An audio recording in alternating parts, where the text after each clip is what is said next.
During summer break, third-year student Shinomiya Hokage sat in class reviewing a survival guide instead of relaxing. While classmates focused on ordinary vacation plans, he studied techniques carefully and prepared for survival. Having joined numerous tours, Hokage expanded his knowledge through books, articles, and survival videos. He compared methods, examined outdoor activities, and memorized practical information about shelter, food, navigation, and emergencies. Believing careful research reduced mistakes, he continued learning. In the classroom, Hokage considered whether his preparation was sufficient. He placed his bag beside the desk and reflected on his goal. Reading alone seemed limited, so he searched for ways to gain real experience and improve his readiness. A quiet moment followed as Hokage looked ahead with a serious expression. He weighed his thoughts and measured the distance between knowledge and action. The books had given direction, yet personal practice remained necessary for growth, pushing him toward change. Soon several classmates gathered around Hokage, joking about ninja abilities and asking him to perform a shadow clone technique. Their teasing drew attention, but he answered calmly that he would have done it already if such a skill existed. Hokage reflected on his position in class while sitting apart from the more popular students. Although he ranked near the lower end socially, he believed his calm attitude helped him avoid serious trouble.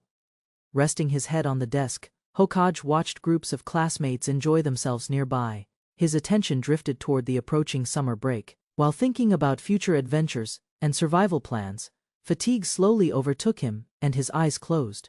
As he slept, an unfamiliar sensation disturbed his rest.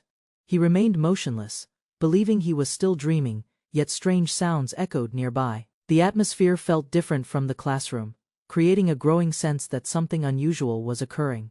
Hokage opened his eyes and found himself kneeling before a dark cave surrounded by dense vegetation. His school bag rested beside him. Startled by the unfamiliar landscape, he quickly stood up and searched the area for answers. Bright sunlight shone over towering trees and thick tropical plants stretching across the region. He compared the surroundings with his memories of school and found no similarities. Unsure whether it was reality or a dream, he carefully observed everything. Hokage immediately checked his phone and discovered there was no signal or internet connection. Calling for help was impossible. Remembering a flare stored in his bag, he decided to save it for emergencies and continued assessing the strange situation, searching through his belongings. Hokage noticed his handkerchief remained damp from a restroom visit before lunch break. That detail convinced him this was no ordinary dream. Everything from school had accompanied him, including items he carried. A question remained unanswered: how had he arrived there? While examining the contents of his bag, Hokage found no clue explaining the transfer. His attention shifted toward resources that could help him survive. Digging deeper into his bag, Hokage discovered a survival knife. His mood immediately brightened. Rather than panic over his circumstances, he viewed the situation as an opportunity. The knowledge he had studied for so long could finally be tested. Excitement nearly carried him away, but Hokage quickly reminded himself to stay rational. Survival came before curiosity or adventure. Whether the place was real or not mattered less than staying alive, so he resolved to face everything seriously. Seeing plenty of daylight remaining, Hokage moved through the jungle instead of staying near the cave. He wanted a better understanding of the area before night arrived. Finding a suitable base became his immediate objective.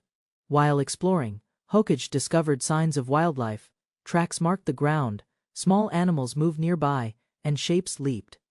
These observations confirmed the environment supported living creatures, providing valuable information about available food sources and ecosystem conditions. The presence of animals encouraged Hokage, carrying his bag and survival knife. He continued searching carefully through the vegetation. Hunting could become an option later, but gathering information remained more important. He focused on observation rather than wasting energy.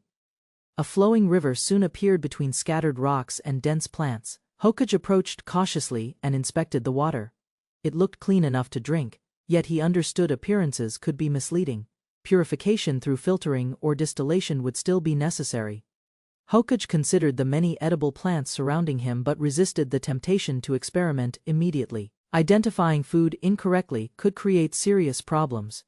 He chose to prioritize safety, efficiency, and reliable resources first, following the survival principles he had studied. Hokage took out a special water bottle equipped with a built-in purification system.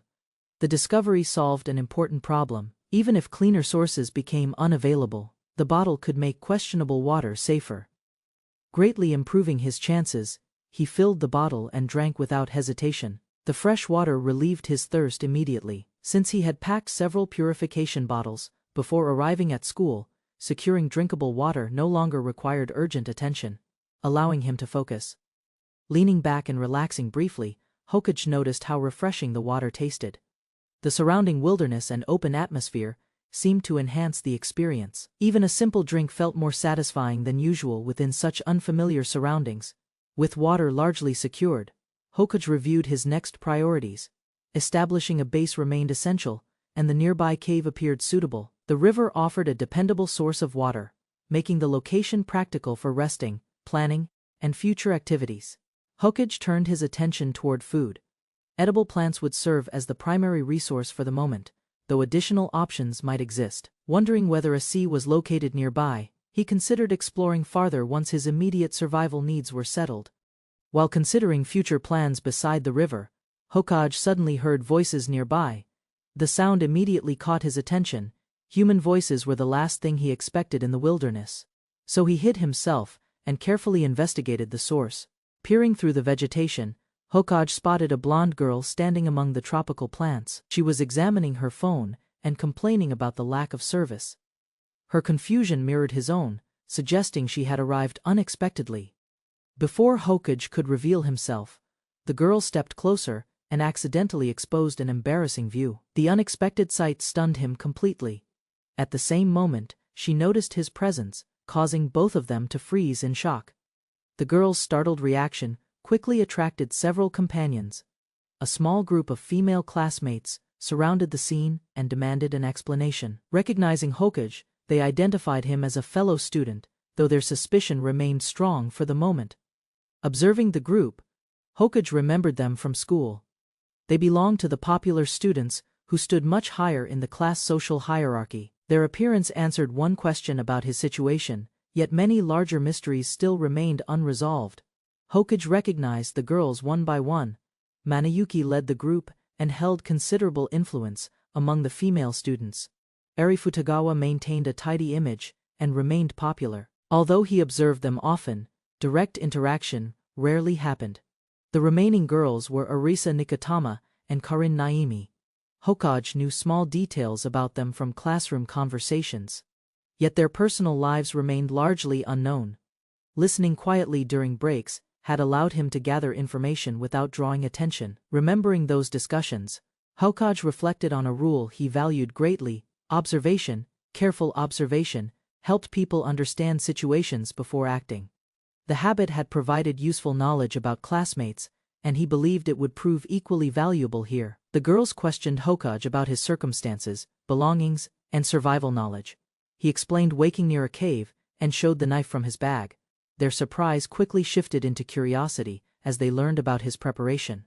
As the conversation continued, Mana reached a simple conclusion. If Hokage had appeared in this strange place, other students might have arrived as well. The possibility immediately expanded their concerns, turning attention toward locating additional classmates somewhere nearby. The girls discussed their situation and concluded that staying with Hokage was the safest choice. His survival knowledge, equipment, and calm judgment gave them confidence. Even those who barely knew him accepted the idea without serious objections. Mana stepped forward and confidently announced that Hokage would become their partner. The proposal caught him completely off guard. Surprised by the sudden trust, he stared silently while the others watched his reaction and waited for an answer. Hokage considered the matter and agreed under reasonable conditions. He explained that cooperation would improve everyone's chances of survival. With several people sharing tasks and information, efficiency would increase considerably.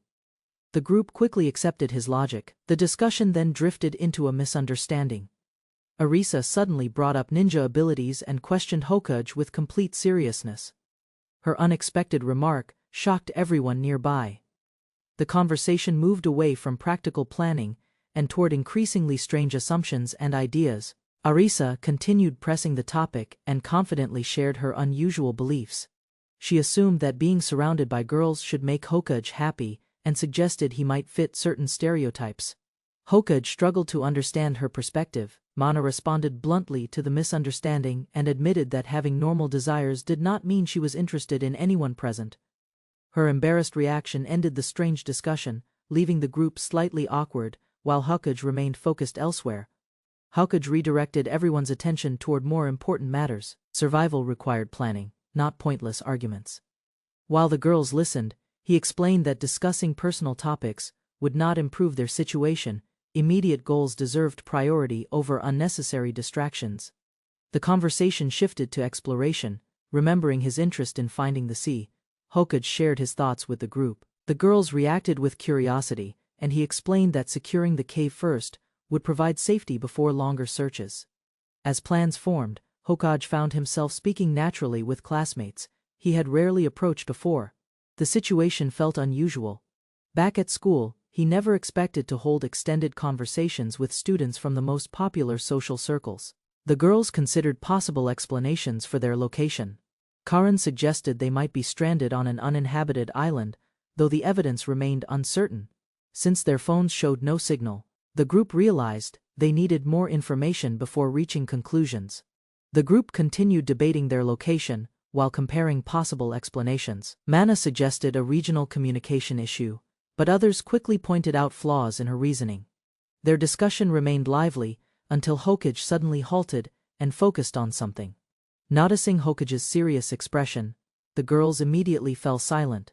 Following his gaze, they looked toward the cave area. A large shape rested near the entrance, partially hidden from view. Confusion replaced their earlier conversation and speculation. The hidden figure revealed itself as a tiger. Its powerful body, sharp eyes, and threatening presence left no room for doubt. The predator appeared completely real, instantly transforming the situation from an uncertain adventure into genuine danger. Everyone crouched behind vegetation, while observing the animal from a distance. The tiger remained near the cave entrance, blocking access to the shelter Hokage had intended to use. Fear spread through the group, as reality became impossible to ignore. Karen and Arisa struggled to understand what they were seeing. Wild tigers should not exist in modern Japan, making the sight deeply unsettling. Hokage quietly considered the implications, realizing the environment differed far more from their expectations than imagined. Hokage examined the surrounding wildlife and explained his conclusion. The coexistence of animals that normally lived in distant regions made little sense. Combined with the missing phone signal and tiger nearby, he believed they were no longer in Japan. Using examples from his observations, Hokage described how the ecosystem appeared inconsistent. Species that should rarely share the same habitat existed together. The strange mixture suggested that normal environmental rules no longer applied in this place. The girls pressed him for an explanation. After organizing his thoughts, Hokage presented a possibility he considered unlikely but difficult to ignore. Rather than being stranded somewhere on Earth, he suspected they had been transported to another world. His statement stunned the group. Mana reacted first, loudly rejecting the idea and demanding a better explanation. The others stared in disbelief, unable to accept such an extraordinary conclusion. Even hearing the words felt completely unreasonable to them. The argument nearly escalated as several girls crowded around Mana and reacted to her outburst. Amid the commotion, the tiger remained nearby, watching quietly. Its presence served as a reminder that survival concerns remained far more urgent. Hokage explained that the strange ecosystem was not his only concern. Moments earlier, they had been ordinary students spending lunch break at school. Suddenly appearing in a wilderness without explanation made the situation far stranger than unusual wildlife. Although he suspected another world, Hokage admitted he lacked definitive proof. Speculation would not solve anything. With a tiger occupying the cave area, he urged everyone to leave immediately and focus on practical survival. The group moved toward the river and sampled purified water from Hokage's bottles. Eri drank first and praised the taste. The others quickly followed, appreciating his preparation. Their confidence in Hokage's planning grew stronger with each useful discovery. Arisa became overly concerned about sharing the bottle and jokingly worried about indirect kisses. She hesitated despite being thirsty. The others dismissed her concerns and reminded her that survival mattered far more than embarrassing social misunderstandings in circumstances like these. Eventually, the water was passed around the group, without further argument. While Arisa encouraged Mana to drink as well, Hokage quietly observed everyone. Seeing the girls recover from panic reassured him that cooperation would improve their chances of survival. The discussion gradually turned toward a more troubling question. Mana wondered whether they could ever return home. Her uncertainty affected the group's mood, even with water and temporary safety secured. Nobody could ignore concerns about their future, Hokage answered honestly, instead of offering false reassurance. If they had truly arrived in another world, returning home would be extremely difficult. However, he also acknowledged another possibility. The strange location might still exist somewhere. Wanting clearer answers, the girls asked whether there was any method to confirm their location. Hokage explained that escaping the forest could reveal useful landmarks. A settlement, coastline, or recognizable feature might provide evidence about where they actually were. Mana immediately supported the idea and urged everyone to move quickly. Her desire to return home outweighed concerns about uncertainty. Hokage agreed with the objective, but reminded the group that rushing without direction could create unnecessary risks and delays.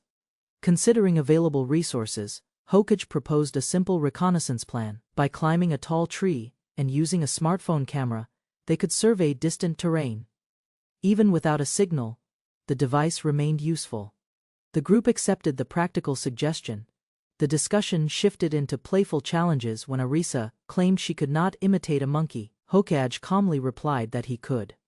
His confidence surprised the group, turning a casual conversation into an opportunity to demonstrate unexpected abilities.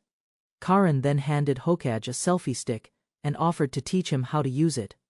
While the girls treated the device casually, Hokage admitted he lacked experience. The conversation drifted toward phones, cameras, and modern conveniences. Attention soon returned to survival skills. Using a nearby tree, Hokage demonstrated his climbing ability. He moved upward with practiced control while the girls watched from below. Their reactions grew increasingly enthusiastic as his performance exceeded expectations. The girls praised Hokage repeatedly and compared his movements to a monkey's agility. Although the comments sounded complimentary, he found the comparison somewhat strange. Watching their cheerful expressions, he concluded they seemed far more relaxed than before. While perched high on the tree, Hokage noticed the selfie stick had been left standing among the vegetation. The sight reminded him how useful modern tools remained. He silently appreciated such equipment while continuing to observe the surroundings. From high within the trees, Hokage spotted movement among the branches. He paused his climb and focused on the distant shape. Whatever it was seemed interested in the unusual object he carried, causing him to watch carefully. The mystery ended abruptly when a monkey rushed forward and grabbed the selfie stick. Startled by the sudden theft, Hokage nearly lost his balance. The animal moved quickly through the branches while carrying its prize away. Watching from below, the girls reacted with amusement instead of concern. They joked about Hokage losing to a monkey, despite his impressive climbing skills. Ignoring their teasing, he concentrated on recovering the stolen item before it disappeared. Before Hokage could act, the monkey suddenly approached Mana without hesitation. To everyone's surprise, the monkey calmly allowed itself to be held. Hokage watched in disbelief, as her unusual talent for befriending animals produced immediate results. The situation seemed resolved until the monkey suddenly grabbed Mana's chest and pulled at it playfully. The girls immediately rushed toward her, fearing trouble. Hokage joined them as they focused on helping Mana and calming the monkey. The monkey's playful behavior suddenly created chaos. While trying to stop the monkey from tugging at Mana's clothing, Hokage moved in quickly. The awkward rescue placed him in an embarrassing position, leaving both of them stunned by events. Realizing what had happened, Hokage immediately stepped back and released Mana. The monkey remained nearby, seemingly unaware of the trouble it had caused. An uncomfortable silence followed as Hokage struggled to process the unexpected situation calmly. The group soon redirected attention toward practical matters. Using a phone, they reviewed photographs taken from the treetops. The images revealed only wilderness, cliffs, and forests. No settlements, roads, or signs of human activity appeared anywhere. Examining the photographs more carefully, Hokage noticed an important detail. A distant body of water appeared within one image. Excitement spread through the group because the discovery provided useful information about the surrounding environment and possible resources. The girls crowded around Hokage to inspect the photograph themselves. Questions about nearby islands and the sea quickly followed. Hokage explained that coastal areas often contained valuable resources, making the newly discovered shoreline a promising destination for exploration. The group enlarged the distant image using a photo editing application. What first appeared as a blurry shape gradually became clearer. As details emerged, everyone focused on the screen, wondering whether the object might be something important. Their efforts paid off when the shape was identified as an island. The clearer image removed most doubts, and excitement spread through the group. Even Hokage, who had remained cautious, accepted that they had discovered a significant landmark. Mana asked whether the discovery should be considered good news. Although hopeful, she wanted confirmation from someone familiar with survival topics. The others waited quietly, eager to hear how Hokage would evaluate the situation. Hokage explained that an island could improve their prospects considerably. If people lived there, contact and assistance might become possible. As long as they had not been transported to a completely different world, the discovery offered reason for optimism. The explanation immediately lifted everyone's spirits. The girls celebrated the possibility that rescue might be achievable. After all, rather than feeling trapped in endless wilderness, they now possessed a realistic objective, giving the group renewed confidence and determination. Using a phone's compass application, Hokage confirmed the direction of the sea. Even without a signal, the compass still functioned properly. The information helped the group understand their surroundings and provided a reliable reference point for navigation. Turned around, Mana questioned whether maps remained necessary when they already had a compass. Hokage explained that electronic devices could fail or lose power. Depending entirely on technology was risky, making traditional navigation methods worth preserving. As the group continued walking, Eri approached Hokage and asked what occupied his thoughts. He had been unusually quiet. While the others focused on exploration and rescue possibilities, Hokage was considering a more immediate survival concern. Hokage revealed that he was thinking about reclaiming the cave near the river. The location offered practical advantages, yet a large tiger occupied the area. The suggestion surprised the girls, who questioned how such a plan could succeed. Rather than viewing the tiger as a problem to avoid indefinitely, Hokage considered it a threat requiring preparation. As long as they remained on the island, dangerous animals would exist nearby. Establishing methods to repel predators became an essential priority. Eri listened carefully as Hokage explained his concerns about dealing with the tiger. He admitted the plan was still uncertain and lacked guarantees. Rather than dismissing the idea, she encouraged him to share any solution he eventually developed. Eri's praise caught Hokage off guard. She complimented his resourcefulness and confidence, causing him visible embarrassment. While he rarely received such direct admiration at school, the wilderness had changed how his classmates viewed his abilities. Continuing through the forest, the group finally emerged onto a coastline. The sight of the ocean immediately energized everyone. Their difficult trek suddenly felt worthwhile as the endless water stretched before them beneath the bright sky.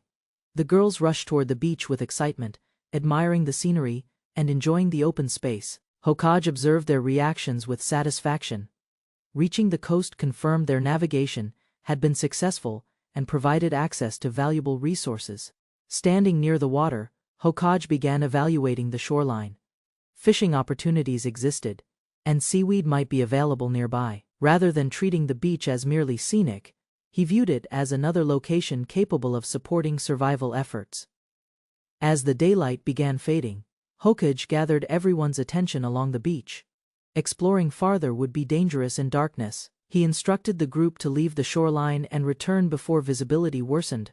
Preventing unnecessary risks, the girls assumed they would return to a safer location, but Hokage revealed a different destination. While packing supplies, he announced they were heading back to the cave.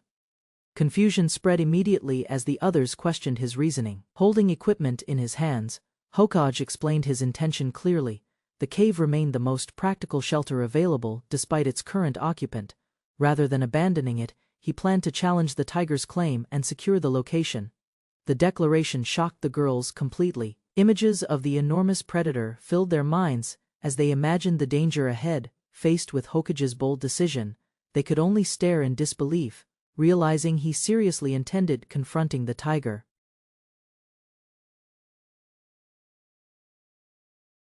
Mana reacted with alarm when discussion turned toward the tiger guarding the area. She questioned whether returning to the cave and confronting such a beast was truly necessary. The danger appeared obvious, and the proposal sounded reckless. Hokage listened, as the group expressed doubts about fighting a predator directly.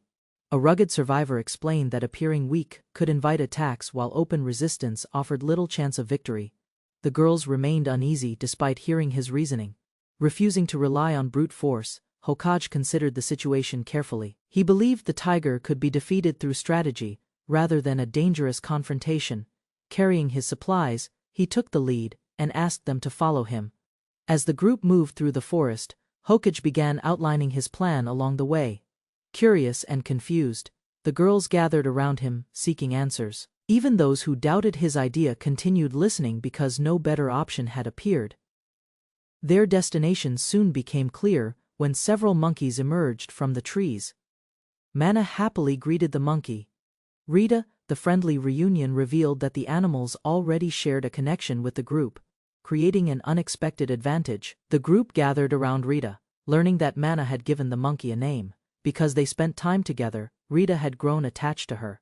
Hokage watched quietly while the others observed the unusual bond forming. Mana questioned Rita about conditions near the cave. Through gestures and sounds, the monkey reported that the tiger remained stationed there.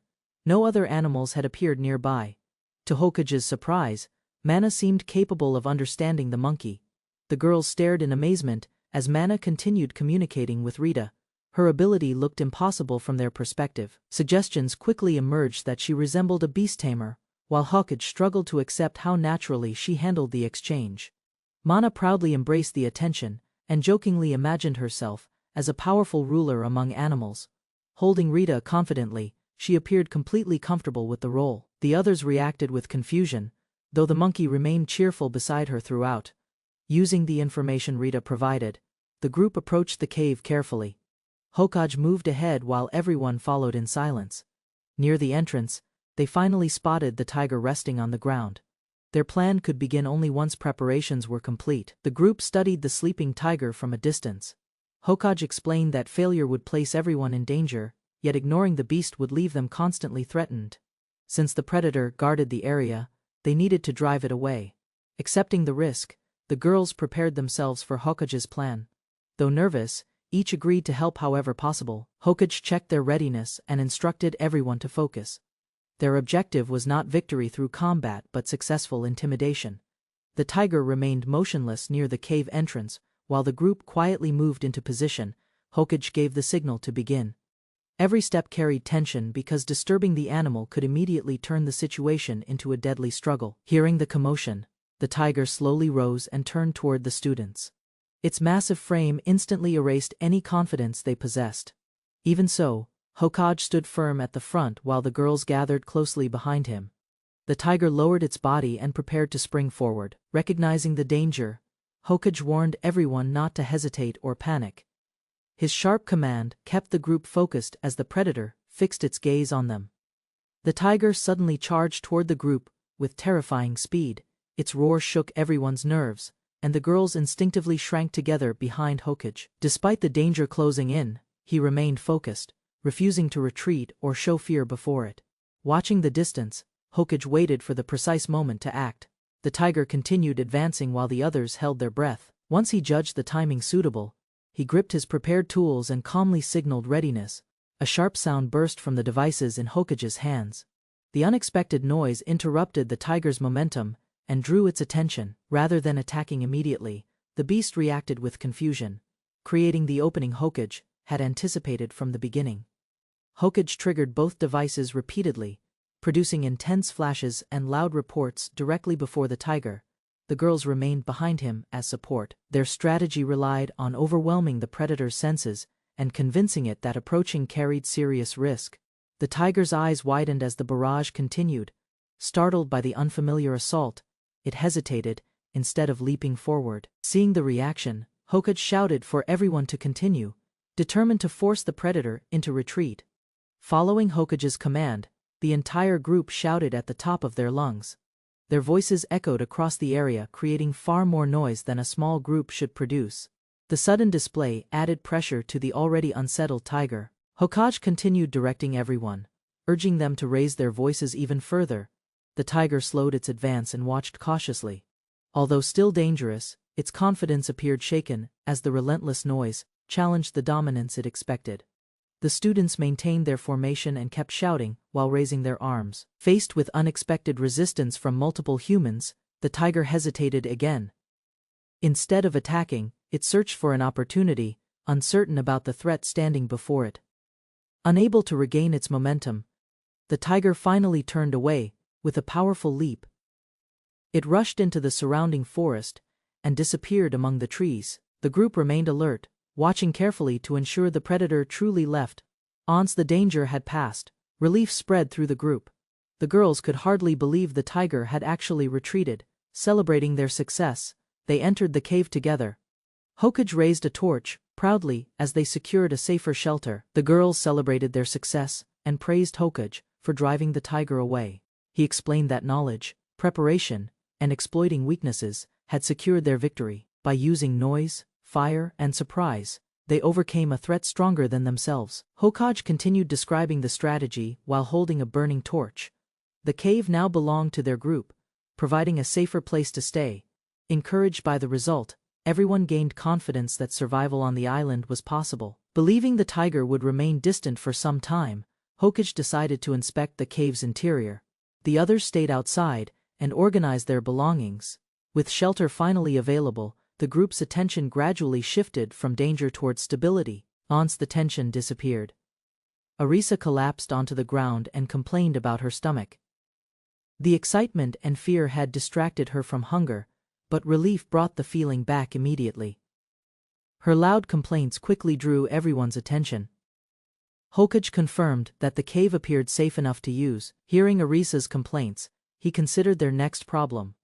Food supplies remained limited, and gathering more was necessary. Arisa eagerly suggested fishing, though daylight was already fading fast. While discussing food, Arisa eagerly searched for an easy meal. Hokage suggested mushrooms growing nearby, and explained they could be roasted. Although interested, Arisa immediately worried about safety, knowing that choosing the wrong mushroom could create serious problems. Hokage reassured the group that identifying edible mushrooms was part of basic survival knowledge. Even so, the others questioned whether poisonous varieties existed on the island. He calmly explained that proper recognition mattered before collecting anything for consumption. Before gathering food, Hokage pointed out another necessity. A reliable bonfire was needed for cooking, light, and protection. He instructed the girls to collect suitable branches while he searched for ingredients, ensuring every task contributed to survival. Eri volunteered to accompany Hokage during the search. Appreciating the offer, he accepted without hesitation. The decision allowed the remaining girls to focus on gathering firewood while the pair headed deeper into the surrounding vegetation together. The group split into teams and began working. Hokage warned everyone to stay cautious while searching for resources. As Eri followed beside him, he located a promising mushroom. The discovery marked the first step towards securing a proper meal. While searching for food, Hokage showed Eri a mushroom and explained that it was safe to eat. Eri listened closely while asking whether enough could be gathered. Hokage believed the species adapted well and could provide useful supplies. As they continued through the vegetation, Eri moved ahead collecting ingredients. Watching her, Hokage suddenly realized he was alone with a girl. The thought briefly distracted him, though survival remained the priority during their search for food. Discussing practical matters, Hokage decided they should conserve his lighter because future circumstances might require it. Eri revealed she carried a lighter as well. Reducing concern, they agreed to gather suitable branches first, making later tasks easier and safer. A quiet pause followed their conversation. Eri reflected on how much had changed since arriving on the island. Standing among the trees, she hesitated before speaking, appearing thoughtful as unfamiliar feelings and responsibilities gradually settled into her mind there. Their collection soon produced enough mushrooms for a meal. Hokage checked the remaining flare and confirmed it still burned brightly, ensuring a route back, carrying their findings. They prepared to return before darkness covered the area. While preparing to return, Hokage and Eri were startled when a bag suddenly fell from above. The unexpected object dropped through the trees, scattering debris and interrupting their conversation. Both immediately looked upward for the source. Hokage reacted instantly and pushed Eri aside, causing him to tumble onto Eri's chest. The collision protected her, yet left them tangled together at close range. Eri froze briefly, surprised by the sudden contact and awkward position created. Realizing what had happened, Hokage hurried to apologize and tried to stand up immediately. Eri assured him she was unharmed, though the accident had disordered her clothing. Embarrassment spread between them as neither knew exactly how to handle it. Hoping to calm the atmosphere, Hokage suggested taking a short rest before heading back. Eri watched him quietly and noticed he kept avoiding eye contact. Finding his reaction unusual, she questioned why he seemed so nervous. Before Hokage could explain, another disturbance echoed nearby. Eri instinctively grabbed onto him, bringing them close once again. Remembering their earlier accident, Hokage became flustered, while Eri slowly realized the situation looked far more intimate than she had intended. Eri noticed Hokage's embarrassed reaction and moved closer instead of stepping away. While he tried to avert his gaze, she calmly explained that his behavior was normal. Her unexpected confidence only increased his discomfort, leaving him struggled. Eri continued teasing him with playful remarks and observations about how boys often reacted in awkward situations. Hokage attempted to stop the conversation, but her calm attitude kept him flustered and unable to regain his usual focus. Seeing Hokage's growing embarrassment, Eri laughed softly and leaned closer, still treating the moment lightly. Hokage desperately reminded himself to stay rational and concentrate on survival tasks, yet the unexpected situation made clear thinking difficult for him right then. Eri pointed out that he rarely expressed his feelings openly, causing Hokage even greater embarrassment. She seemed amused by his reactions while he insisted the misunderstanding came from the accident earlier. Despite his explanation, she remained curious. Before the exchange could continue, Eri offered one final teasing remark and watched Hokage struggle for a response. The conversation ended without resolution, yet both carried the memory forward. Their bond quietly deepened as they prepared returning. Eri remained close to Hokage, leaving him increasingly aware of her chest. The scent of her hair and the accidental contact distracted his thoughts. Despite trying to stay calm, he found it difficult to focus. Eri leaned against Hokage, speaking honestly about their situation. She admitted the group depended on him for survival, making her trust clear. Hokage became even more flustered, while Eri accepted his awkward reaction with surprising sincerity. Eri suggested that neither of them knew what challenges awaited on the island. Because the future remained uncertain, she wanted to value the present moment. Hokage listened carefully, unsure how to respond to her unexpectedly direct and personal words. A long silence settled between them. Eri eventually reminded Hokage that daylight was disappearing, and the others were waiting. Gathering their collected supplies, they prepared to leave. Neither openly discussed the tension lingering from their recent conversation together there. Back on the path, Eri casually asked a question that caught Hokage off guard. Comparing his behavior to stories she had heard, she watched his embarrassed reaction, unable to answer properly.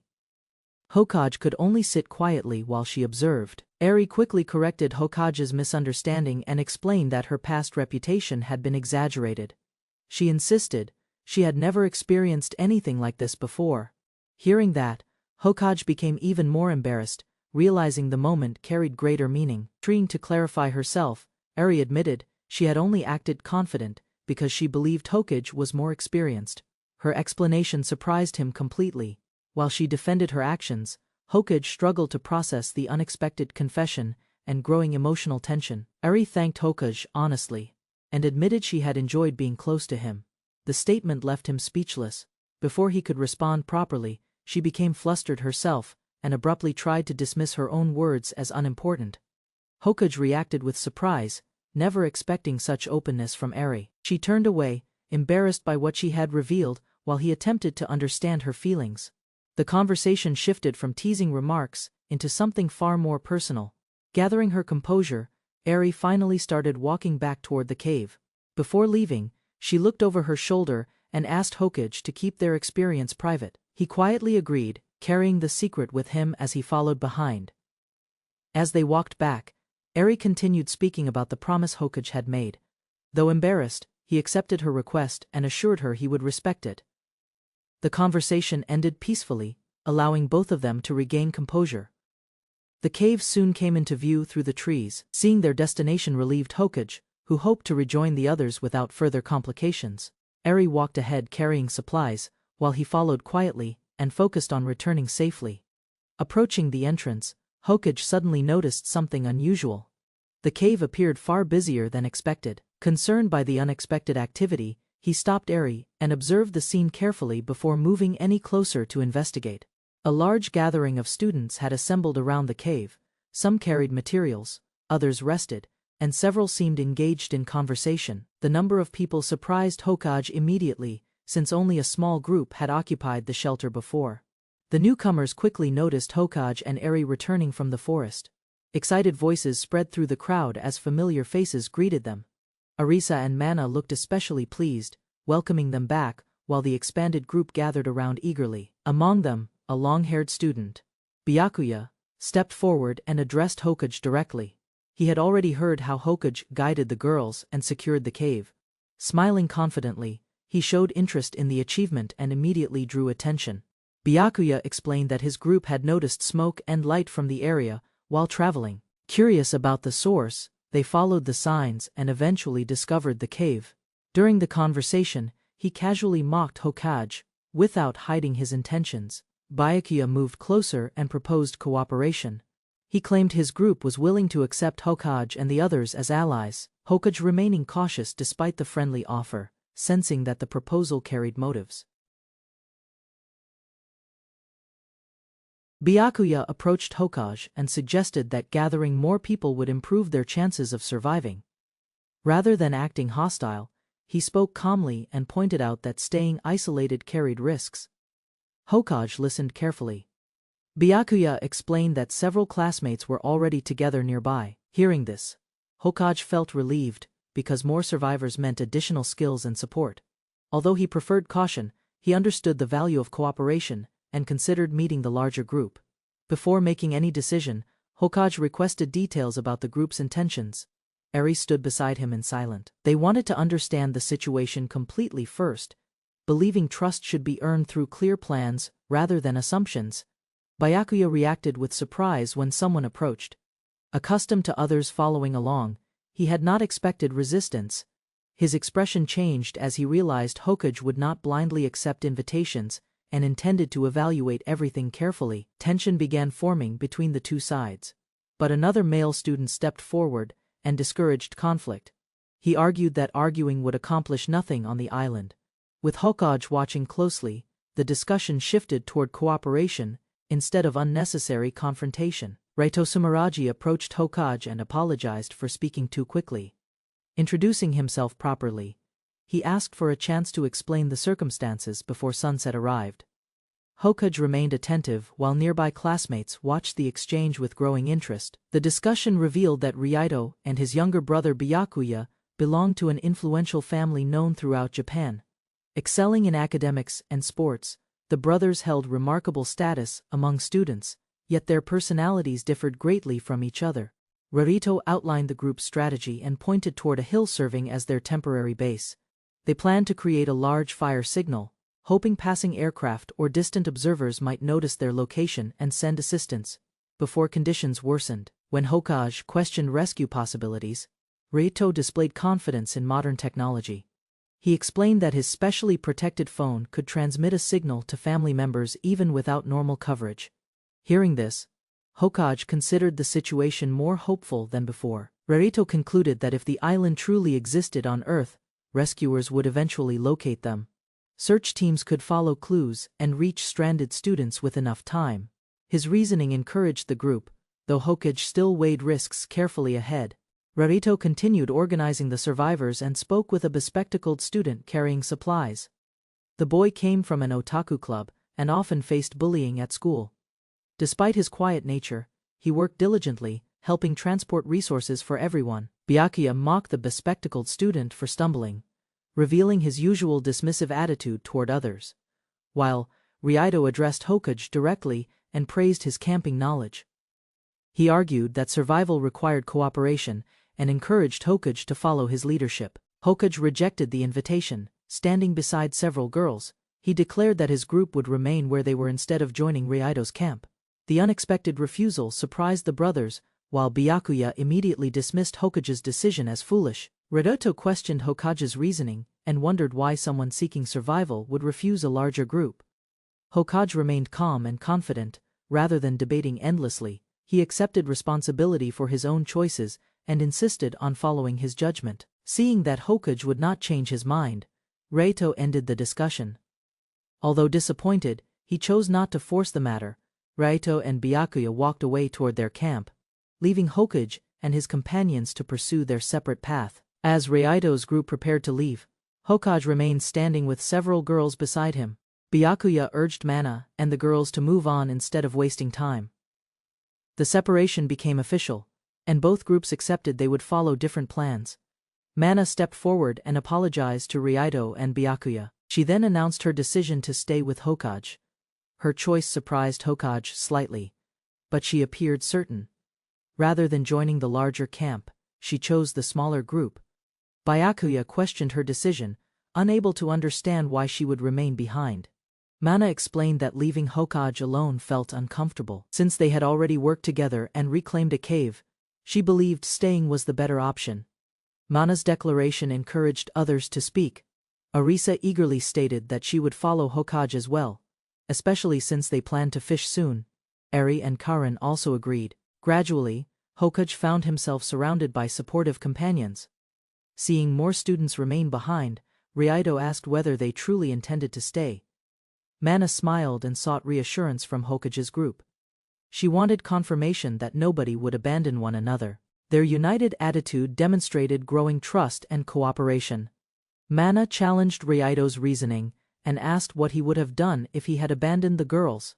Her question shifted attention toward responsibility and trust.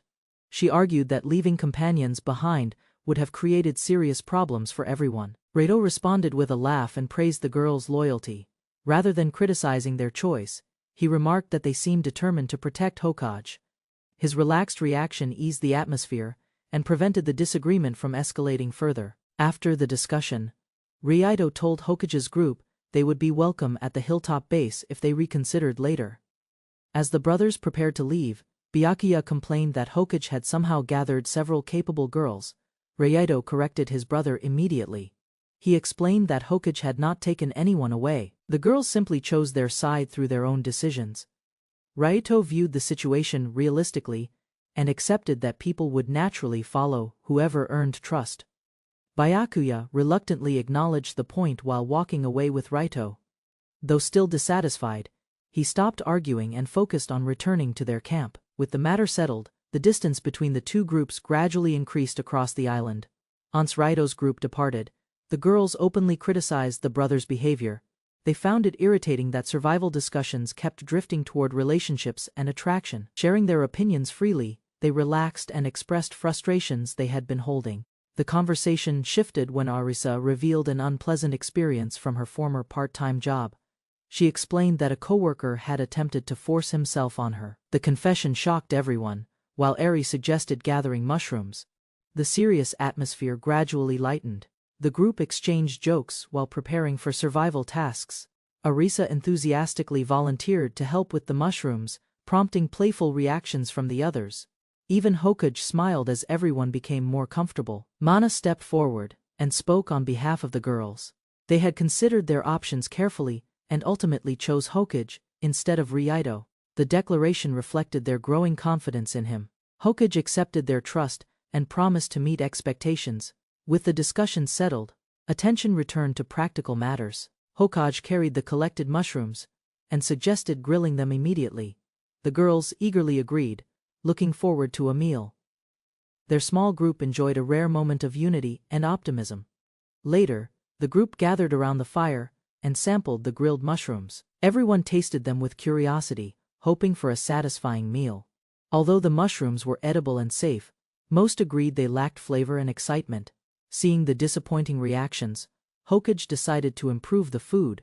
He sat near the fire and prepared to use one of his special abilities, the girls wondering whether he could somehow make the mushrooms more enjoyable. The results appeared immediately. The mushrooms gained a much better smell and taste, surprising the entire group. Eri and Mana enjoyed the improvement, while Arisa became excited by Hokage's unusual skills.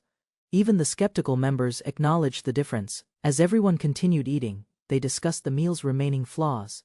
The mushrooms still tasted somewhat plain despite the improvement.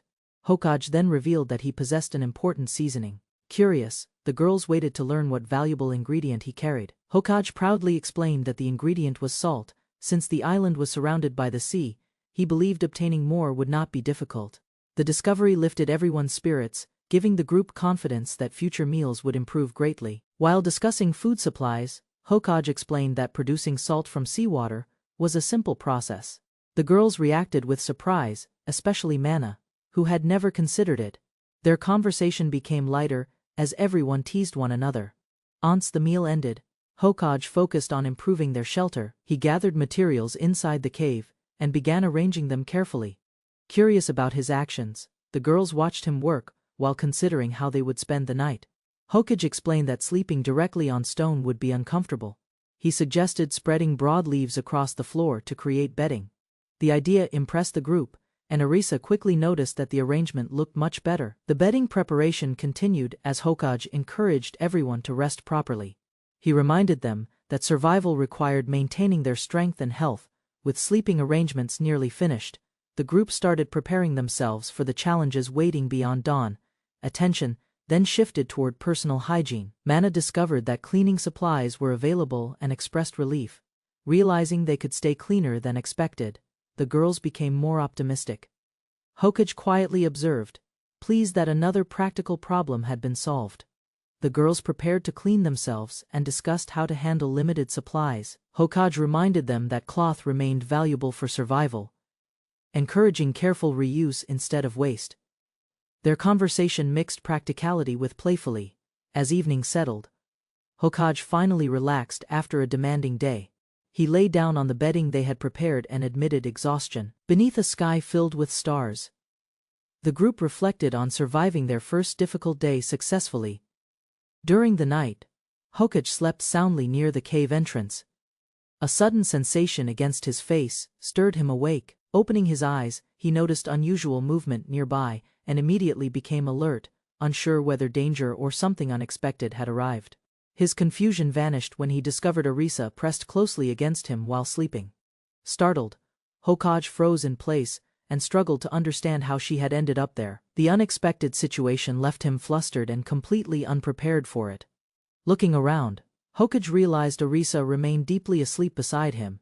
She seemed unaware of her position and continued resting peacefully, unsure how to respond. He tried waking her gently while keeping calm and avoiding attention from the others. While the cave remained quiet, Hokage noticed that everyone else was still asleep. Arisa continued clinging to him unconsciously, concerned that others might misunderstand the situation if they woke up. He carefully searched for a way to separate. Hokage attempted to free himself without disturbing anyone. Unfortunately, Arisa shifted in her sleep and tightened her hold instead. The movement brought them even closer together, making the situation more awkward while she remained completely unaware. Trying another approach, Hokage gently moved her arms aside. Arisa responded by wrapping herself around him more firmly. Half asleep, she mumbled softly and treated him like a comfortable pillow, making escape nearly impossible for the exhausted survivor. The struggle continued, as Arisa accidentally forced Hokage onto the ground. Her sleeping movements became increasingly troublesome, leaving him trapped beneath her. Unable to break free, he could only endure the situation while hoping she would wake soon. Everything changed when Arisa finally opened her eyes and realized her position. Shock rushed across her face as she understood what had happened. Her startled scream echoed through the cave, instantly ending the peaceful atmosphere shared by everyone. Arisa's scream woke the others instantly. Confused and embarrassed, she rushed toward Mana and claimed she had been molested.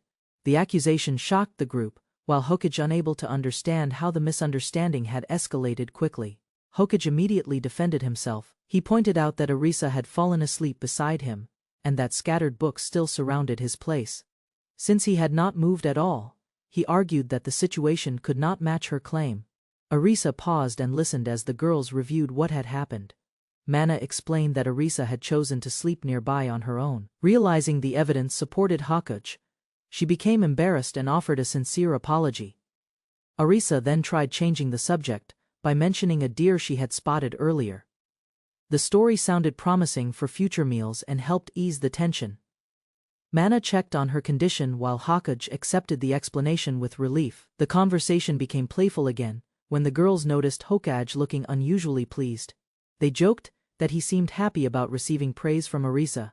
Embarrassed by the attention, he attempted to end the discussion before anyone could tease him. Hokage watched the group laugh together. Despite the confusion surrounding Arisa's mistake, everyone remained united. Their trust continued growing inside the cave, and he believed their chances of survival would improve if they stayed together. After their meal, the group gathers around, and Hokage asks what they should do next. Mana suggests collecting rocks, though everyone wonders what use they could have for them. Mana teases that it's a surprise, and everyone is intrigued but unsure about his plan. Each member is assigned a task. Karin will gather wood, Hokage will search for provisions, and Eri will collect woods. Arisa excitedly suggests fishing, although Hokage notes that it's not their top priority but agrees. The group starts their day, with Hokage assigning everyone tasks, and Arisa excitedly volunteering for fishing. Mana teaches the group about pottery, explaining how the Jomon people used to make earthenware. Mana sets the plan for the day, advising everyone to stick to the area near the river for safety. Arisa enthusiastically brings back clay, ready to make pottery, even offering to wash it at the river. Arisa, with her survival kit, surprises everyone by quickly crafting a makeshift fishing rod for the day. Arisa eagerly runs to fish, not wanting to wait, while Hokage watches her unsure of her methods as Arisa struggles with the fishing rod.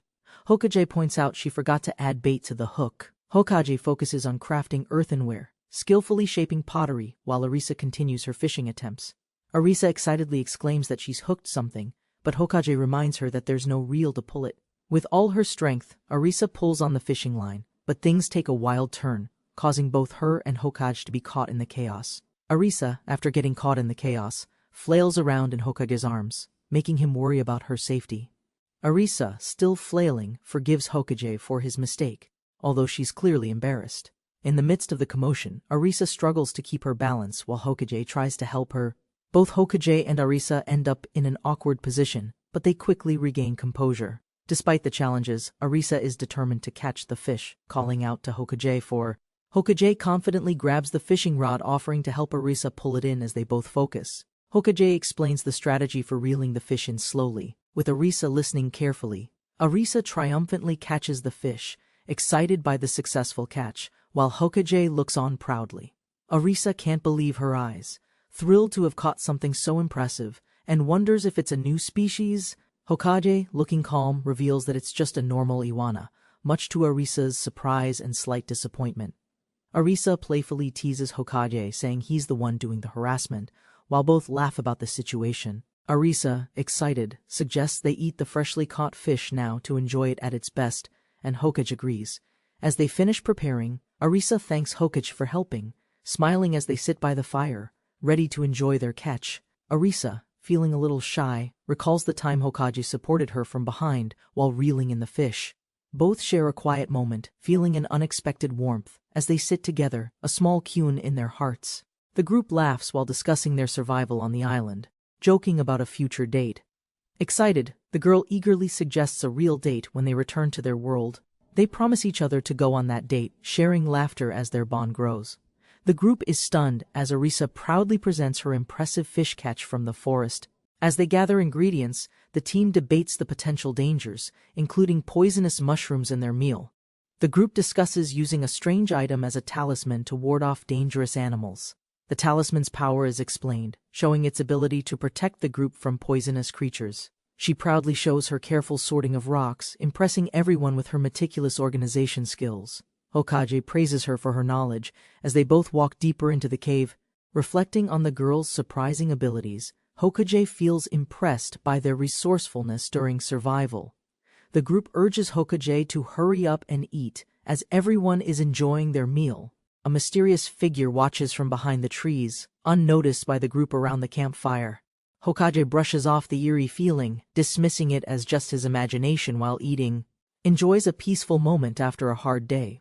Hokage suggests switching roles to speed up progress. Hokage discusses future tasks with Karin. Eri is assigned the task of collecting mud. Karin offers her knowledge on pottery, promising to handle the earthenware task confidently, sharing historical insights. Karin's quick thinking is recognized by Hokage. The group splits their tasks, while Hokage plans the next move. Karin organizes the gathered stones efficiently. Hokage reflects on her silent but trustworthy actions, planning to make tools. He crafts a tool by inserting a stone into a log, shaping it into a knife. Hokage enthusiastically works on breaking stones, declaring it's a task only men can handle. He carefully shapes the stone and log, successfully creating a sharp edge on the wood. After completing the stone axe, Hokage proudly shows it off, ready to gather materials. Hokage notices the bag and wonders about its origin. The girl explains it was borrowed. Hokage humbly credits the team's efforts, mentioning Karin gathered rocks and Eri fetched wood. He appreciates Karin's hard work, acknowledging gathering rocks as the toughest part of the task. A brief, awkward moment arises when Hokage notices Karin in a different light, causing discomfort. Karin sits alone, looking contemplative, creating an uneasy atmosphere between them. Karin smiles mischievously, teasing Hokage, who is flustered by her sudden change in behavior. Karin teases Hokage, who gets flustered, while she smiles mischievously at his reaction. He, embarrassed, recalls yesterday's events, while Karin remains calm, noticing his discomfort.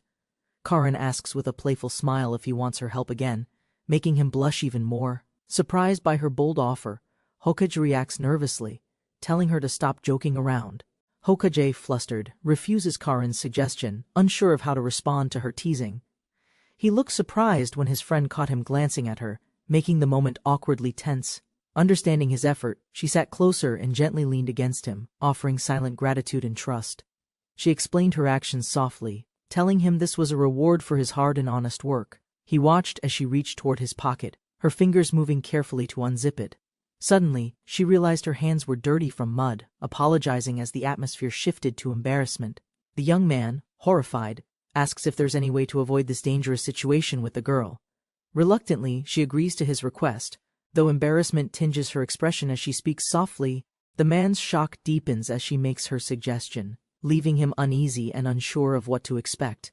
Without a moment's hesitation, she grabs his hand and urges him to run toward the cave for safety. They reach the cave, and the scene is quiet, with only the distant echo of their footsteps. Everyone returns, and the young man proudly shows off his handcrafted primitive weapons to the others. Arisa, blushing, suggests a reward for their efforts, while he mistakenly thinks she means presents. A girl excitedly brings a pot of freshly caught fish, proudly presenting her successful hunt with a big smile. The group talks about their fishing efforts, with some playful teasing about the challenges, including a reluctant girl. They discovers a box containing salt, leading to a surprised reaction as they realize it could greatly help their meals. Then, they celebrates the arrival of a portable cooker, excited to cook a proper meal in the wild. They sit around a campfire, happily enjoying their meal, now enhanced by the newly discovered salt. The conversation shifts as they discuss the quality of the salt, debating whether it tastes a bit burnt. A character reflects on the ideal conditions of their environment, with perfect temperatures and proximity to resources. Another character humorously points out that their survival knowledge is based on historical facts, but irrelevant to the current situation. Hearing that makes shocked to learn that mosquitoes cause more deaths annually than most other animals, including humans. They discuss the absence of dangerous venomous insects around them, making survival easier, but question tomorrow's plans. Some express their desire for a bath, suggesting the need for a bathtub in their situation. The young man, pleased with their adaptability, considers other survival needs like food preservation and hygiene. Everyone reacts in awe as he mentions making soap, excited by the possibility of such an essential item. Then decided to focus on survival tasks first, leaving the bathtub for later while planning for the next day. As they discuss plans, a mysterious figure appears, piquing their curiosity and causing a shift in the atmosphere. Hokage is suddenly startled when the stranger knocks him down, causing the group to react in shock. The mysterious woman, with a confident smile, teases Hokage, leaving him embarrassed. At sunset, a mysterious girl approached, confidently asking if she and her group could join. The classmates reacted with surprise, recognizing her name Asakura Meiko, though none seemed familiar with her presence. Curiosity grew. They whispered among themselves, Asakura Meiko clearly wasn't a member of their class. Realization dawned, Only students present in their classroom should have been transported. Mako calmly signaled someone hidden. From behind a tree, a shy younger girl nervously introduced herself as Asakura Hinako, clutching supplies. Hinako, Mako's younger sister, is introduced. The girls joke about her size but accept her quickly. The main character wonders just how many people were really transported to this strange island together. Mako and Hinako ask directly if they can join the main group for survival. Welcomed warmly, he proposes Hinako and Mako work together, since extra help is now much needed. Mako and Hinako bring handicraft skills and supplies, impressing everyone with their ability to make clothes. Mako and Hinako easily sew simple ancient-style clothes, using knowledge from historical periods to impress everyone. The group marvels at their skills, joking warmly. Mako vows to overcome her own shyness. A classmate wonders about others' fate, asking if anyone else has been encountered since waking up. Mako explains they watched the group, then moved toward a signal fire after leaving a cave. On their journey, Mako and Hinako joined others. Together they spent the previous night in safety. The group questions Mako and Hinako's actions. Mako agrees to explain everything honestly to everyone. A large group gathers around a blazing fire, organized and working together to survive the night. A strict boy instructs them to maintain the fire. Mako and Hinako help with preparations. A mysterious classmate offers food, reassuring Mako and Hinako not to worry about surviving hunger. He whispers confidently about rescue, but underneath, Mako senses his expression hides something unsettling and dangerous. The strange classmate corners Mako, acting friendly but with a threatening, uncomfortable closeness and touch. Hidden from the main group, he leans on Mako. She feels nervous but trapped. His grip tightens. Mako realizes his so-called protection comes with the price of her freedom. He demands something in return, his expression turning predatory, leaving Mako shocked and scared by him. Mako is overwhelmed, realizing this harsh survival world is much crueler than their previous peaceful lives. Mako protects her sister, glaring fiercely as the threat escalates, silently determined not to show fear. As he advances, Mako remembers the world has changed and prepares herself to fight back. With sudden bravery, Mako forcefully defends Hinako, vowing never to allow anyone to hurt her. The classmate acts offended, feigning innocence, asking why she's treating him as if he's a villain. Standing firm, Mako announces their departure from the group, rejecting both his protection and his behavior. The boy grabs Mako's arm angrily, refusing her decision. Mako pulls away, determined to resist him. A leader intervenes, noticing the argument. He warns them not to break the group's established rules. They debate, the boy insists their group is sufficient, while Mako questions everyone's true willingness to stay. The leader assures them, saying no one is forced to remain, and anyone can leave freely. Mako decides to leave, taking Hinako along. The boys argue worrying rescue might take several days. The group's leader insists rules are necessary, and those who won't follow aren't worth worrying about. The menacing boy scoffs, doubting rules without power or money, but clearly schemes something in his mind. Safe with friends by a new campfire, Mako's group is relieved they left the others. Apologies are exchanged. Doubts fade as Mako and Hinako finally feel comfortable among sincere, cooperative classmates. Mako expresses gratitude, smiling at Shinomiya-kun, thankful to be accepted into a group she can trust. The protagonist reflects, surprised Mako remembered his name so well. He insists she's the true savior. Plotting strategically, he realizes Byakuya is strong, but vulnerable if separated from his authoritative older brother. There's tension between group leaders Reito and Byakuya. A split seems likely, threatening the group's unity. The group welcomes Mako and Hinako, offering food and comfort. Genuine smiles finally return to Mako. He quietly plans, worried Byakuya targets the new girls. Preparations are necessary to protect everyone from danger. Mako and Hinako are welcomed warmly by everyone, offered food and kindness after their hardships. Amidst warmth and safety, someone quietly worries about Byakuya's intentions and the need for precautions. On the third day, Mana approaches the protagonist by the shore, cheerful and energetic as always. Mana explains she woke up early and followed him, wanting to help before others awaken. As they walk by the sea, they realize it's their first quiet moment alone together here. Mana jokes about her beauty on the beach, teasing him but offering to help despite embarrassment. Mana is shocked as he suddenly strips. It's necessary, he claims, for the work he's about to do. Her mind spirals with misunderstanding, blushes furiously, and panics over what his actions might mean. He clarifies he's just gathering seaweed, oblivious to Mana's flustered state, asking why she's so red. Mana erupts, hitting him with a stick in embarrassment, shouting that it's not what he thinks. In a sudden tender moment, Mana and the protagonist are drawn together. Blushing feelings unresolved, lingering. Mana accidentally lands on top of him, both freezing as they grow self-conscious and blush heavily. He softly calls out her name, but the moment is interrupted when reality sets in. Awkwardness returns. Mana, embarrassed, tries to move, but he complains she's too heavy to let him up. Irritated, Mana calls him a dummy and teases him, but her heart is secretly fluttering. He admits he's not fine at all, revealing his fluster. He asks her to move gently. Mana teases him about being flustered. Boasting her own popularity, she leans in, making things awkward. She mounts him playfully, calling him weak. He nervously asks what she wants from him. Mana mocks him, calling him a virgin. He tries to protest, panicking about her intentions. With a sly smile, Mana boldly declares, "I'll be taking your lips." She's planning a kiss. Mana quickly steals a kiss, gleefully announcing her victory. Both are left blushing and stunned by it. He's totally stunned by the kiss, blurting out in surprise, unable to hide his shock. Mana's upset at his underwhelming reaction. She demands another kiss, frustrated he's so calm about it. Mana leans in with determination, closing her eyes, clearly serious. She wants her kiss to matter. A passionate kiss follows, surprising them both as their feelings come through more deeply and urgently. Caught in the moment, they cling tightly, both overwhelmed as their playful teasing becomes unexpectedly intense. They share a passionate, lingering kiss on the sand, hands searching and holding each other close. Mana deepens the kiss, both lost in the moment, their feelings and nerves on full display. Breathless, Mana sits up, dazed and flushed, awash in the afterglow, trying to process everything. Both are left gasping. They realize, dazed, we really kissed. The moment feels a bit unreal. Suddenly, Mana jolts. She feels something hard against her. Embarrassment and confusion crash back into the scene. He admits his inexperience, flustered, while Mana teases and questions, "Why act so tough?" Mana, bold and playful, decides to teach him, enjoying his embarrassed reaction as she takes charge. Scene shifts. She offers to help him. He awkwardly clarifies, "Just with my hands, okay?" Afterward, both feel awkward but relieved.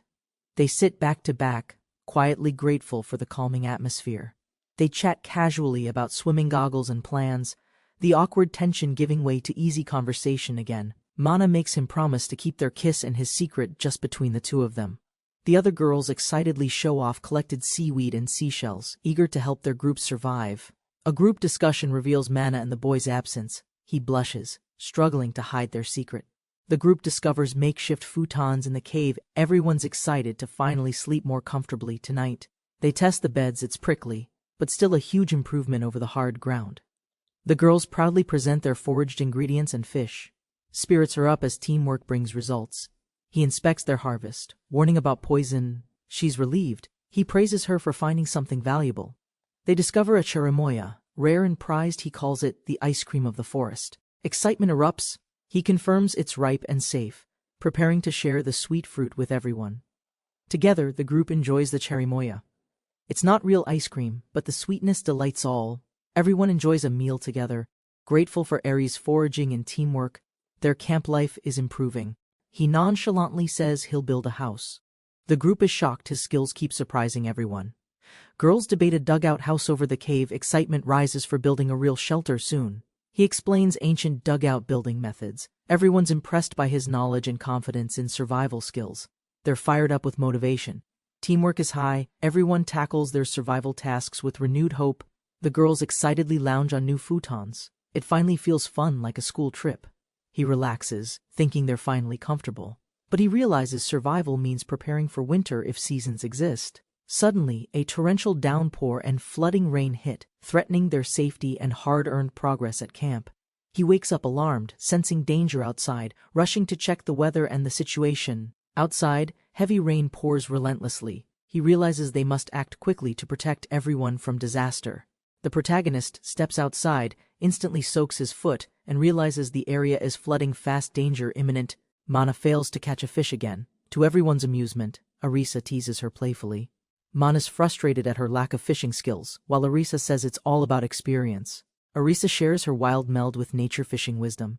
The others try and fail to understand. Everyone is confused by Arisa's method. Turns out, Karin can't handle earthworms. She's out.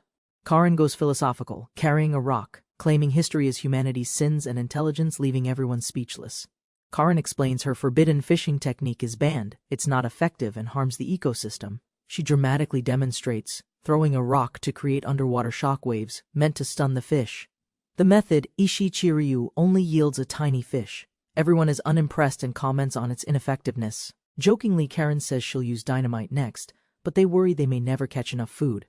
Eri is asked for ideas. She ponders what to do, becoming the group's next hope. Eri, worried about dinner, gently asks if she can share the protagonist's portion. He's stunned. Sheepishly, he agrees. The other girls protest loudly, playfully arguing it's unfair and shouldn't be allowed. The girls pile on, clamoring for his food too. It's chaos, with everyone demanding a share. Overwhelmed, he finally gives in, agreeing to split his catch with all of them equally. Everyone happily receives food, grinning in gratitude. They thank him, reinforcing their camaraderie and teamwork once again. Hokage laughs awkwardly, accepting his loss in the Yurutto fishing showdown, but he has no regrets. Rain pours down, flooding starts. The protagonist urgently wakes everyone. A storm is here, wake up! The girls, still groggy, are confused about the rain and slow to understand the danger. A thunderous downpour terrifies everyone. Chaos erupts as the storm's full force shakes their shelter. He orders retreat to higher ground deep inside the cave. They must move quickly before danger. Everyone scrambles, belongings, cosmetics, and futons get soaked. Panic sets in as precious things are threatened. The girls panic, fearing their precious imported food and items will be ruined, effort wasted. The campfire goes out, symbolizing lost warmth and hope. They feel despair but can still recover. The protagonist regains control, urging calm. Staying composed is key to overcoming this difficult situation. He reassures them flood won't arrive too quickly. Prioritize moving vital, fragile items and food first. Together, they organize to save what they can. Calm has settled, and cooperation begins in earnest. They've secured most items safely inside the cave, protected from floodwater relief after intense emergency. Hokage thanks everyone for staying dependable and quick thinking during the crisis. The group shows exhaustion. Despite cramped conditions, they agree to rest and find a safer outdoor shelter once dawn arrives.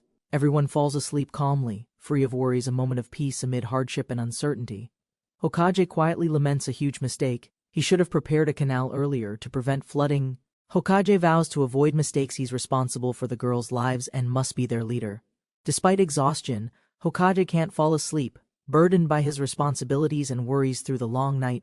Suddenly, a shadowy figure clings to Hokage, startling him but offering unexpected comfort in the dark. He suspects it's Arisa, sleepwalking again, though her face is hidden in the dim light. Arisa's warm presence soothes Hokage, calming his self-blame and providing emotional support in a tough moment.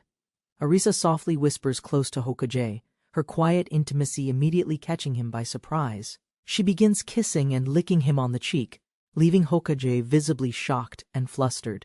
Hokage tries to protest, but wonders if Arisa's actions stem from worry or desire for attention. Arisa intensifies her kiss, and Hokage admits internally that no matter the reason, he can't refuse. Despite fear of being discovered, Hokage secretly welcomes their closeness, trusting the rain to mask sounds. In darkness, Arisa boldly kisses Hokage passionately. He wonders if blindness gives her courage. Hokage's hands explore Arisa's body tenderly. Their closeness grows more intense, despite the risk. Arisa sleep-talks softly while embracing Hokage. He is flustered but comforted by her presence. Suddenly, Arisa vanishes unexpectedly. Hokage is shocked and confused by her sudden disappearance. Left alone, Hokage feels her worries drifting away, finding a moment of peace and relief. Arisa kneels silently in darkness. Her presence feels uncertain, as if hesitant or withdrawn. Hokage questions her feelings. Does she hesitate, or not share the warmth he feels toward her? They kiss deeply in the darkness, their bodies feeling like melting as they emotionally merge. They hold each other tightly, sharing quiet breaths and intimate sounds, lost in the moment. In embrace, Hokage feels his worries fade away, soothed by their closeness in this dark refuge. A sudden rushing sound, likely the floodwaters, signals an urgent shift in the scene's atmosphere.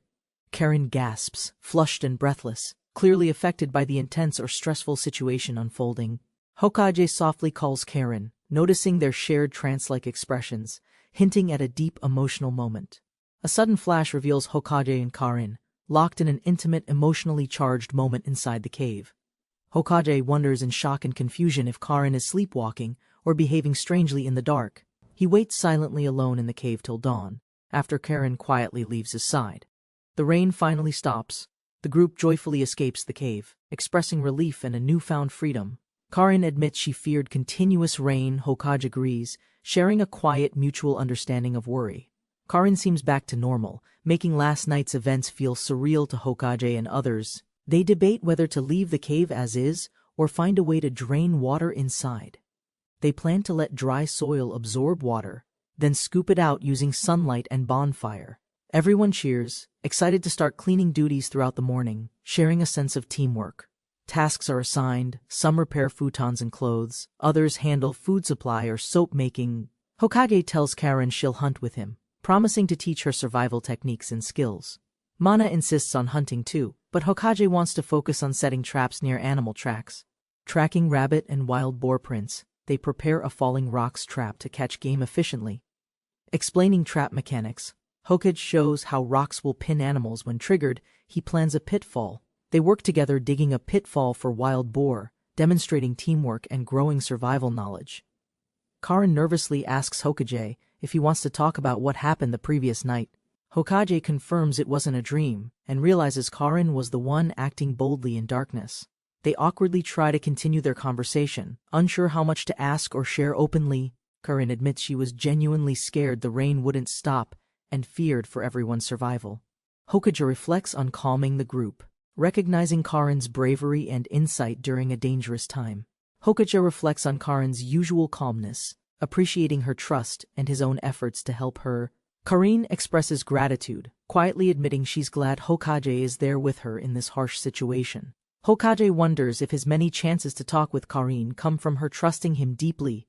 Karin openly worries about living a life of study without experiencing passionate real experiences, including sex. Hokage nervously jokes about her possibly seeking lewd actions in darkness, relieved she wasn't confessing love.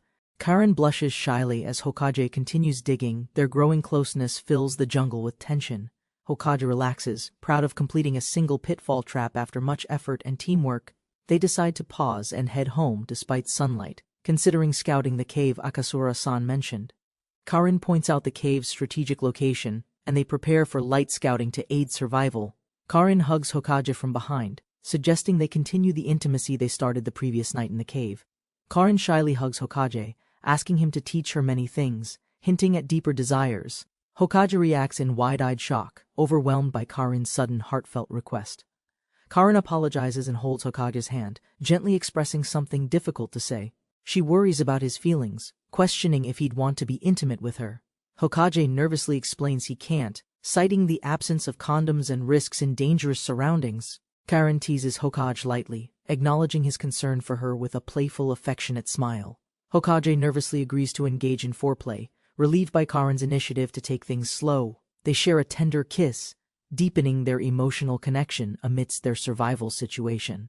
Suddenly, Hokage surprises Karin by pinning her down, shifting the moment's dynamics. Karin responds shyly but openly, indicating her comfort and desire despite the public setting. Hokage draws a knife, alert and ready as he asks Karin if she can walk back alone. He hears the sound of a tiger and decides to investigate while keeping a safe distance.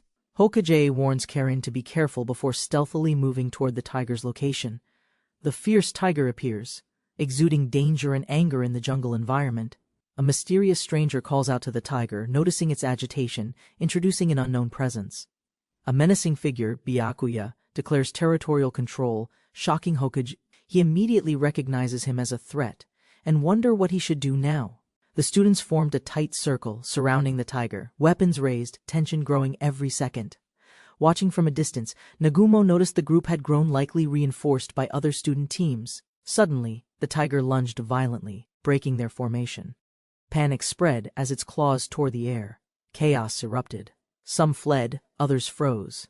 Nagumo hesitated, then was grabbed and pushed toward the front line. Forced forward by a classmate's kick, Nagumo stumbled, used as bait to shield the stronger fighters. The tiger charged with fierce speed. Students panicked, shoving others forward to avoid the claws. Nagumo was knocked down and slashed. The tiger tore through their spears with brutal strength. Despite Nagumo's screams, leaders offered cruel incentives. Survival meant nothing. The tiger was just opportunity.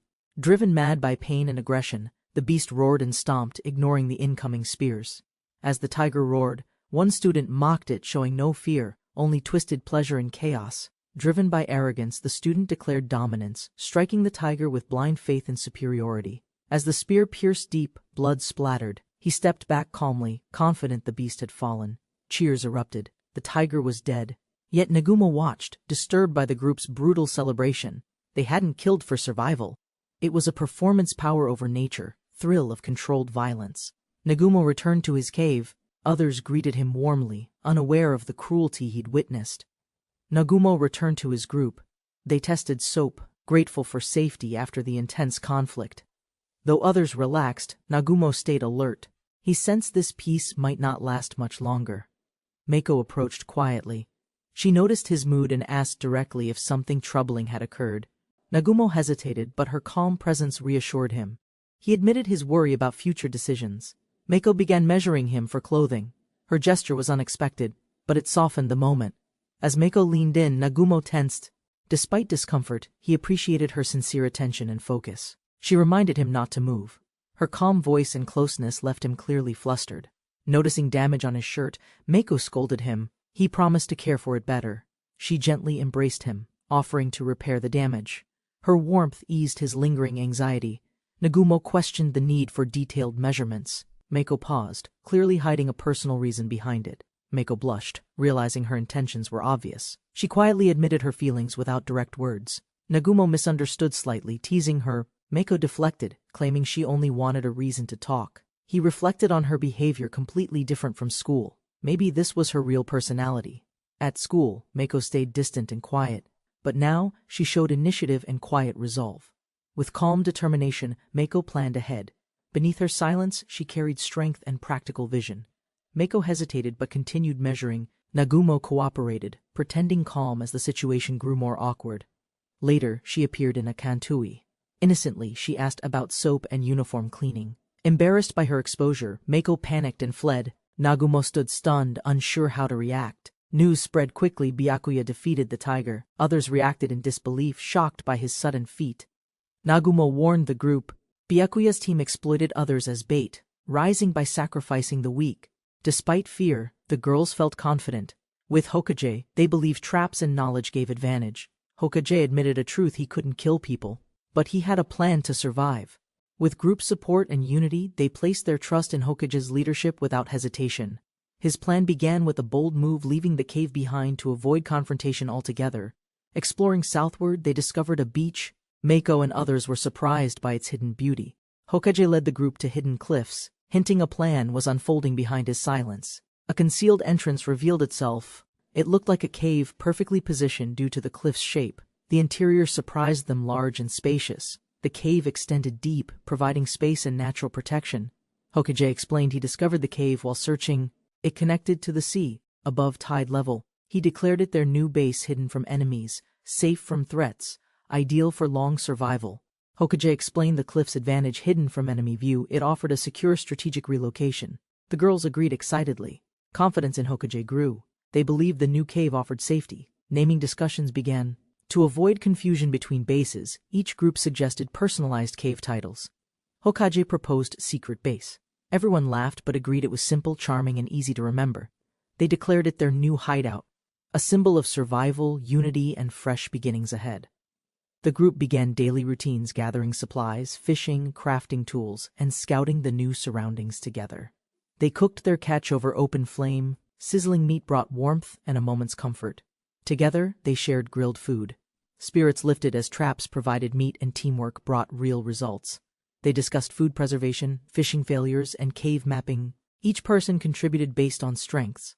The map revealed usable rooms and a hidden lake ideal for washing, organizing, and future planning. Exploring deeper, they found the cave ideal for boats, perfect for escape or future travel. Hokage revealed his plan: build a boat, sail forward, and eventually return to Japan. Everyone listened intently.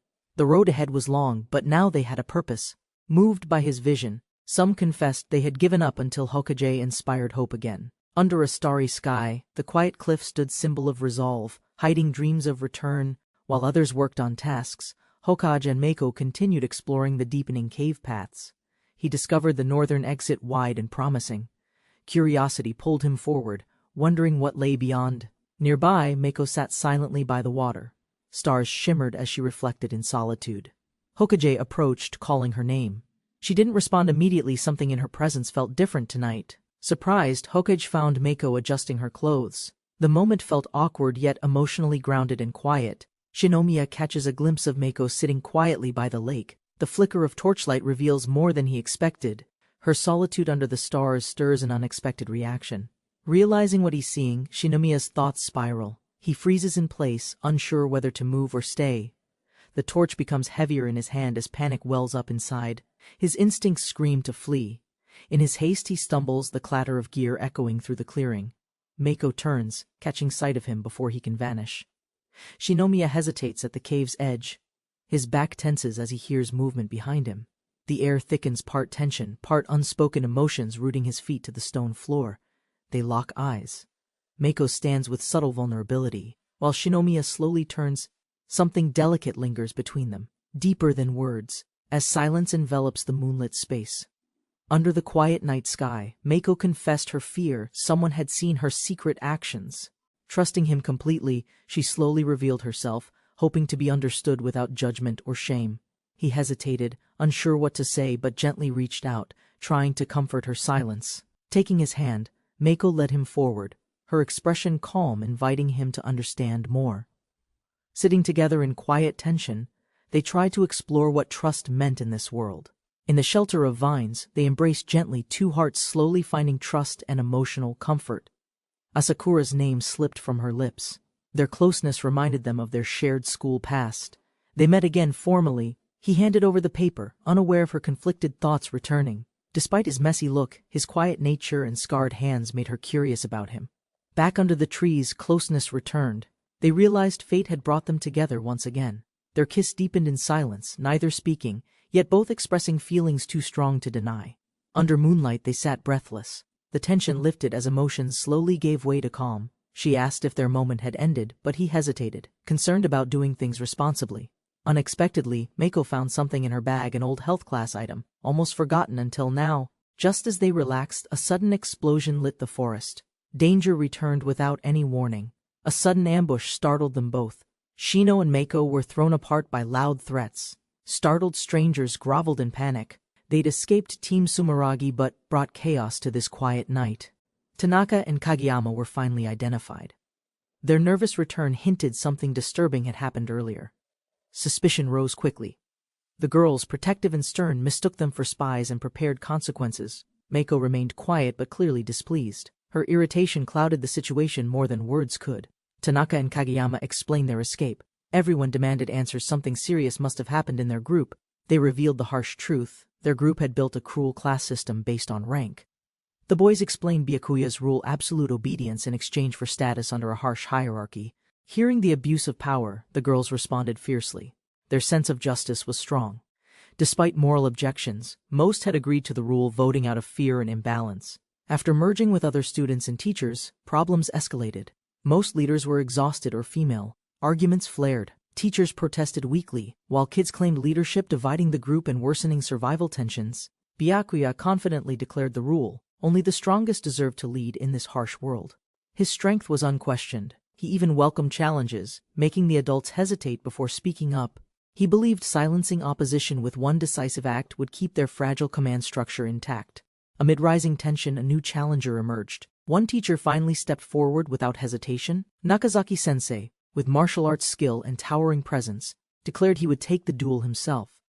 With growing excitement, Byakuya mocked the crowd. He welcomed Nakazaki-sensei's challenge with reckless confidence. Nakazaki charged fiercely. He warned his opponent, strength meant taking consequences, injury included, without complaint. Hidden behind bravado, Byakuya reached for a secret weapon, something that shattered the duel's fairness. Everyone froze. Byakuya pulled a gun mid-fight. He sneered, betraying the rules and everyone's trust. A shot rang out. Nakazaki collapsed. Laughter followed. Byakuya declared victory by power, not by honor. Byakuya mocked the rules. With a smirk, he claimed nothing restricted his use of weapons. Shocked and grieving, the crowd stared in silence. Some panicked, others whispered accusations of cheating. Realizing the danger, Tanaka and Kageyama panicked. Staying meant risking their lives. Escape was survival. Byakuya's ally gave an ultimatum: "Follow us and live, or resist and face the grave." Some ran. Others hesitated. But the older brother chose survival meant following strength, no matter what. Tanaka and Kageyama returned breathless. They explained everything: Byakuya's gun, their escape, and their confusion. Desperate and shaken, they begged to stay. Shino's group debated but understood their fear. They were accepted with a warning: contribute or be cast out. Grateful, they promised effort. Later, the girls tried starting a fire. Spirits were high, but results still lacked. The boys' attempts were futile. Others sighed. It was clear they had a lot to learn. Some questioned their usefulness, but others saw potential. They had already begun contributing in small ways. Even mana-powered fruit held surprising value, especially when offered by the odd but loyal monkey tribe. Ria had unintentionally become a leader. The monkeys followed her like a devoted, quirky cult. With progress steady, the group earned a break. Sunday was declared a peaceful rest day. Everyone enjoyed the calm. They shared hobbies and goals, building trust through quiet, simple moments together. Hinako nervously grabbed Yu's sleeve, her face red as she struggled to say something important. She asked him for a private favor. Yu agreed, unsure what she truly intended. At a rocky cove, Yu waited alone. Hinako peeked out, hesitating before stepping forward. Hinako approached slowly, embarrassed but determined. Yu offered to stop, but she softly whispered, "No." Wearing only a swimsuit, Hinako stood trembling before Yu, preparing to explain her request. Hinako confessed while trembling. Her request was clear: it had to be him, only him. Elsewhere, a strange ceremony unfolded. Monkeys gathered, chanting nonsense while others misinterpreted their odd ritual. She nervously approached him inside the cave, unsure if her presence like this was acceptable. Encouraged by his calmness, she stepped forward, grasping his hand, trusting his intentions in silence. They entered the handmade boat together, unsteady at first, her body swaying as waves nudged them. Curious, she asked about the boat. He explained its creation using fire and fallen wood. The sunlight shone above as they sailed calmly, her amazement growing with every stroke forward. Excited by the successful float, she grasped the paddle and started rowing with enthusiasm. Despite moments of childlike wonder, she remained quiet, her shyness often hiding a strong inner resolve. Remembering past summers, she offered to dive, hoping her snorkeling skills could aid the group. She recalled school days, connecting her past habits to their present survival in this strange world. Assured they had food, he encouraged rest. Still, she held the knife, determined to help. Beneath the clear ocean, she swam confidently, collecting shellfish while he followed with tools. They resurfaced with abundant seafood, amazed at the ocean's bounty and their unexpected teamwork underwater. Soaked but cheerful, she smiled. He admired her talent, surprised by her natural diving instincts. Realizing her wet clothes were transparent, her face turned red with shock and embarrassment. They both panicked, flustered in the canoe, laughter and awkwardness breaking the earlier quiet tension. Trying to regain composure, they quietly reflected until she noticed a fin cutting through the water. Panic grew as she pointed out the shark. He urged calm and quiet movement away. Terrified, she leapt into his arms, begging for safety, rocking the unstable boat dangerously hard. In the chaos, her straps slipped. Both froze, overwhelmed by the accidental exposure and tension. Embarrassment exploded as they screamed simultaneously, realizing the situation had become far more awkward than dangerous. The sudden splash stirred the ocean violently. Panic surged as the shark turned toward the noise. She thrashed desperately, yelling for help, overwhelmed by fear and unable to stay afloat calmly. He grabbed her, steady and firm, urging her to breathe and trust him completely now. She listened, finally calming down. He guided her, telling her to return to the boat. Then he dived without hesitation, boldly declaring he'd deal with the shark on his own. He confirmed the shark came from their noise. Protecting her meant confronting it alone underwater. It wasn't hungry, just curious, but its presence still threatened. He readied himself with cautious resolve. He analyzed its weak point, aiming for the sensor organ sharks used to detect movement. With fierce precision, he struck the shark's head, disrupting its senses before it could attack. Stunned, the shark drifted away. He watched silently, relieved as danger gradually disappeared into distance. Hinako pulled him up, relieved and amazed, as he surfaced exhausted but smiling through disbelief. He laughed nervously, calling himself lucky. She stayed close, genuinely thankful for his safe return. As they floated back peacefully, another girl appeared, loudly demanding to join their private boat. They declined her request, citing weight limits. She teased, suspecting Shinomiya's pervy side was active again. Blushing, Hinako defended him, admitting she'd caused most of the contact and he'd actually saved her. To everyone's shock, Hinako kissed him, declaring he's amazing, even if slightly perverted sometimes. Flustered, the third girl stormed off, accusing them of flirting too boldly right before her. Hinako buried her face in embarrassment, explaining she was just happy and overwhelmed with emotion. She admitted the truth: her real reason for joining was simply to be near him. She shared her past trauma and fear of men, yet now wanted to change that. Tearing up, Hinako confessed her trust in him, feeling excited, but also safe by his side. She panicked over her boldness, thinking he misunderstood. He, meanwhile, wanted to respond sincerely. They both laughed nervously. She leaned into him gently, heart confused but comforted by his warmth. As they drifted across calm waters, he admired Hinako's courage to grow despite past fears. Reaching the shore, he helped her off gently. Others awaited them on solid ground again. Meiko returned with supplies, calmly greeting them.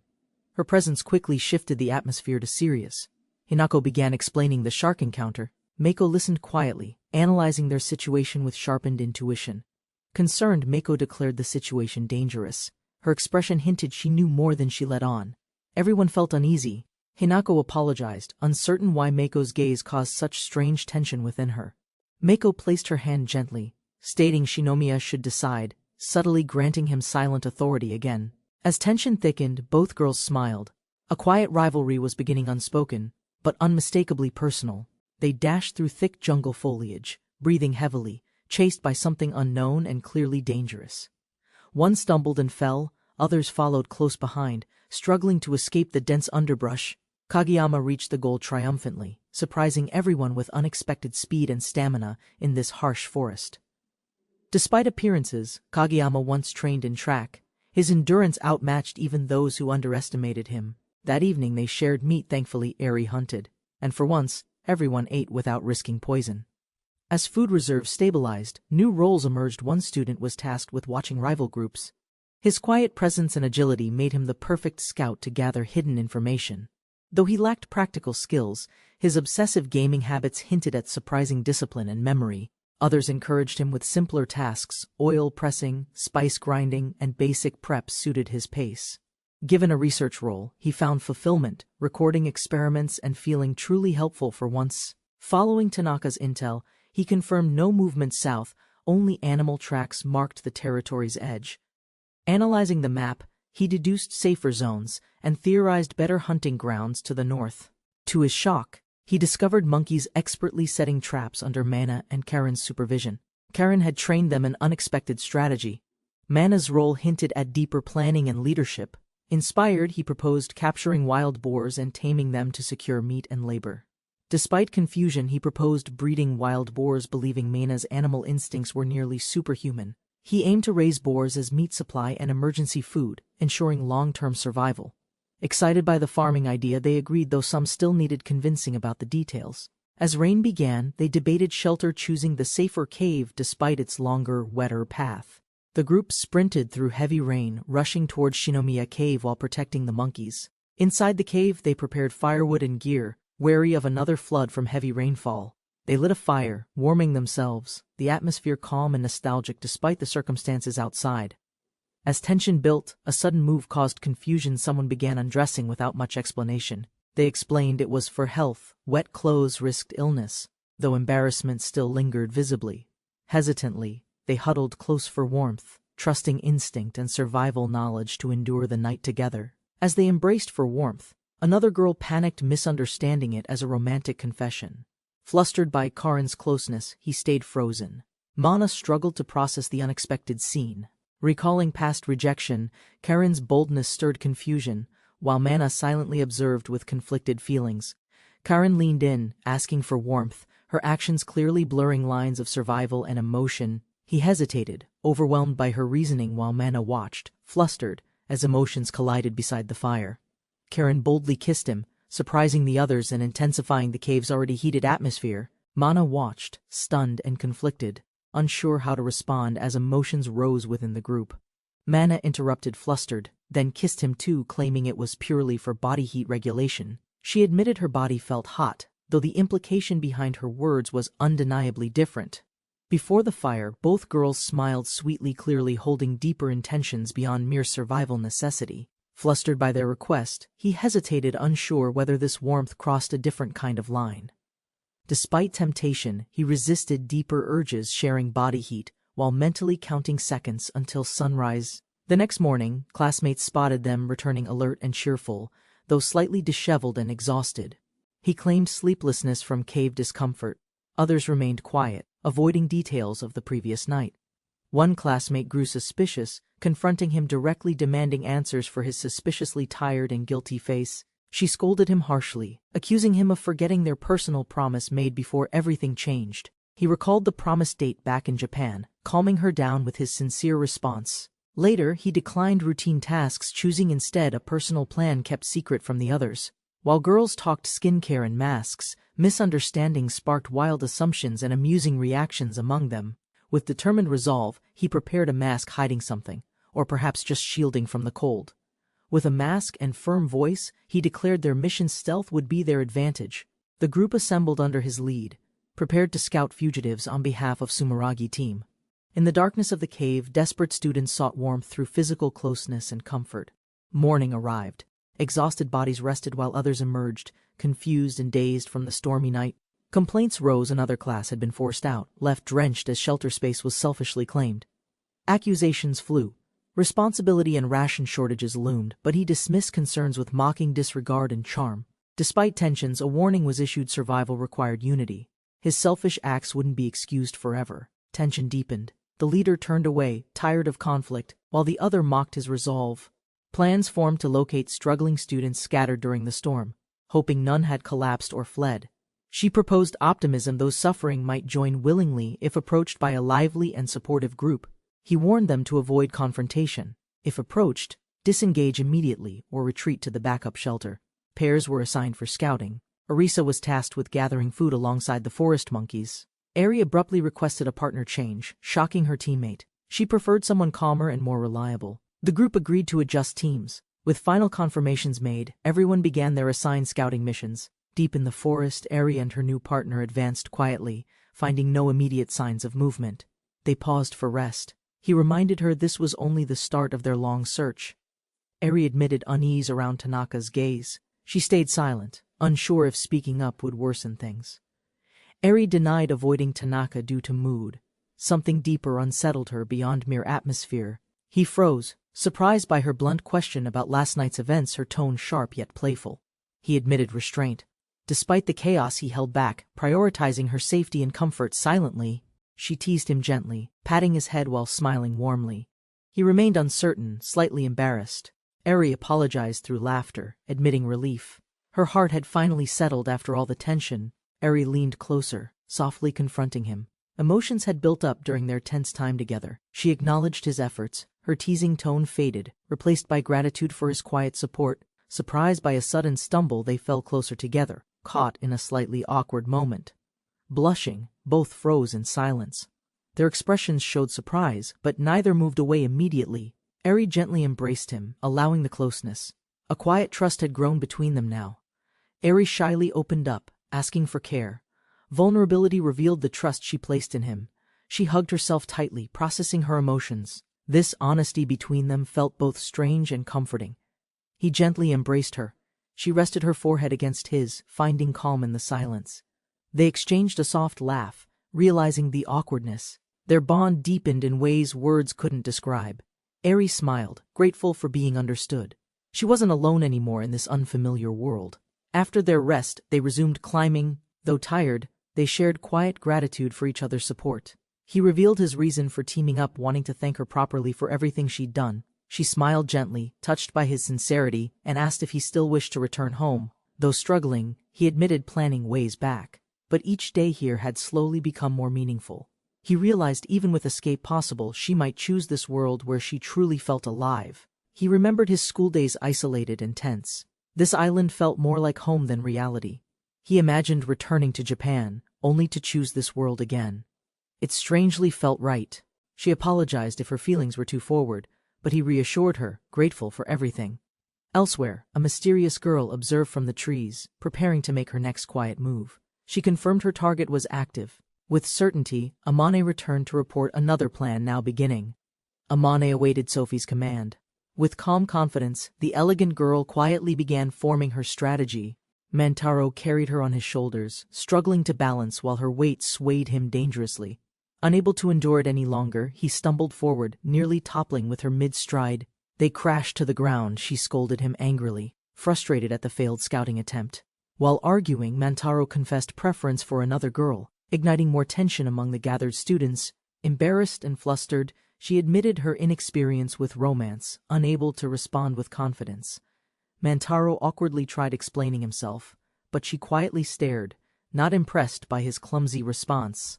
Elsewhere, another group moved carefully through the jungle, hoping to make contact with unknown survivors.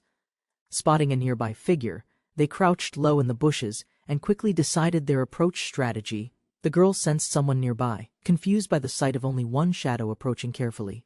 He introduced himself peacefully, but she remained alert, identifying him as a separate faction's member. Suddenly, a scream rang out nearby. Bravo sprinted toward the sound, alarmed by Eri's cry. He arrived too late. Eri was already engaged in a brutal, unexpected fight with another. Despite the surprise, Eri countered fiercely, striking with precision and keeping the attacker off balance. She subdued him quickly, pressing his throat and warning him to release the hidden knife. Though not strong, his quick draw was acknowledged. Eri valued his decisive instinct under pressure. Eri restrained the boy firmly, demanding answers. The masked girl confirmed their scouting intentions cautiously. Their leader appeared calm and confident. She asserted dominance, knowing the others couldn't resist effectively. A mysterious flashback revealed the girl's elite background, connected to a powerful hidden global corporation. She introduced herself as Sophia, Hill Hates heiress, with Amon as her loyal attendant. Sophia smiled sweetly, revealing she already knew Shinomiya's reputation from Sumeragi's whispered jungle rumors.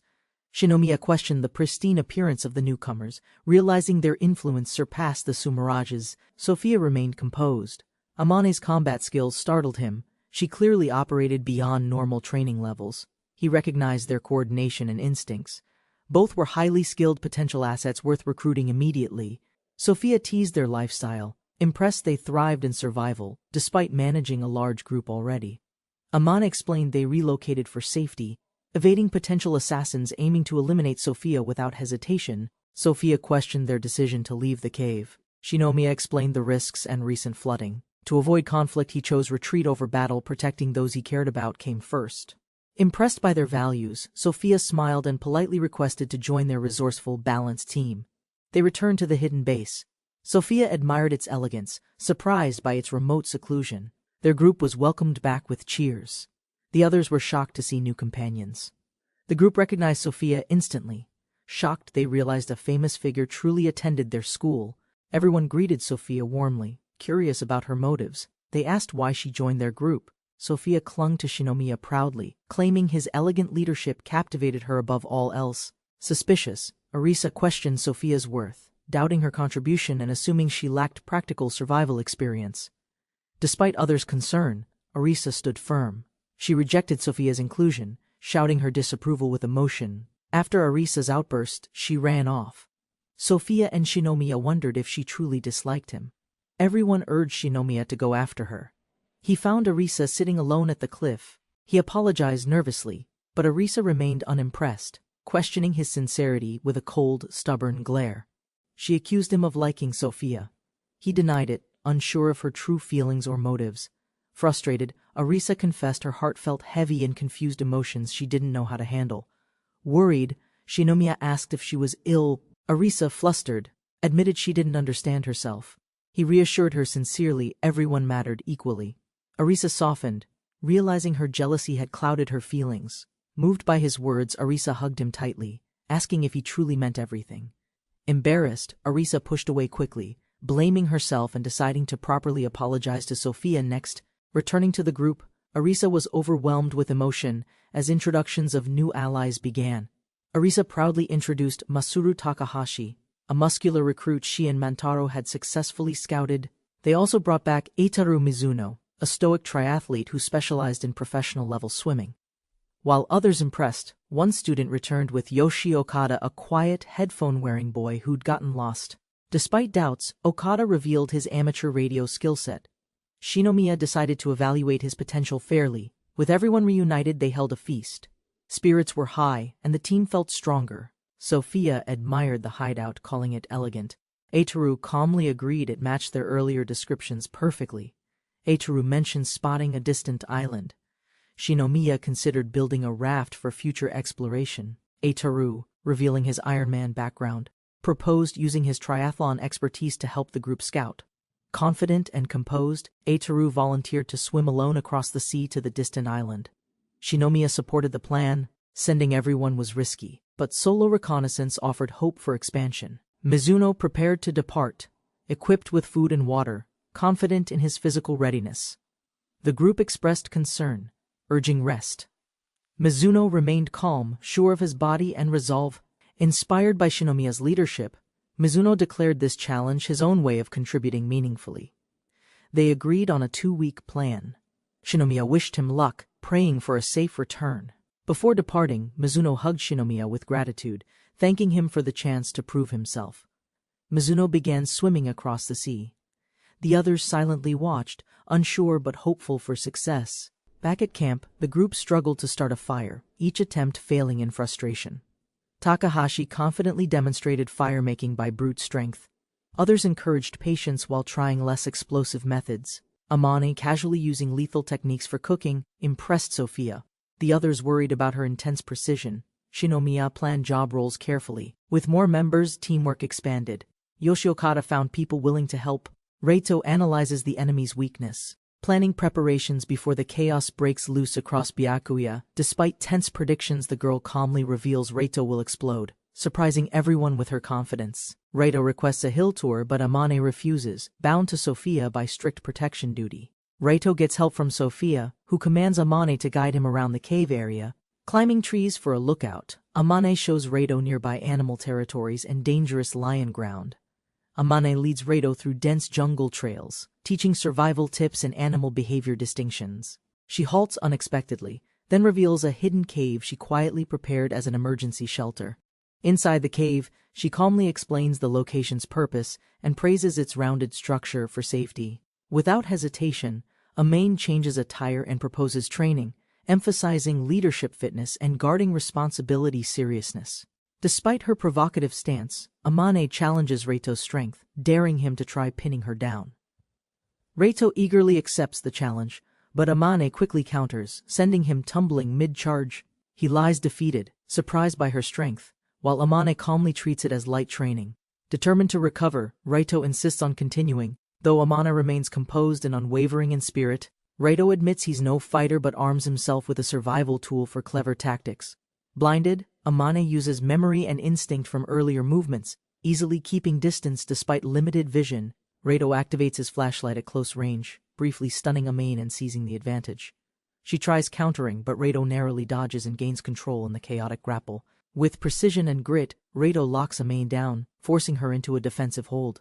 Reito explains his plan's logic using light disruption and tactical memory to neutralize her mobility. Amane accepts defeat with a smile, impressed that he overcame her with clever strategy. She challenged him to a strength test, but he resisted, struggling to keep her down. With a confident smirk, she pinned herself, provoking him to act without holding back. Confused by her calm demeanor, he questioned her seriousness, unsure how to respond correctly. Inexperienced and overwhelmed, he misread her intent, their training now veering into uncertain tension. Realizing the moment escalated, he paused, startled by how far they'd let things go. His hand froze mid-motion, guilt setting in. This wasn't right, she hadn't fully consented. They locked eyes, breath steadying. Realization struck he needed to stop before going further. She smiled gently, confusing his thoughts. Was she unaffected or just masking her emotions carefully? Before he could react, she shifted positions and threw him down with clean technique. Standing over him, she smirked. That's the end. Her counterattack had caught him completely off guard. He teased her about losing, but she admitted she simply wanted to test him. She admired strength, urging him to fight harder, using every strategy to rise above weakness. Introducing herself as Shinomiya Hokage, she declared her path, training, growth, and inner power. He accepted her offer, smiling with newfound respect. Her strength had clearly impressed him. Shinomiya's actions served a deeper goal, protecting Sophia-sama through manipulation, strategy, and fierce loyalty. Alone again, she wondered why his touch lingered. Something unfamiliar stirred deep inside her thoughts. He awkwardly agreed to more training, unsure if emotions or instincts were leading him forward. Hibiki scanned the island horizon, concerned about Mizuno's fate beyond the surrounding dense jungle. As Arisa approached, Hibiki acknowledged his curiosity, silently wondering if Mizuno survived the distant journey. Reassuringly, Arisa clung to him, believing Mizuno safely arrived at the neighboring island's shore. Their quiet moment was interrupted by a shout. Someone above objected to their open affection. Later, fishing yielded massive results. Everyone was amazed by the haul and cheerful teamwork resumed. They marveled at the octopus's size, surprised it was still alive and freshly caught. The octopus suddenly latched onto her, causing panic as she tried to pull it off. Startled, the others rushed to help her as the creature clung with unexpected strength. She struggled with the octopus wrapping around her, trying to hold back panic and discomfort. With teamwork, they finally restrained it. Jokes followed, but hunger quickly shifted focus to cooking. With more people contributing, their survival efforts improved, now crafting tools, shelters, and everyday items. Inside a carved-out chamber, they revealed a homemade stove capable of sustaining controlled fire safely. Next, charcoal-making structures were introduced, low-oxygen chambers transforming wood into a long-burning fuel source. With hope, they dreamed bigger mortar, bricks, and infrastructure, slowly building civilization from limited island resources. Hearing her name softly spoken, Eri turned, touched by the quiet warmth in his gaze. Eri teased Hibiki with affection, but their moment paused upon hearing voices deeper inside. Inside, the boys huddled in excitement, urgently setting up something hidden from the others' view. Hibiki assumed the worst, scolding them only to realize they were reacting to digital content again. They revealed a solar-powered tablet, used to watch old anime and read downloaded e-books offline. Inspired, Hibiki learned one dreamed of becoming an architect with apps, knowledge, and blueprints ready. Hibiki encouraged teamwork, assigning roles clearly. The group felt recognized, gaining confidence in their contributions. Before he could reflect more, a classmate summoned him to inspect a new development. Twin girls proudly presented sprouting planters. The soil nearby proved rich for sustainable food growth. Other students claimed their contributions too. Experiments began, and Shinomiya recorded observations for farming progress. Playful competition arose over planter growth. Hibiki tried to ease tension, though it caused jealousy. Things escalated quickly as the girls overwhelmed Hibiki with attention, sparking light-hearted jealousy nearby. Mana proudly showed off soft rabbit fur, excited to contribute new resources to the group. Surprisingly, the monkey helped skin it. Hibiki marveled as Mana explained their growing skills together. Riita, now monkey leader, impressed everyone. Hibiki grew concerned they might become too clever and independent. Mana demanded to be taken seriously. Annoyed by Hibiki's playful head pats and calm praise, Mana playfully leaned closer, but Hibiki stayed cautious, caught off guard by the sudden closeness. Teased for blushing, Hibiki deflected, while Mana claimed romantic expertise, watched silently by curious onlookers. Hibiki awkwardly retreated, using an excuse to escape rising tension, leaving Mana a little flustered. That evening, Hibiki reflected quietly by the fire, proud of their growth and new beginnings. He imagined their future: brick furnaces, tools, crops, livestock, true civilization rising from scratch. One step further, with their advancements in livestock and metalwork, Hibiki imagined future ships and expanding their settlement. Despite the optimism, Hibiki's mind remained unsettled, concerned about the intentions of the Sumeragi group. Amane approached as Hibiki relaxed. She had questions and possibly answers about his lingering worries. Calm but serious, Amane stated she had personal business with Hibiki, hinting at deeper concerns. They moved deeper into the cave. Hibiki wondered, was she also targeting the mysterious Sumeragi? Amane revealed her noble heritage and duty, sworn protector to Milady since early childhood. Hibiki joked about samurai duty, but Amane shut it down, proud of her deep loyalty. She explained Milady meant more than friendship. Hibiki was shown a secret room she'd constructed. Hibiki stepped through the curtain, amazed by the tidy interior and its castle-like elegance. Suddenly he gasped in shock. Something unexpected behind the curtain caught him completely off guard. Hibiki froze, an intense aura radiated. Someone dangerous was inside. This wasn't part of the plan. Sophia shyly spoke, nervous about appearing improper, her sincerity showing through her vulnerable expression. Flustered, Hibiki panicked as Sophia gently asked if he would stay by her side. He realized too late he'd let his guard down in this calm, deceptive island life. Cornered, Hibiki stood between Sophia and Amane, one bold, one stern, unsure how to respond. Hibiki panicked, realizing Sophia's setup left no easy escape from the overwhelming situation ahead. Sophia gently approached Shinomiya, asking with sincerity to become his partner in their strange world. Confused and trapped, Shinomiya learned he must accept her or remain imprisoned in the enchanted room. Shinomiya hesitated, seeing Sophia's nervous expression, realizing the moment held deeper emotions than he expected. Discovering the room's soft futon, he realized Sophia had crafted everything with thought and personal care. Sophia shyly admitted she created a special space, hoping their first experience would feel meaningful. Shinomiya froze as Sophia unveiled the soft futon. Overwhelmed by her intense preparation and sincerity, Sophia emphasized morals and readiness, revealing a symbolic item, leaving Shinomiya both baffled and speechless. Suddenly, another girl stormed in, interrupting the moment as Shinomiya's options rapidly disappeared around him. Amane grabbed his arm firmly, joining the situation uninvited, escalating tension into pure comedic panic. Surrounded by affection, Shinomiya questioned his resistance, but a strange intuition warned him of something forgotten. Shinomiya asked Sophia why she went to such lengths, confused by her strong determination. Sophia explained time wouldn't wait forever, treating the moment as precious and worth embracing fully. She expressed her desire to understand Shinomiya's real feelings, not just follow the situation's flow. Revealing her background, Sophia reminded them her life was public, shaped by power and expectations. Constantly in the spotlight, Sophia confessed that every action she took influenced people far beyond herself. Sophia explained her life was predetermined, treated merely as a strategic asset by her father. Shinomiya learned her noble lineage demanded political sacrifice, with marriage used to shift global alliances. She once sought freedom in school, but her identity was discovered faster than she expected.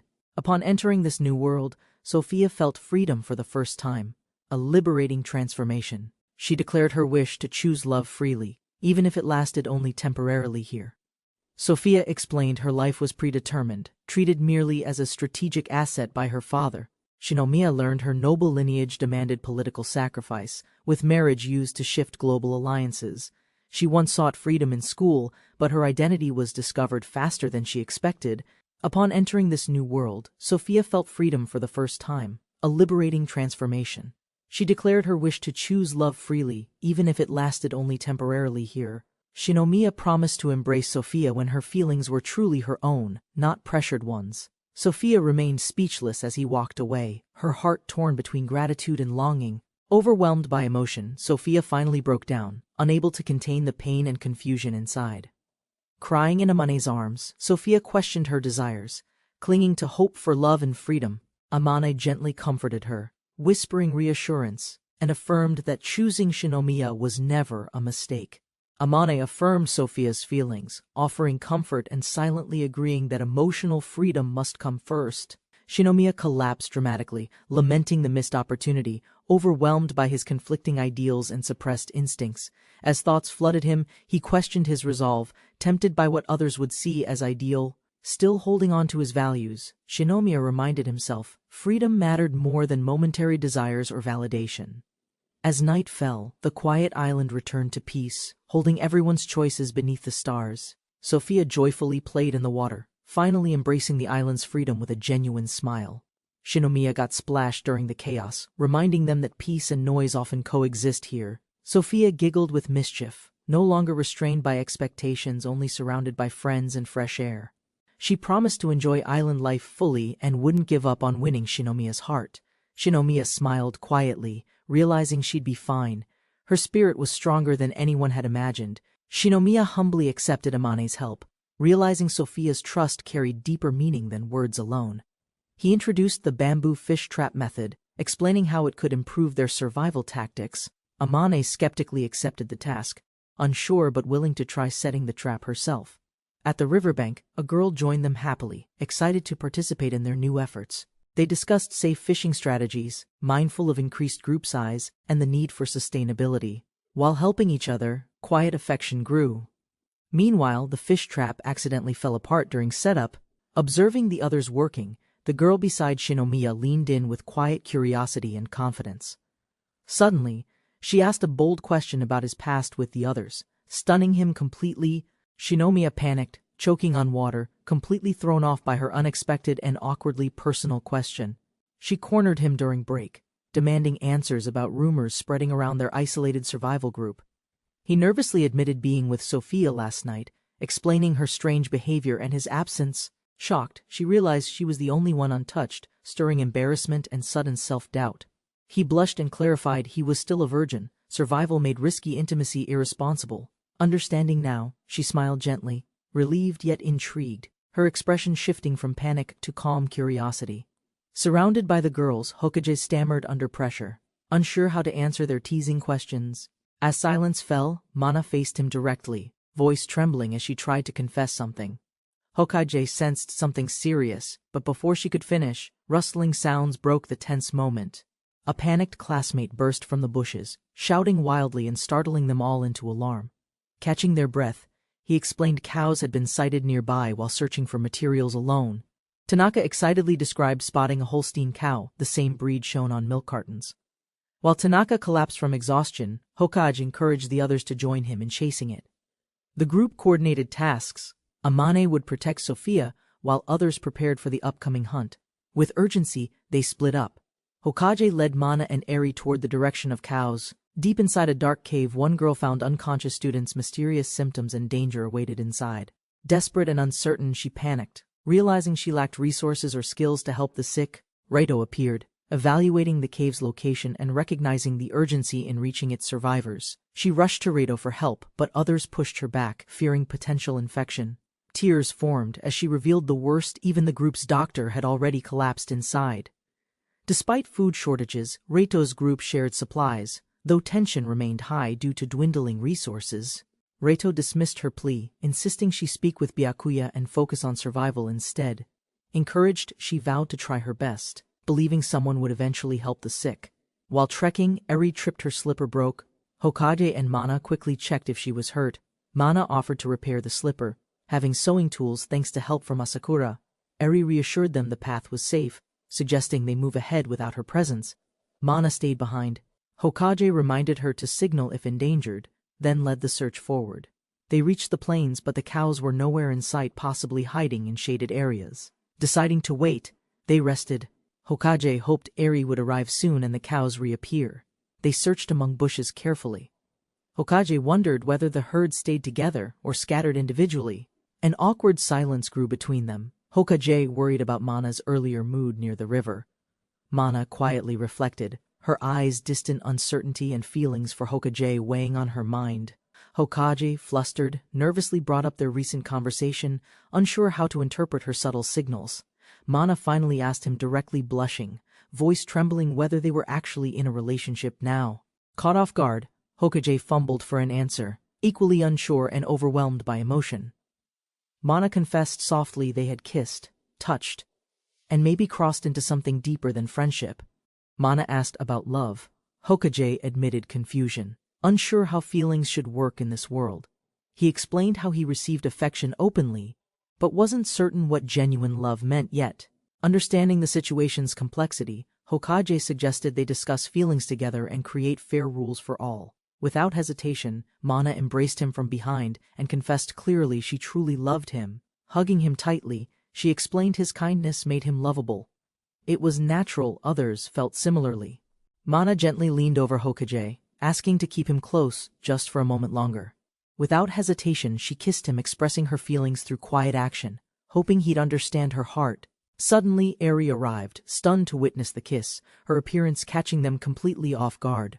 Smiling awkwardly, Eri tried to brush it off, pretending to be unfazed by the scene. Eri gracefully stepped away to search for cows, privately acknowledging and respecting Mana's feelings. Mana gently asked Eri about her feelings. Eri admitted she loved Hokage as well. Hokage silently reflected, realizing he'd misjudged Eri's feelings. Her care was genuine, not just kindness. Eri, calm and sincere, confirmed she didn't mind sharing affection, her feelings were real too. Mana, surprised but determined, called Eri to join them, refusing to let her feelings be hidden. Hokage froze as Mana shouted with fiery emotion, the situation escalating faster than he expected. The two girls exchanged silent glances, clearly hesitant yet conflicted about what to do next. Hokage sat between them, stunned, as both girls held his shoulders with unreadable expressions. Suddenly, the two girls argued, confused over who had caused the awkward moment between them. Hokage panicked mid-thought, realizing their intentions could escalate and worsen the already tense situation. Tension flared as one confessed feelings, the other reminded them they were struggling to survive. Tension erupted between the girls. Hokage laid still, overwhelmed by their harsh, unresolved accusations. Suddenly, he was caught between giant beasts, unsure how things had escalated this far. Frightened, he realized any misstep could be fatal. His only goal now: stay alive. Back in reality, he tried strategizing calmly, but emotions and pressure clouded his thoughts. He paused, choosing to stay silent. Watching closely might reveal the safest way forward. Mana confidently offered kisses, believing Hokage's affection could be won through bold generosity alone. Eri challenged her, questioning who truly enjoyed affection, while nervously masking her own feelings. Flustered, Eri made a bold claim about Hokage's habits, shocking everyone with unexpected honesty. The situation escalated. Mana panicked, Eri blushed uncontrollably. Hokage could barely keep up with events. In heated competition, Mana pressed forward. Eri gasped. Hokage got caught between overwhelming declarations. Hokage froze, unsure if he was being attacked or somehow caught in a romantic crossfire. Both girls pressed closer, each trying to prove dominance while Hokage helplessly endured the chaos. Suddenly, Eri pushed forward, taking charge. Mana stared, confused by the unexpected shift in control. Eri declared her intent while Mana protested. Hokage couldn't move, buried under rising emotional tension. Locked in contest, their emotions flared. Hokage, pinned between them, couldn't escape the escalating rivalry. Eri leaned in gently, offering comfort. Hokage tensed, unsure how to handle her closeness. Surrounded by both girls, Hokage realized escape was impossible no matter which direction he turned. Mana watched anxiously as Eri supported Hokage. Something stirred in her, and she reached forward. Acting on impulse, Mana grabbed Eri's arm, startling her. Emotions overflowed, triggering an unexpected reaction. The two girls tumbled into play fighting. Hokage backed away, unsure how to diffuse their energy. Mana quietly apologized, her emotions surfacing. Eri, caught off guard, sensed something deeper behind her words. Mana confessed her feelings, clarifying intentions. Eri responded with warmth, reassuring her as a true friend. They embraced gently. Eri reminded Mana that friendship and Hokage's peace mattered more than their rivalry. They decided to make up. Jealousy lingered, knowing Hokage was admired by other girls too. Eri gazed at the sky, reflecting calmly. This world was strange but full of possibility. The girls agreed forcing Hokage to choose now would only cause tension and unnecessary pain. They embraced warmly, sealing a mutual decision: friendship first, everything else would come with time. They promised to wait until returning home. Until then, their friendly rivalry would remain gentle. Hokage, watching quietly, admired their maturity. He realized peaceful compromise was essential in this strange world. But as they turned to him again, he knew his biggest challenge still remained. The girls proposed a new idea: supporting Hokage together, rather than competing for his attention. They each expressed their affection with sincerity, leaving Hokage overwhelmed and speechless from both sides. Hokage felt joy swell inside. For once, things seemed peaceful, and surprisingly warm-hearted too. Suddenly, something unexpected happened. The mood shifted. Mana lashed out, accusing Hokage of inappropriate thoughts. Just as things calmed, chaos returned. An ambush from behind left everyone shocked and confused again. Mana screamed as something licked her unexpectedly, only to discover a cow had snuck up. Everyone turned in surprise. Hokage identified the creature calmly: a Holstein, common but unexpected here. 3 cows appeared, 2 adults and a calf. The group quietly observed the peaceful animal family. Realizing the mother cow had given birth, they planned how to guide them back gently. Surprisingly, the cows followed on their own. No rope needed, just kindness and a soft voice. The group bonded while exploring. Mana praised Hokage's charm while Eri offered help without hesitation. Suddenly, a bird burst from the bushes. Everyone jumped as it flapped overhead unexpectedly. Mana stood stunned. A lone chicken landed on her head, calmly staring at everyone. Chaos erupted as a flock of chickens stormed out. The group scrambled to catch them. After much effort, they secured several chickens safely inside a bag, adding livestock to their camp. Returning triumphantly, the trio laughed, leading cows and chickens like a traveling band of cheerful misfits. Hokage praised the day's success. His spirits were lifted, confident in their team's progress. Elsewhere, morale declined. Work slowed down, and hope for rescue faded among other isolated classmates. A determined leader watched from afar, preparing to intervene. Adjustments are now necessary. The group slowly stirred as Mutsu loudly clapped, confusing everyone with a strange riddle. With cheerful pride, he revealed their treasure-fresh chicken eggs found safely inside a woven basket. Joyful energy filled the cave as they cooked every egg into a satisfying morning meal. Everyone devoured their bowls, praising the flavor and planning daily harvest from the healthy hens. Eriko explained their handcrafted lacquerware, made carefully to last and resist bacteria from repeated use. A discussion about drying methods erupts, but Ritsuko dismisses it, insisting practicality matters more now. She proposes milking cows for dairy, sparking awkward reactions with her bold, exaggerated demonstration technique. They debate milk usage, ultimately deciding sterilization is too difficult and raw consumption is dangerous. As breakfast continues, Mizuno's absence is mentioned. He's been gone 2 weeks since leaving the group. Gathered around the meal, they silently hope Mizuno is safe and enjoying food somewhere too. The group struggled with bland food, mushrooms and weeds with no seasoning to make meals bearable. One member discarded edible parts, prompting scolding from others for wasting precious survival resources. A strict member confronted the slacker, demanding effort and contribution instead of idly sitting around. Meat was scarce, animals avoided traps, and tensions grew over everyone fulfilling their assigned roles. Anger exploded into threats as leadership was challenged, suggesting a group vote to settle power. He warns about the sick in her group, questioning if voting would weaken their care. Though brushed off as a joke, his stern tone reveals he truly meant every word. Frustrated and cornered, she agrees to act, clearly irritated but conceding to group pressure. Confidently, she shares intel about deer spotted nearby and begins rallying efforts for a hunt. Just then, a younger girl nervously approaches, saying she has something important to reveal. Hinako leads him deep into the cave, nervously revealing it's the girl's sleeping quarters.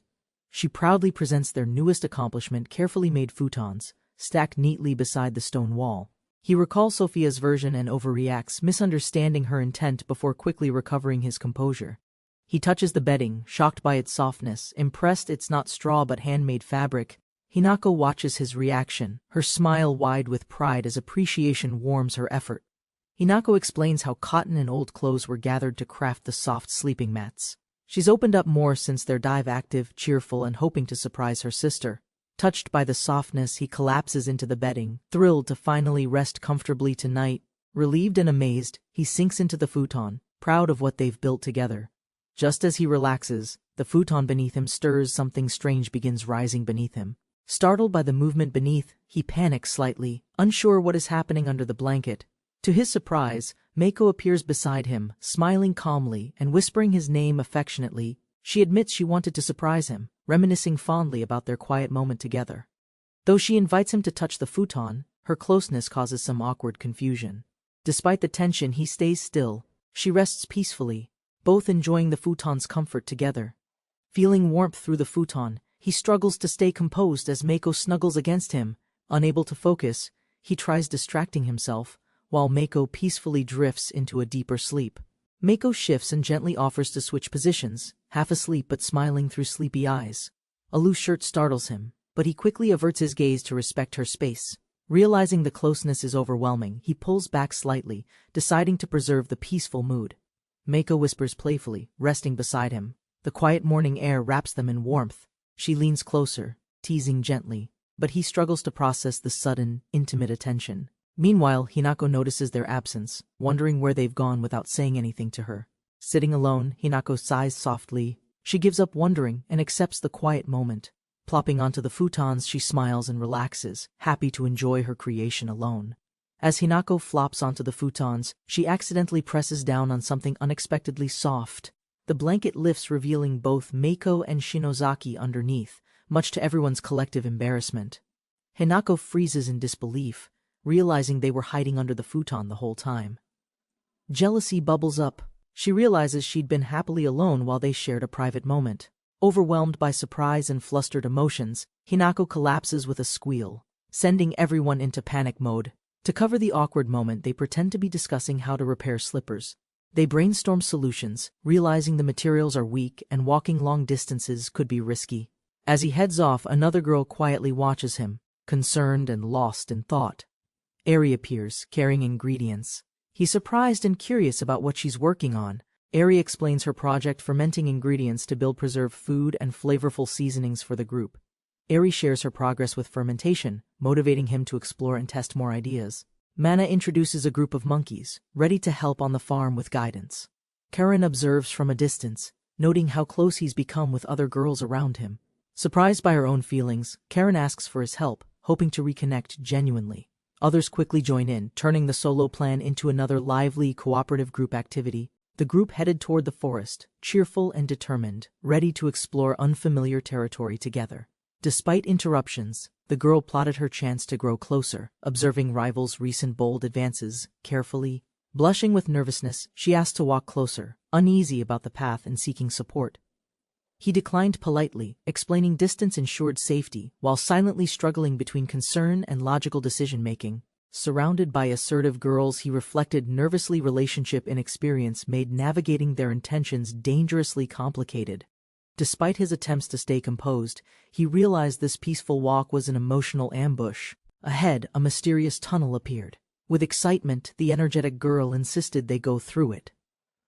While he and another girl raised safety concerns, enthusiasm quickly turned the decision into chaos. Trying to justify, he pointed at visible light, hoping logic could balance out everyone's impatience. Eventually, everyone gave in. With soft blushes and quiet trust, they chose curiosity over caution.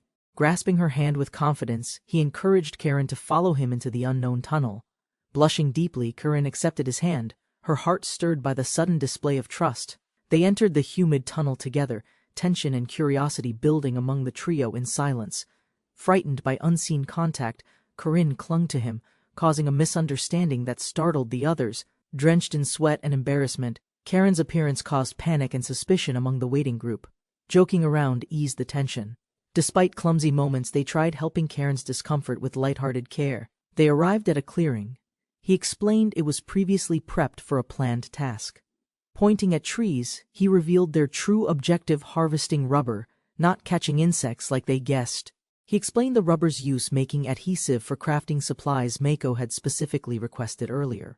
Sharing more knowledge, he demonstrated cutting techniques while everyone watched, impressed by his resourcefulness and memory. Everyone managed the rubber collection with ease. Meanwhile, he prepared something unexpected to surprise them. He revealed a handmade hammock, offering it to Karen while reflecting on unused preparations from before. Karen tried it with caution. He explained the design: elevated, breathable, and pest-resistant for comfort. Struggling to balance, Karen collapsed awkwardly. The others laughed, amused by her clumsy yet earnest effort. He demonstrated the correct use calmly. Karen listened, slightly annoyed he hadn't explained it sooner. One girl boldly claimed the hammock, teasing her agility, surprising the others with her sudden appearance. Karen tested balance beside him, concerned about space, but chose to stay despite the closeness. While she claimed to dislike the outdoors, she began relaxing, nudged by nostalgic conversation and warmth. They shared a quiet moment. Hidden beneath banter, deeper feelings surfaced under the hammock's soft shade. He reminisced about survival training, realizing Karen was the first to call him by name. Trying to dry off, Karen unintentionally startled him, leading to a flustered yet innocent moment. She teased him boldly. He resisted, recalling his promise to stay composed no matter what. Playfully accusing him of favoritism, she challenged his restraint. Catching him completely off guard, she dismissed concern about others seeing them, quietly revealing insecurities beneath her confident behavior. Unable to hold it in, he confessed her cuteness made self-control almost impossible. Karen cautiously expressed her concerns, still affected by past conflict between Eri and Mana. Unexpectedly, Arisa's chest slipped through the hammock gap, leaving him startled and unsure how to react. As Arisa slept unknowingly, chaos unfolded. Karen watched, unimpressed by the awkward and escalating situation. Karen scolded Arisa for her carelessness. The hammock situation grew more absurd with each second. The hammock snapped from stress. Everyone fell, and Karen punished Arisa while keeping a straight face. The trio crash-landed together after the hammock snapped, tangled in a heap of limbs and groans. Trying to stay calm, he reassured them while buried, as chaos slowly gave way to recovery. Elsewhere, Tanaka explained how animals appeared like game achievements: cows and chickens suddenly populating their surroundings.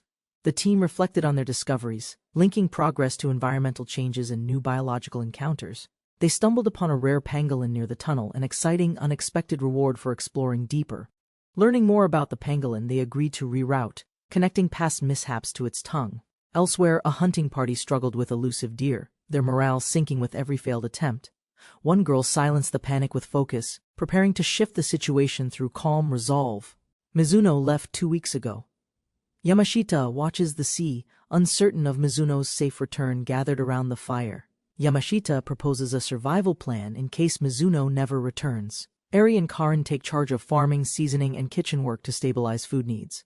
To test new spices, Eri and Karin use Yamashita as their unknowing taste subject daily. Meanwhile, Takahashi and Yoshiokata manage lumber duties, using brute strength to support building and shelter expansion.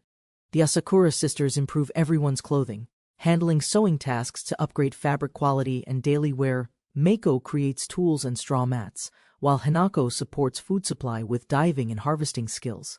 Thanks to Mana's training, monkeys now help carry supplies and food across the animal farm. Livestock care is left to Mana. Arisa assists whenever fishing duty doesn't take her time. Cows clear stumps for farmland. Sophia gains survival confidence by learning and mimicking everyone's useful roles. Sophia excitedly commands Amane to slice targets with precision, turning attacks into harmless dice. Without hesitation, Amane obeys and instantly dices the threat. Her knife technique astonishes everyone watching. Yamashita is shocked. Despite no explanation, Amane fulfills absurd orders with supernatural knife-based transformations. To train her skill, Yamashita becomes Amane's sparring partner. Only Sophia can weaken her focus. During sparring, Yamashita pins Amane down. Despite the advantage, training constantly pushes both to exhaustion. Pinned mid-training, Amane startles Yamashita with an unexpected accusation, causing brief confusion and awkward tension. Frustrated by Yamashita's move, Amane retaliates despite being restrained, flaring up their chaotic sparring session. Though exhausted, Amane demands more rigorous training. Yamashita struggles physically, drained by her intense combat drills. Sophia and Amane casually dismiss Yamashita's fatigue. They suggest washing up to avoid disturbing the group. At the lake, Yamashita reflects on conflict readiness, training alone while preparing for future threats. Yamashita senses movement nearby. Hidden behind leaves, Sophia's distraction leads to a surprise water ambush. Amane attacks mid-bath, catching him off guard. Sophia was the bait in their planned strategy. Sophia reveals a swimsuit custom-made by Asakura. Yamashita is speechless by her unexpected boldness. Yamashita questions Sophia's trade. She cheerfully explains, exchanging Amane's gathered lumber for the tailored swimwear. Embarrassed and exposed, Yamashita is hugged from behind. Sophia nonchalantly explains the swimsuit lacks padding. Surrounded in the water, Yamashita endures Sophia and Amane's attention while trying to remain calm. Sophia confidently takes over, offering to assist. Her tone suggests more than just helpful intent. Attempts to help fail painfully. Yamashita suffers while Sophia experiments with pressure, unaware of her strength. Amane encourages her. Sophia, smiling sweetly, uses full strength, causing Yamashita to scream in comic despair. Under endless chaos, bruises, and teamwork mishaps, a full week quietly passes on the island. A student is scolded for failure. He acted impulsively and returned empty-handed from hunting. The group watches quietly as tension rises. Someone asks about Byakuya's unexplained absence from camp. Emerging from a dark cave, Byakuya drips blood, dragging a heavy staff across the ground. His eyes are cold. His weapon is stained. He's clearly done something beyond ordinary means. Facing his brother, Byakuya smiles eerily. He's asked about the hospital cave. He only laughs darkly. Byakuya confesses proudly he eliminated weak members, claiming they were unnecessary burdens to the group's survival. He claims obedience, saying he only followed orders. His brother listens without shock or denial. They embrace. The older brother smiles coldly, satisfied with the grim outcome of his command. Byakuya smiles eerily, proud of his deed, their twisted bond now sealed by silent agreement. He accepts the rules. His role was to burn away weakness. His brother fans the flames. Byakuya, smiling, entrusts cleanup to his brother, still unaware of the deadly turn ahead. With a gun in hand, the brother executes Byakuya, believing this final act necessary perfection. Calm and unflinching, he thanks Byakuya for the service and eliminates him without hesitation or remorse. Alone, he praises his brother's sacrifice. Unaware, a hidden girl witnessed everything from behind the trees. Terrified, she gasps for breath. What she saw may change everything or destroy her entirely. Yamashita asks if everyone is prepared. Despite nerves, the group stands united behind his leadership. Together atop the cliff, they unveil their plan, building a vessel, their first step toward escape. He awoke submerged in deep water, sinking slowly while sunlight barely reached his struggling form. As panic rose, he reached toward the strange hand, uncertain if it meant rescue or illusion. Gasping awake, he realized he was back in the cave, confused by the sudden return. Still exhausted and disoriented, he turned over. Unaware he was resting against something unexpectedly soft. Opening his eyes, he froze. Arisa was asleep on him, breathing peacefully without realizing anything. He questioned Arisa's intent, trying not to move and worsen the already awkward situation. Pulled by her warmth, he relaxed completely just as she suddenly realized she'd also fallen asleep. Now awake, Arisa scolded him lightly, frustrated by his behavior even in unconscious rest. Blushing, she made a bold offer wanting to help, just for today, in her way. Despite her effort to rouse him gently, he remained sound asleep, oblivious to everything happening. Arisa gently embraced him, whispering that everyone needed him awake soon, not just her alone. Though conflicted, she gave in slightly, covering him with warmth while struggling with her feelings. Realizing she'd lingered too long, Arisa panicked but couldn't deny the comfort of being near him. As their closeness deepened, emotions stirred silently. She hesitated, yet held him tenderly, lost in thought. He finally stirred, confused but calm, meeting Arisa's eyes as tension filled the air between them. Hokage suddenly awakened in panic, confused just as Arisa and another girl looked surprised. He struggled to recall events, learning he'd returned yesterday. His memories remained hazy and fragmented. Though still groggy, Hokage stood up. His friends encouraged him. Everyone had been waiting patiently outside. Hearing his name, Hokage turned to see two classmates approaching, relieved he had recovered. Reunited by the fire, laughter filled the air. Everyone safe, celebrating survival and their strong bonds. They examined the damaged boat, confused by strange weather patterns surrounding the mysterious island boundary. Their straw sail had worked, but rain soaked it, stopping the boat during the storm. With conditions worsening, Hokage quickly ordered manual rowing. Yoshikata rushed to cut down the heavy sails. The storm surged violently. Yoshikata lost balance, nearly falling into the sea as wreckage scattered. Hokage leapt to help, commanding Takahashi to steer as the waves kept hammering the boat. The group discussed how close they'd come to disaster, praising decisive teamwork that saved their lives. After returning safely, Hokage called off further travel, realizing the storm boundary was too dangerous. Takahashi boasted proudly, reminding everyone his sheer strength had saved them all during the chaos.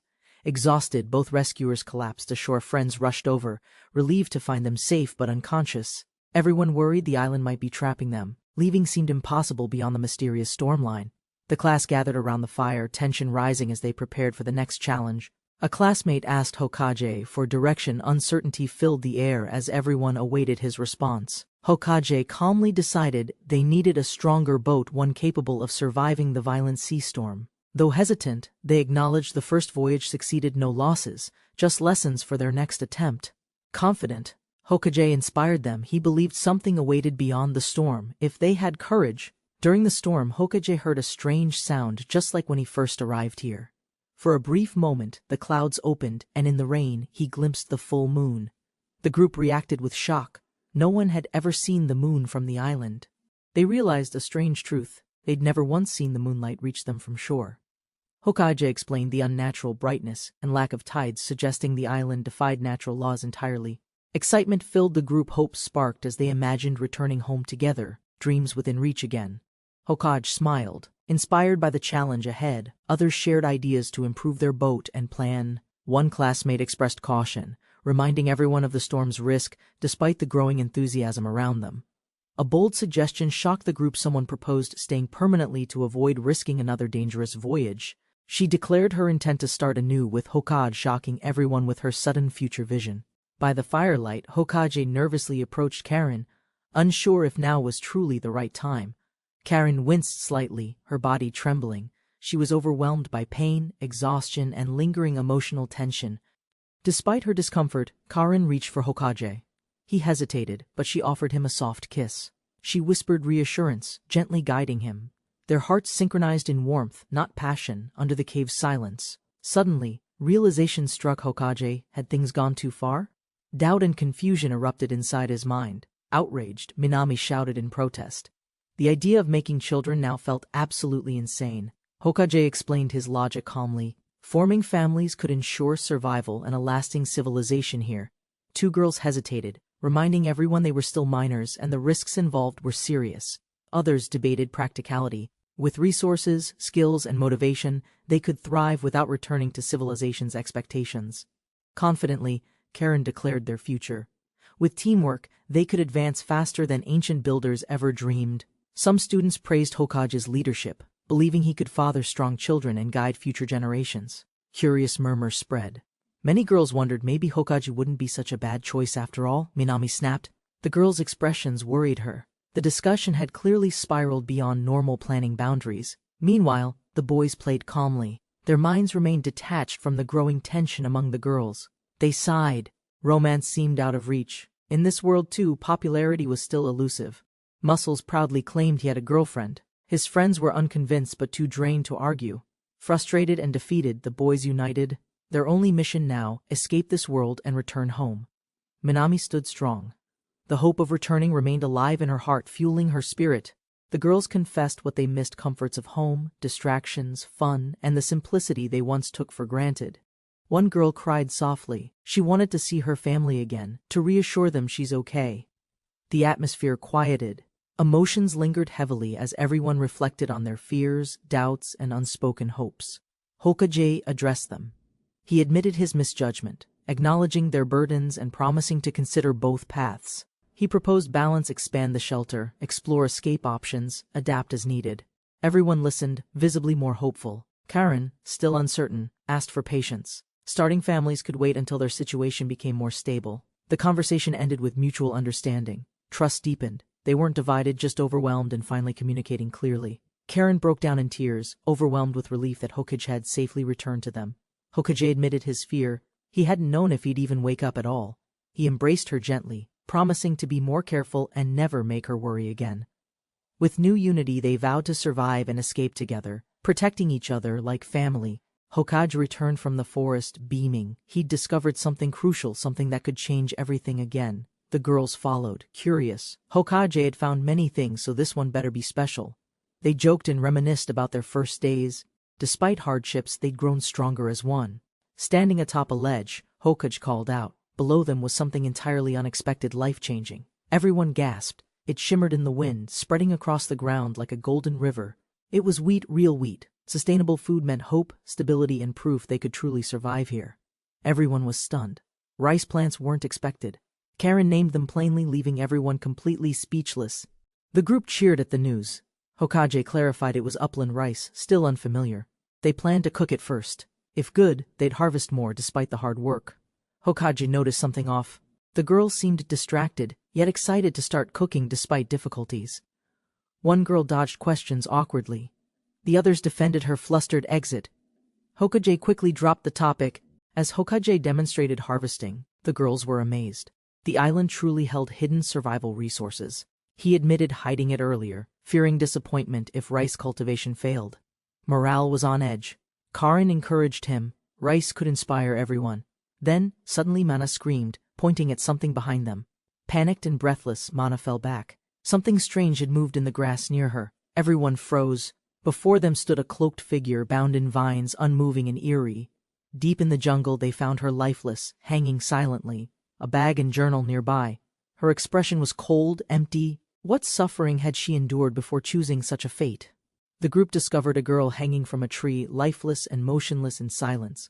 Hokage immediately commanded action, slicing the rope while unsure if she was truly dead. No breathing, no pulse, yet her body remained warm, indicating she had died just recently.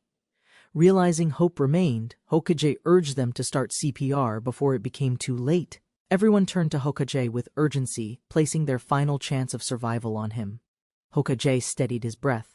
Recalling the steps, he cautiously secured her airway and position. Without delay, he began chest compressions, forceful, rhythmic, counting aloud to maintain pressure and tempo. The group assisted, quickly pinching the nose, checking response, and preparing for mouth-to-mouth respiration.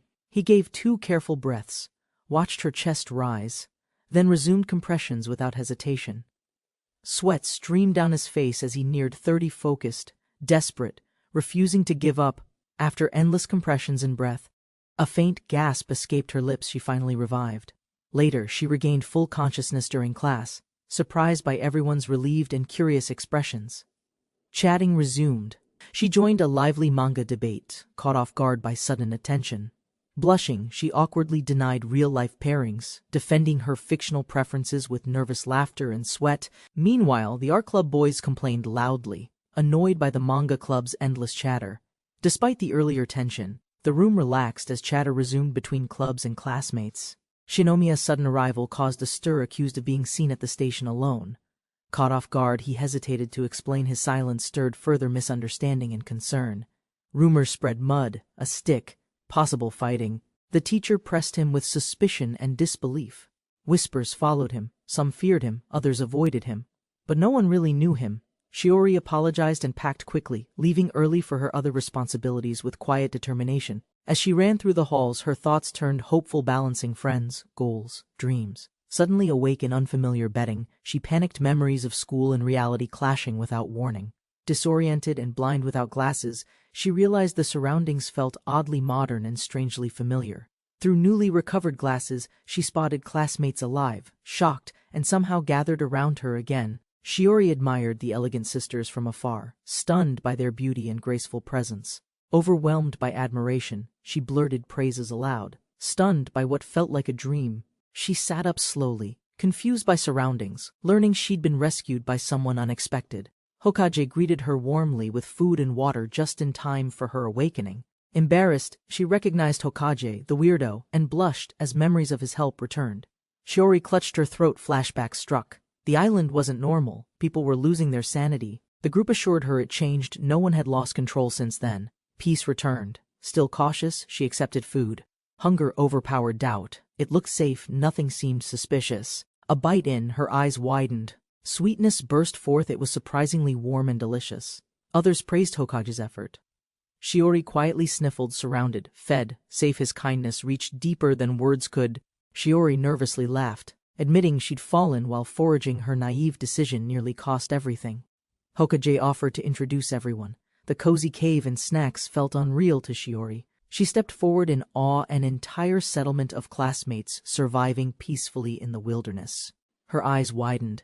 This setup mirrored textbook illustrations, organized, cooperative, and thriving beyond expectations. A friendly group waved her over. Surprised, Shiori blurted out, still adjusting to warmth and welcome. Shiori was shocked. These were the top 4 girls from school, all gathered together here. Surrounded by mismatched yet cheerful faces, Shiori introduced herself, grateful for the warm welcome. Mako gently reassured her. Shiori felt relief, finally accepted, despite everything that had happened before. The cheerful blonde embraced her. Everyone here had been saved by Hokage at some point. Yuki's overwhelming energy stunned Shiori. Meanwhile, others taught rice-drying. Survival life here had clearly become routine. As Shiori listened, she panicked. Everyone followed Hokage's precise, detailed instructions with practiced ease. She was stunned. Hokage farmed, built, fought tigers, praised as leader, genius, and reluctant pervert. Hokage humbly deflected praise, saying he was simply helping others, not the hero they believed. He reassured Shiori gently she could rest safely here, among everyone, under a protected roof. Shiori followed him, eyes widening. Before her spread a thriving, peaceful farm beyond imagination. Shiori stood amazed. She had never realized how beautiful and peaceful the island truly was. She reflected quietly. Everyone here was good. Maybe she had been too guarded before. While admiring the moment, she spotted Hokage and Yuki talking alone, then froze in shock. Her eyes widened. From a distance she saw them kiss. Confused feelings surged inside her. Shiori panicked aloud, realizing they were a couple. Her heart raced with unexpected emotions and doubt. Futakawa joined casually, asking for peace, but her words stirred something awkward in Hokage. From a distance, Shiori stared intently, curious and confused by their private, seemingly tense exchange. Without warning, Futakawa kissed Hokage. Shiori witnessed everything again, eyes wide with disbelief and shock. The kiss deepened. Shiori stood frozen, overwhelmed by the growing complexity of her emotions. Yuki erupted in protest. Flustered, Aries' kiss was longer. Rivalry sparked in a bizarre showdown. The girls demanded fairness, one more kiss each. Shiori was stunned by the absurd escalation. Furious, Shiori turned away. Everything she thought about Hokage shattered in a single dramatic moment. With girls clinging tightly to both sides, Hokage stood speechless. Chaos swirled around him. Shinomiya received sudden affection from both sides, stunned as attention increased his growing reputation. Shiori watched quietly from afar, convinced Shinomiya's charm masked something dangerously misleading underneath. Comparing him to a notorious playboy, Shiori feared history would repeat with broken hearts. Despite anxiety and frustration, she remembered Shinomiya had saved her during her toughest moment on the island. Determined to uncover the truth, Shiori resolved to question everyone and confront her own doubts. Shiori hesitated to approach others. Fearful and overwhelmed, she fled before anyone could react kindly. From a distance she saw the girls doing laundry together, seemingly relaxed and well-organized. Trying to help, Shiori stumbled nervously. Her anxiety flared when others suddenly acknowledged her presence. When asked about Shinomiya, Shiori panicked. Her words stumbled, clearly masking deeper personal thoughts. The girls praised Shinomiya warmly, leader, protector, even princely. Shiori listened quietly, feeling oddly uncertain inside. Shiori panicked and blurted gossip. She couldn't control herself under pressure from the girls' questions. The girls spoke boldly of romance. Shiori struggled to grasp their confidence and strong emotions. Slipping away with relief, she overheard the boys working together and building tools with joy. Shiori quietly observed. Though unsure, she admitted the boys weren't intimidating, just busy creating clever inventions. Everyone respected Shinomiya's leadership. Even livestock benefited from his guidance. Shiori's curiosity grew stronger than ever. While others admired Shinomiya's leadership, Shiori pondered the reason behind everyone's strong loyalty toward him. Nikotama suddenly appeared with energy, stunning Shiori by her bold figure and outgoing, cheerful confidence. Shiori tried explaining her curiosity, but Nikotama's blunt praise for Shinomiya ended the conversation quickly. Before Shiori could speak again, chaos erupted as Karin's clumsiness caused a very awkward scene. Niimi's calm presence intrigued Shiori. She hoped Niimi's insight might help her understand everyone better. Shiori stayed quiet, unable to jump into their casual rhythm as the teasing between girls continued. Nikota's sudden blush triggered chaotic teasing. Shiori grew more confused as the conversation turned unexpectedly personal. Nikota boldly claimed she could seduce Hokage. Shiori froze, unsure if she heard correctly. Arisa stunned everyone, casually declaring her readiness to raise children in this world with determination. Wide-eyed and speechless, Shiori and Nikota both confirmed they hadn't misheard those startling, honest words. Shiori's inner thoughts exploded. Her moral compass crashed under the weight of overheard outrageous declarations. Mentally exhausted, Shiori retreated. Meanwhile, Shinomiya approached the girls unaware of their wild earlier conversation. He casually asked what they discussed. The girls hesitated, their faces stiff from sudden tension. Arisa tried changing the subject. Under pressure, she pulled at her collar, blaming the heat. Preparing to undress, Arisa panicked everyone. Shinomiya stepped in, explaining sweat and evaporation like a scientist. Shinomiya calmly explained better cooling methods. The girls blushed, impressed by his unexpected practical knowledge. Suddenly, Karin clung tightly to him. Shinomiya froze, unsure how to respond to the gesture. With closed eyes and flushed cheeks, Karin leaned forward, heart pounding as tension quietly rose. The moment stalled awkwardly. Shinomiya misunderstood her approach, prompting laughter from others and flustering poor Karin. Frustrated, Karin blurted her true intent. Embarrassed and shaky, she tried confessing, but words tangled midair. Karin turned bright red. Shinomiya awkwardly pulled away, completely confused by the sudden emotional reaction. Shiori ran in, breathless. Realizing something important about the group's strange yet connected dynamic, she imagined the worst Shinomiya, surrounded by every girl, confidently enjoying his accidental harem status. Shiori panicked. Her mind raced with theories, pheromones, hypnosis, or something worse luring the others in. Suddenly confronted by Shinomiya himself, Shiori froze, caught between suspicion, awkwardness, and the urge to escape. Shinomiya led Shiori into the storage room, explaining preserved food supplies and ongoing fermentation efforts. Shiori was shocked by the amount. Her thoughts wandered to survival, preparation, and hidden strength. Alone with Shinomiya, Shiori began overthinking again. Doubt crept in despite his casual, normal behavior. When he turned to speak, panic overwhelmed Shiori. She assumed the worst was finally happening. In a mental spiral, Shiori imagined the extreme. Horrified, she fled before he finished talking. Shiori shouted an apology and bolted. Shinomiya was left stunned by her abrupt, panicked reaction. She yelled in desperation, assuming the worst. Shinomiya looked completely lost at her sudden confession. In her escape, Shiori tripped and crashed. The misunderstanding escalated into a full-blown accident. Landing together, Shiori and Shinomiya locked eyes. Their awkward closeness froze both in stunned silence. Shinomiya gently asked if she was hurt. Shiori, flustered and confused, screamed again in panic. Shiori, shaken and atop Shinomiya, panicked at the position and feared the worst outcome. She imagined terrible rumors forming. Her mind spiraled into possible headlines, none of them good. Tied up and dramatically surrounded, Shiori cried out in despair, sure she was falsely condemned. Collapsed and exhausted, she murmured defeat. Surrounded by misunderstanding, she muttered, "I'm doomed," and blacked out. Shiori discovers a fallen classmate beside broken pots, confused and overwhelmed by the scene. Panicking, she considers fleeing or returning to her team. Fearing no one believes her, she cautiously searches the storage area, eyes scanning the jars for hidden answers or threats. Opening one container, she finds strange dried meat, triggering deep suspicion and rising anxiety inside her. Terrified by what she saw, Shiori screams, realizing staying silent is no longer an option. Shiori panics as the supposedly unconscious boy stirs. She pleads frantically, fearing punishment. Surprisingly calm, he offers better preserved food, casually noting the first batch wasn't very edible. Embarrassed, Shiori confesses her intent to steal food. He reassures her and explains his experimentation. He confirms her actions were harmless and gently asks whether she plans to stay or leave. Shiori listens as he shares his reason, keeping their presence secret from outsiders like animals or threats. He offers dried meat, joking it's hush money. Shiori hesitates as he encourages her to eat. Overwhelmed by taste and kindness, Shiori cries uncontrollably. He's shocked, thinking it's just that delicious. She admits the food's great but feared being used or hurt again like in the past. Holding food jars, she reflects this might help her sick friends if she shared it. Smiling through tears, Shiori recalls her change of heart and put everything back, feeling ashamed. Shiori breaks down, overwhelmed by grief. The people she wanted to save are already gone. Shinomiya rushes to comfort her, surprised by her collapse, unsure how to help immediately. Determined through tears, Shiori declares she must tell everyone the truth about what really happened. In a solemn moment, she's encouraged to speak. Everyone has gathered silently, waiting to listen.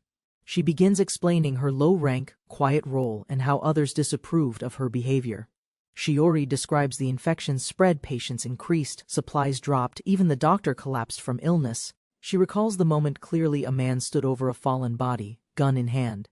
Hidden in the trees, Shiori witnessed the horror without being noticed by either party. She recognized Reito's face. He was armed and standing over Byakuya, eyes full of violence. Reito muttered coldly about the sick and cleaning up, leaving Shiori stunned and terrified. Byakuya, bleeding but defiant, grabs Reito's gun, desperate to stop him from going further. Byakuya says he's no longer needed. Reito is stunned, angered by the resistance shown. Reito furiously reloads his gun, shouting at Byakuya to stop interfering in his way. As others hear the gunshot, Reito drags Byakuya's body, whispering it couldn't be helped. When confronted, Reito lies. He blames Byakuya, claiming he was endangering the sick inside. Reito explains the struggle. He blames the injury on a chaotic confrontation with Byakuya. He claims Byakuya aimed the gun first and reflexively redirected it, killing him accidentally. One student cries over Byakuya's body, shocked and grieving, unsure how this could have happened. The crowd reacts with confusion and disbelief, hearing Reito's version, unable to process the tragedy. Reito walks away, blaming Byakuya's recklessness. The others mourn, unaware of the truth Shiori holds. As emotions rise, one classmate stares closely at Byakuya's wound, eyes narrowing in realization. Holding the gun, he questions if Byakuya really aimed first, doubt beginning to set in. Another student recalls the chaos, unsure who shot whom, but insists Byakuya held the weapon. Reito turns cold, accusing them of stalling, suggesting they knew Byakuya's intent all along. Arguments erupt. Some defend Reito, others accuse. Distrust spreads rapidly through the divided crowd. Reito accuses Byakuya's group of conspiracy, saying even the sick were comrades, and still murdered. The crowd erupts in anger, shouting to exile him. Panic spreads fast across the clearing. Stones fly, fists swing, chaos explodes. Reito's accusers now fleeing for their lives amidst growing violence. A girl grabs her friend, yelling to run, but the other stands frozen in shock. She refuses to flee, screaming and slapping, desperate, insisting her friend accept. Byakuya is already gone. Reito calls off the pursuit, urging everyone to conserve energy and focus on survival instead. Leadership assures the group they'll rest and reorganize. Many agree, expressing pity for poor Reito. Hidden nearby, Shiori watches silently, her mind screams liars as she sees their deception unfold. She observes how everyone hides the truth, conveniently relieved and complicit, unwilling to confront their guilt. Shiori whispers, a chilling realization. She too ignored the signs. Just like them, just like everyone. Shiori admits she saw everything, but fear silenced her, so she fled into the forest. Hearing the full story, the other girls are shocked, finally realizing the situation's true depth. Shinomiya comforts Shiori, gently thanking her for speaking out, and telling everyone to rest and reflect. Shiori confesses she once considered ending her life, blaming herself for trusting Reito and staying silent. Shinomiya holds her hand, assuring her she survived, made choices, and met people who care now. Shiori finds strength again, grateful and emotional as she promises they'll support each other forward. Tearfully, she asks to stay. Shinomiya embraces her. Of course, he says without hesitation. Shiori crouched in fear, overwhelmed by the situation, as unexpected attention shifted solely toward her. The girls surrounded her, insisting she join, while she panicked, unsure how to respond. Gently pulled into the bath, Shiori trembled as warmth and kindness washed over her. Relaxing in the handmade tub, Shiori began smiling, realizing everyone's efforts made it possible. As compliments followed, Shiori opened up, her anxiety softening while friendships quietly started to grow. Mai was surprised when the girls insisted on washing her, despite her embarrassed objections. After bathing, they returned to camp. The atmosphere felt cheerful, like a familiar school trip.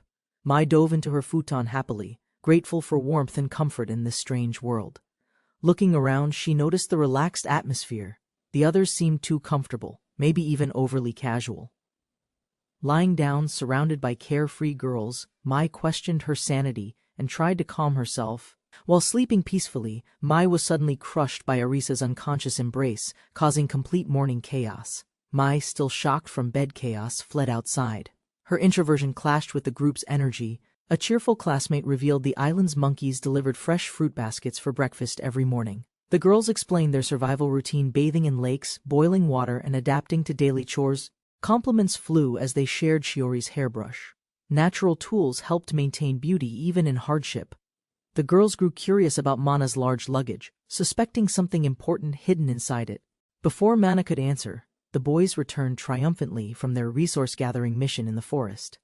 They brought back filled containers of water, enough to support the group for several days. The girls joyfully greeted the boys, celebrating their safe return with warm smiles and cheer.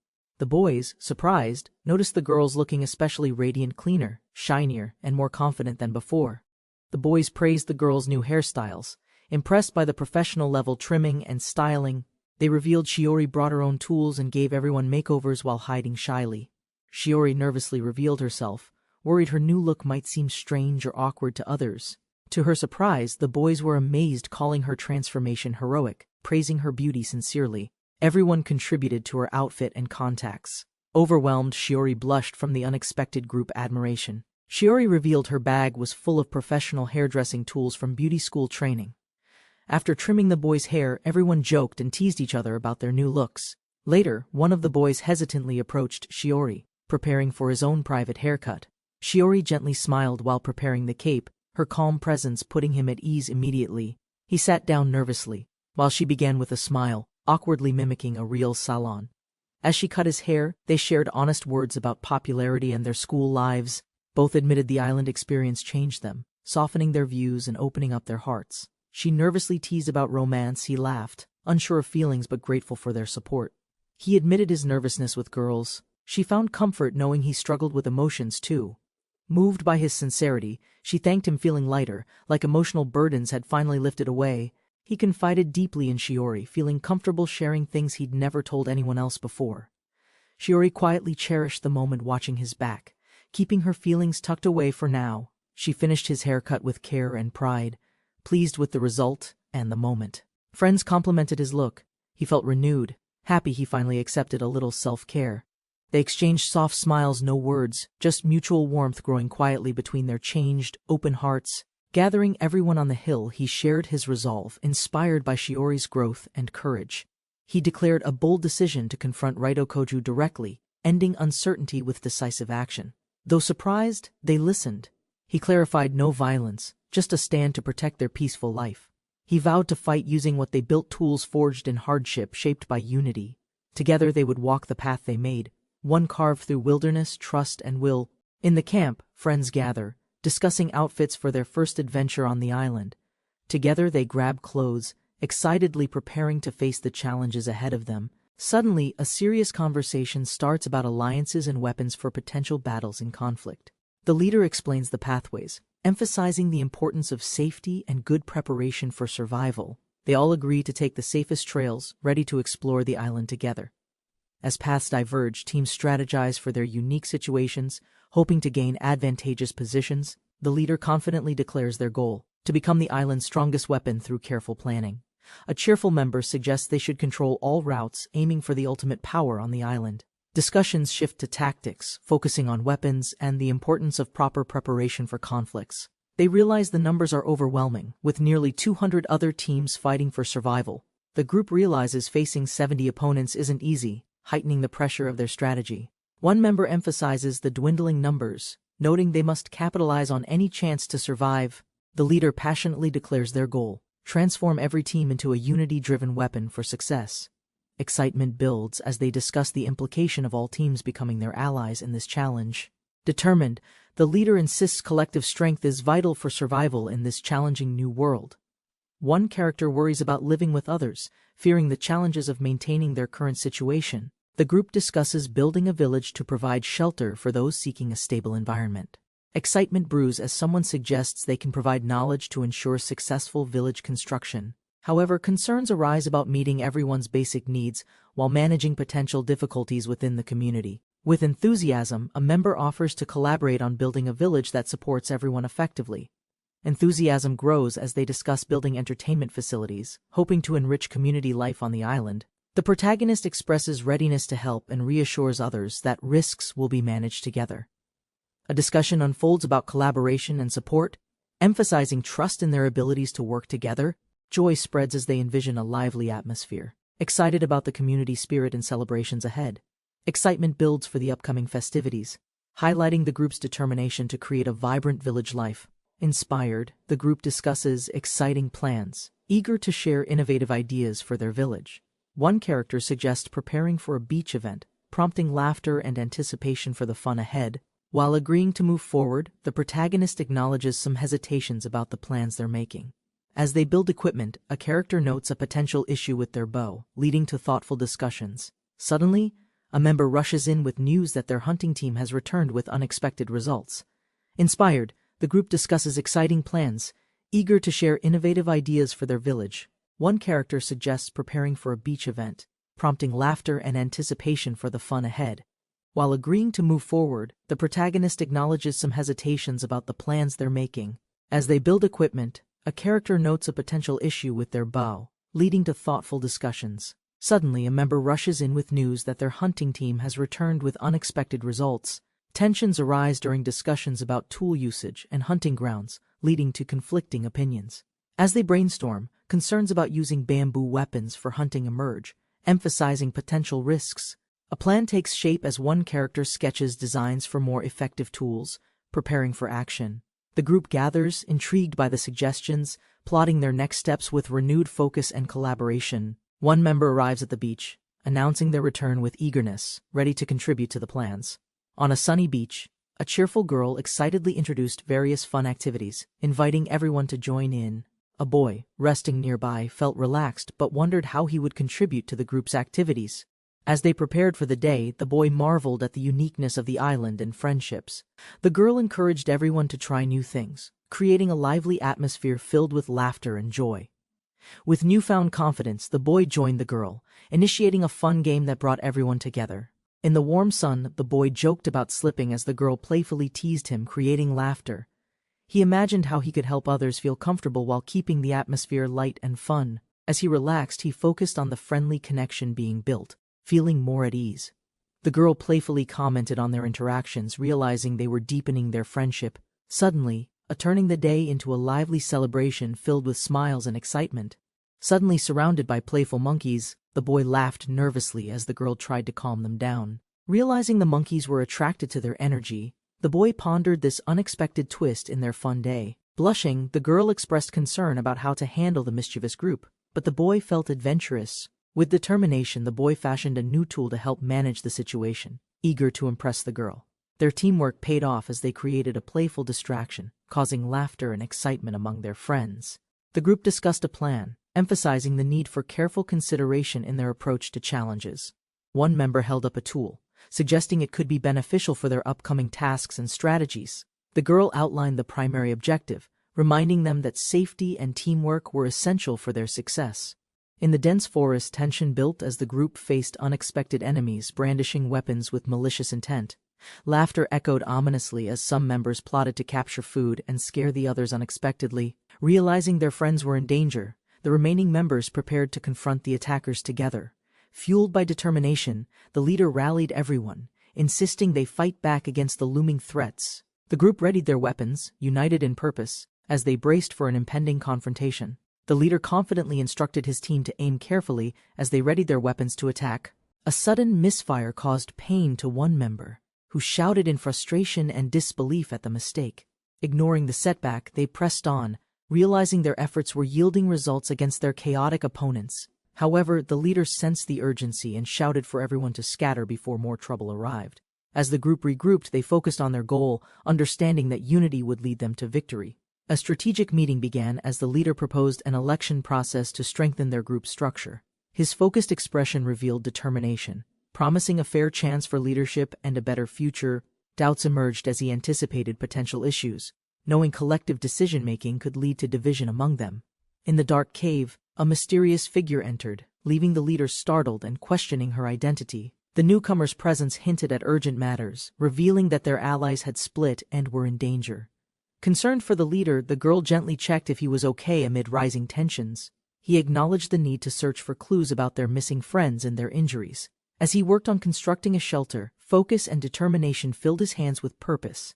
The structure began taking shape, showcasing teamwork and effort that connected the group further.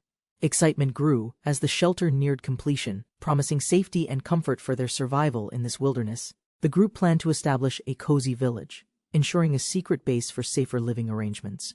A nearby mountain posed a challenge, but they discussed potential paths and greater convenience for access. The community focused on building their homes, emphasizing teamwork and shared responsibilities to enhance survival. As progress continued, they highlighted practical needs, ensuring everyone contributed to food and shelter development. Curiosity arose about a mysterious figure, speculating on their skills as they prepared for daily routines ahead. The group savored a delicious meal, fish and rice, complemented by unique dishes made from local ingredients. Odor filled the air as they appreciated the chef's skills and the delightful flavors of their feast. Conversations flowed freely, with the girl playfully asserting that there would be topics to discuss later. Jokes about meal portions lightened the mood, highlighting their growing camaraderie amidst the hardships of survival. Excitement erupted as the biggest eater devoured his portion, proving that even in struggle, enjoyment could thrive. As he walked through the forest, he pondered the upcoming battle and its significance for their group. He suddenly noticed her presence, calling out in surprise as he caught sight of her nearby. Perched in a tree, she chuckled at his disbelief, revealing unexpected confidence in her climbing skills. However, she soon realized she was too far up to feel safe, anxious about climbing down. Sitting together afterward, he questioned her motivations for climbing. Curious about her adventurous spirit, she turned to him, shifting the conversation toward a topic he seemed hesitant to discuss, wondering what was bothering him. Curiously, he noticed a familiar item nearby, a piece of footwear that seemed too casual for their current situation. As they exchanged thoughts, excitement sparked when he revealed he had completed a project, showcasing the shoes he had made. She expressed disbelief, recalling a previous conversation where he asked her if she could craft shoes, hinting at his progress. Sitting together under the stars, they talked about the history of shoes, noting how certain designs evolved from wartime needs to more practical uses in their lives. She discussed the challenges of crafting shoes, mentioning that while it's difficult, she could repair or create new designs from materials available. He praised her initiative, marveling at her creativity and the potential for her designs to catch others' eyes. Their conversation took a playful turn as she reflected on her previous comments about the project, revealing her own satisfaction was at stake. Opening up, she admitted that she wanted to help him improve, hinting at her support for his efforts. As they relaxed together, she shared her struggles with the shoes she was testing, highlighting the collaborative spirit they had developed. He excitedly mentioned that he had made some special herbal oil and offered to share it with her. She looked at him curiously, feeling slightly shy but intrigued by the offer. As he hurried off to find the oil, her thoughts drifted, curious about his intentions and the bond they shared. Soon, he returned, holding a small container and beaming with pride at his creation. They found a nearby spot to relax, where he expressed his excitement, and she playfully teased him about how eager he was to share his handiwork. She expressed her frustration dramatically, feeling overwhelmed and letting out a big sigh. He, wanting to help, considered giving her a gentle massage, trying to be considerate about her feelings. However, he was taken aback by the unexpected intensity of her reaction, turning the situation into a comical moment. They both glanced around, sensing that someone might be watching, adding a funny layer of embarrassment to their antics. She playfully teased him about it, her mood lightening as they exchanged laughter, reinforcing their growing bond. She was caught off guard, expressing her surprise with a comedic pout, feeling overwhelmed by the unexpected attention. He was trying to be helpful, suggesting a massage, but his assumptions led to a light-hearted misunderstanding. They both laughed at the situation, feeling a mix of embarrassment and amusement. Their friend Pragia peeked out from behind a tree, wondering what they were doing, adding to the comical tension. In a playful mood, she jokingly asked if he was going to offer the same attention to everyone, making the moment even more lighthearted. She gasped in surprise, her eyes wide as she reacted to a funny situation, exclaiming and adding an element of excitement to the moment. He commented with a grin that it reminded him of her sister's playful antics, and he couldn't help but laugh at how similar they were. The group laid together on the grass, enjoying the sunshine, as she mused about how everything felt lighter and more fun than expected. The atmosphere was filled with laughter, especially with cute monkeys playfully approaching them, making the moment even more delightful. In a newly built village, everyone gathered to celebrate their shelter's successful completion together. The group excitedly prepared for a feast, sharing moments and laughter, deepening their bond. Eager faces surrounded a large pot of food, showcasing their anticipation for a delicious meal. As they formed a circle, everyone joined hands, ready to enjoy the reward of teamwork. With satisfied smiles, they savored the meal, appreciating the flavors and their shared experiences. As they enjoyed the meal, various opinions emerged about flavors and ways to improve it. Excited discussions began about future meals. They shared ideas and reminisced about certain dishes. With newfound plans, they discussed upcoming tasks, eager to tackle their next challenges together. A student leader emerged, proposing a structured plan for managing their responsibilities and activities. Curiosity sparked as they discussed the concept of voting, aiming for a fair leadership system. As gossip spread, speculation grew about a female student's connections with the popular student council. Amid the discussions, her reputation shone, drawing interest from many, making her quite notable. The conversation shifted, some voiced uncertainty about new challenges, revealing complexities among their group dynamics. In a secluded area, a troubled student sat alone, feeling the weight of isolation and doubts. Meanwhile, the confident student leader contemplated how to unify everyone amidst emerging conflicts and tensions. Tensions rose as a student confronted another, discussing food shortages in a heated exchange. Calmly, the confident leader emphasized the need to address urgent issues before they escalated further. The struggle ahead was acknowledged. Doubts lingered about their ability to overcome growing challenges. In a secure shelter, one student reflected on their journey, feeling a sense of comfort. Finally, plans were made for future tasks, with the main character wondering what contributions they could make. A cheerful girl announced her intent to start cooking, inviting everyone to enjoy her dish. Excited, the group discussed traditional Japanese styles of cooking, marveling at her enthusiasm and skills. Amid the fun, unexpected surprises arose as playful moments and misunderstandings filled the atmosphere. Feeling shy, she expressed her confidence while framing her cooking for a single person's enjoyment. Behind the scenes, others observed her preparations, blending humor with curiosity about the upcoming feast. The girl happily embraced her new life, cheerfully cooking in the kitchen for her loved one. As playful intimacy ensued, the warmth of their relationship deepened, filled with humor and affection. In a teasing manner, she hinted that only after dinner could he truly enjoy her company. Wooing him with a delightful dish, she proudly presented her special fruit creation, hoping to impress. Reassuring him about the familiar flavors, she shared the joy of home-cooked meals, connecting deeper. Curiously, they examined the dish together, discussing the unique flavors and possible ingredients used. With a playful attitude, she joyfully demonstrated her cooking, emphasizing the excitement of using fire. The atmosphere grew lively as they both marveled at the delightful culinary adventure they shared. Amidst the fun, she playfully expressed her affection, leaning in and sharing endearing moments together. Suddenly, a clumsy mishap occurred, as the dish nearly fell, prompting a humorous chase to save it. She discovered a strange block dropped on the ground, curious about its texture and origin.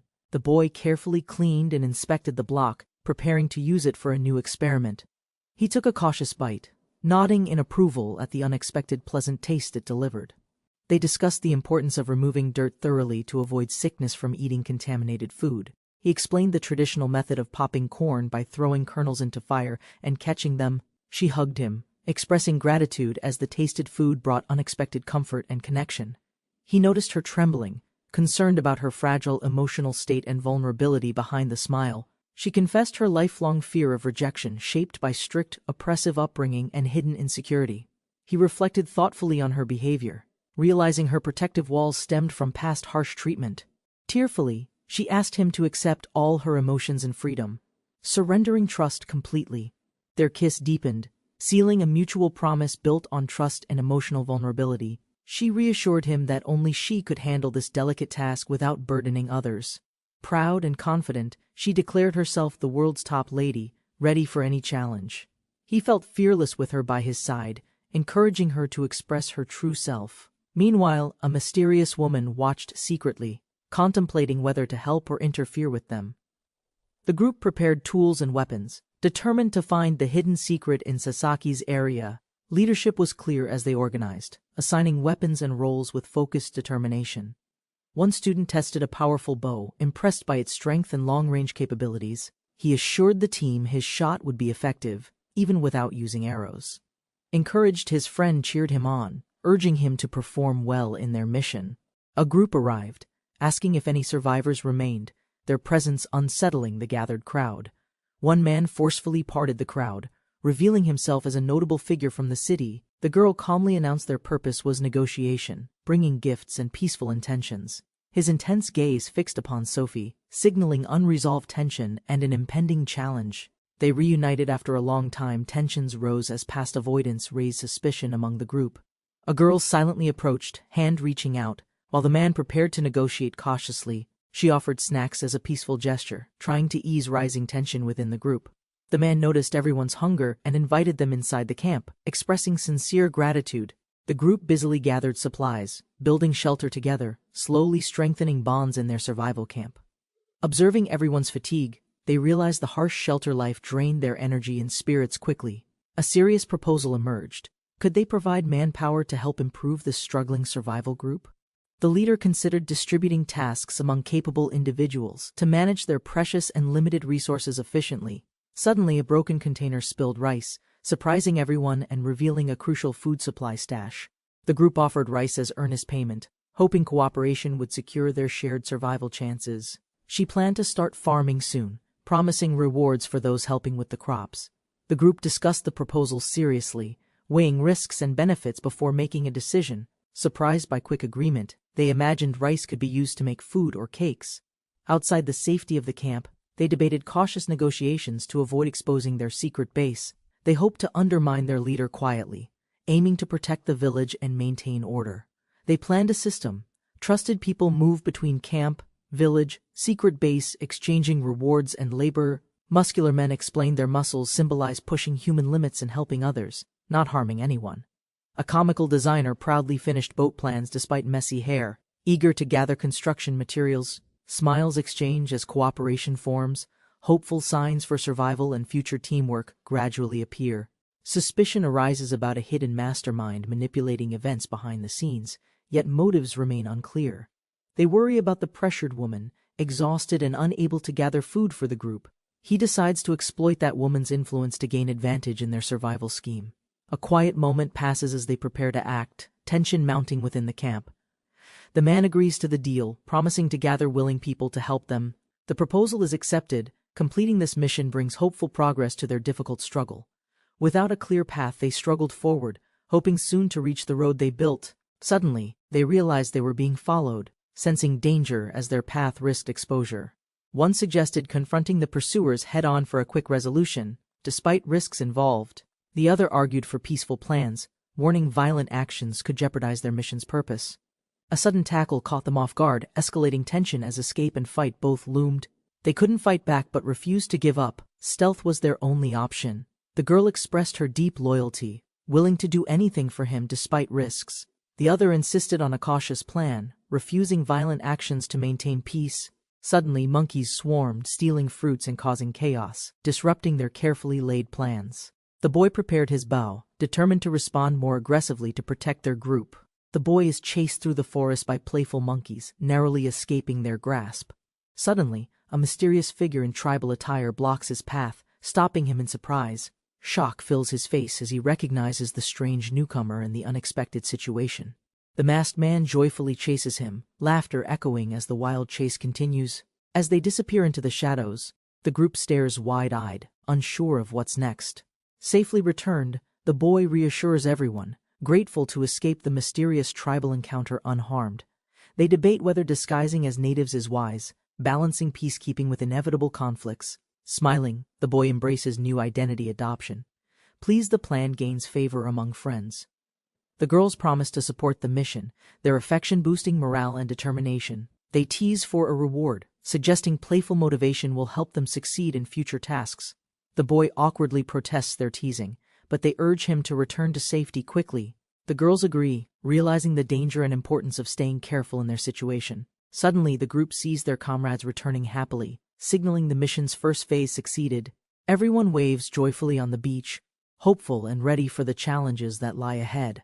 The group feels grateful and excited as they prepare to survive together on an unknown island. A leader appears, offering a detailed manual to guide everyone through their new survival tasks. One girl eagerly asks to join the island trip. The group warmly welcomes her. Preparations begin. They assign jobs and decide to start working in the island's workshop today. 2 members create tools and a guide to help settlers live comfortably in the island village. The girl explains the test work is to help settlers, surprising the attentive boy nearby. She jokes about forgetting clothes, causing playful teasing and revealing their casual close relationship. The boy prepares to visit another location while wearing a unique, carefully crafted mask. Grass rope runs out, prompting the girl to ask permission to climb the tree for more. Together, they securely tie the rope around the tree trunk, advancing their survival preparations. The boy explains how tying legs tight against the tree makes climbing easier and safer. The girl climbs the tree smoothly, amazed by how effortless this rope technique really is. The boy warns her carefully as she jumps, stressing the dangers of climbing so high. Suddenly, they spot smoke rising from a fire dangerously close to their village location. Alarmed, the boy realizes the fire threatens the grasslands and could soon destroy their home. The girl jumps down suddenly, surprising the boy as she lands swiftly beside him. He checks if she's okay after her jump, showing concern and quick reaction. She grabs him tightly, causing a tense but almost comedic moment between them. Apologizing softly, the girl admits she was nervous, thanking him for his support. Then, pointing to the fire, she urges him to look quickly before it spreads further. They realize water in the cup isn't enough to fight the fire, so they prepare to use soil. The boy explains the fire extinguishing method by smothering the fire with soil to block oxygen. The girl eagerly insists on taking the lead to shovel soil and help put out the fire. After hard work, their efforts pay off as the fire finally starts to die down completely. The boy worries about what started the fire, suspecting natural causes or human carelessness nearby. Suddenly, Arisa's chest catches fire from a flying ember, causing her to panic wildly. The boy shouts urgently for her to lie down to avoid fanning the flames larger. Seeing her panic, he quickly decides to calm her down and uses a simpler method. He calls her over gently, preparing to put out the fire by holding and comforting her. She cries in relief as he embraces her tightly, extinguishing the flames and soothing fear. Arisa laughs as he puts her down gently, still holding her close in the aftermath. She notices he isn't wearing a shirt either, and apologizes for the burn on his chest. He tells her to stay still until the fire is fully out to avoid worsening injuries. Feeling relieved, he confirms her hair and back are unharmed, despite the scary fire. Arisa's heartbeat races as she clings to him tightly, overwhelmed by the close moment. The boy wonders if the fire was started intentionally or by accident, his mind racing. Arisa feels conflicted and shy about being held so closely by the boy after the fire. She admits being touched by a man is awkward, but also finds comfort in his embrace. He gently says he hopes the moment could last forever, showing deep feelings quietly. Their eyes meet with tender emotion, signaling a growing bond blossoming between them. Just as the moment deepens, the ringing of a phone interrupts, startling both of them. The boy explains he set an alarm to remind him it's time to look for Sophia. Arisa discovers her shirt is burned with a hole, but the boy reassures her it's just a burn. She asks him to bring some water and help fix the burned clothes, smiling with relief. Suddenly, another girl in school attire approaches, asking if they've arrived yet at their destination. The girl in uniform decides to scout the area, warning about possible dangers or attacks. Another character talks about the importance of protecting everyone, mentioning masked men have appeared.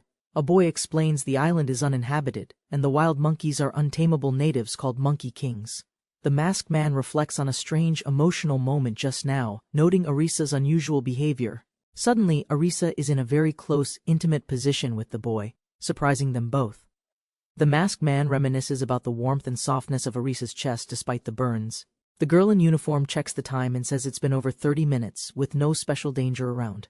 They agree to let the masked man return to the village and continue guarding the area ahead. The masked man sneaks around, noticing movement nearby, as he asks if Arisa has finished dousing the fire. He approaches a hut and calls out softly for Arisa, sensing something unusual inside. Arisa asks if the person inside is the fire shadow. A girl in a school uniform confidently greets them, complimenting how impressive the comfortable house is. Arisa or another character notices the girl removing her underwear, signaling possible communication difficulties. The girl with a playful and provocative expression says that even though foreigners may be from another world, bodies are the same. The strange girl appeared, claiming all men she met obediently followed her every command.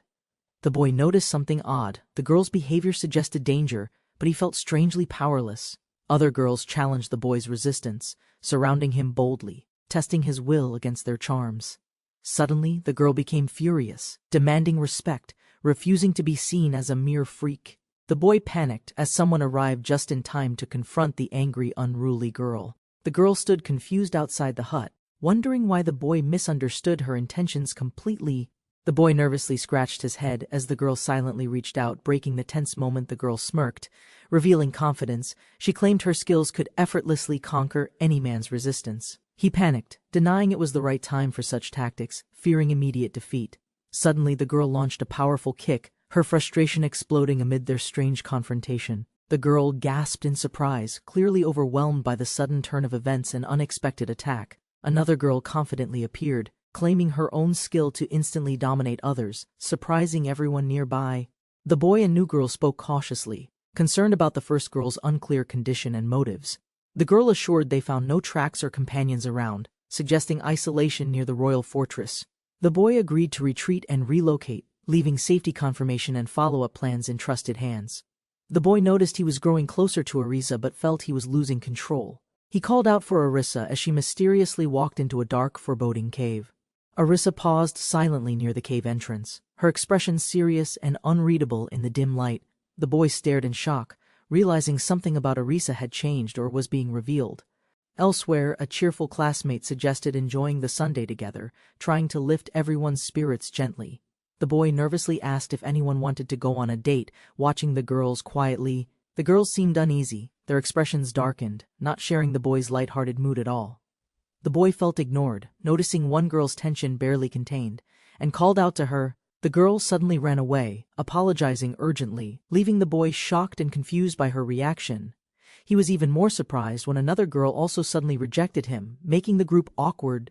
The girl revealed Uni was rumored to have betrayed the royal fortress with an outsider. The boy worried this was a misunderstanding and rushed to calm the tense, emotional group. The peaceful sky contrasted with their turmoil as they prepared to resolve the worsening situation. He reflected on their calm but fragile life, built from zero through teamwork and trust. Though shy and isolated, he resolved to keep improving skills and live independently from now. The girl approached the boy, asking if he was okay, noting their strange surroundings. The boy picked up a shiny stone, admiring its smooth surface and unique texture. She explained her childhood fascination with collecting stones and small treasures from various places.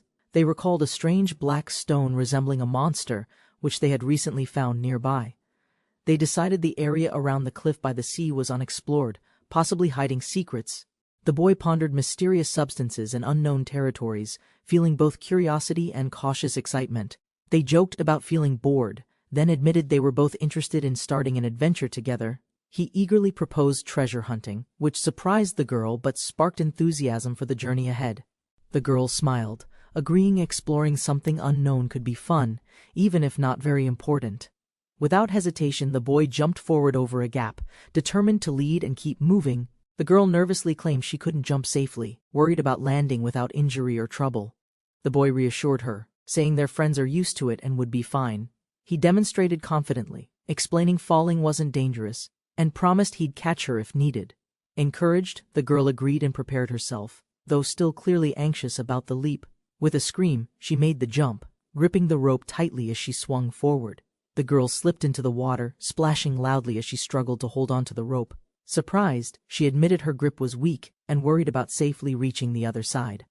The boy laughed gently, teasing her clumsiness, but reassured her he would be more careful next time.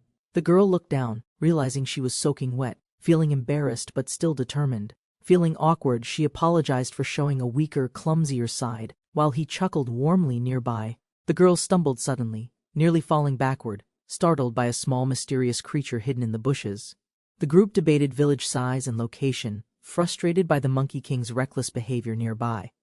After splitting up, one member discovered the Monkey King suffered from violent mistreatment. The girls discussed their lost way, reluctantly deciding to follow the Monkey King despite fears. The village seemed small with few houses. The group wondered about its inhabitants' number.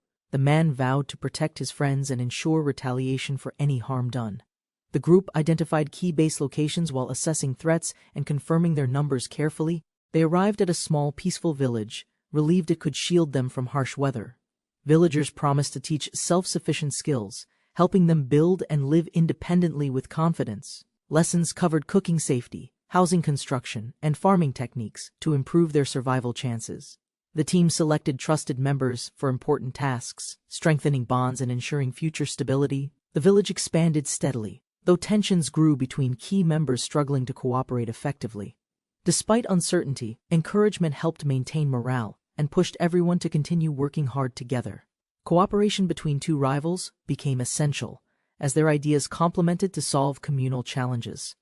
The group faced pressure, but resolved to preserve harmony for the sake of their progress. They learned to carefully control firepower, prolonging fuel burn and improving survival skills efficiently. Determined to grow, he invited the two girls to discuss improving their relationships together. Offering a thoughtful gift, he hoped to ease tensions and build trust through shared experiences.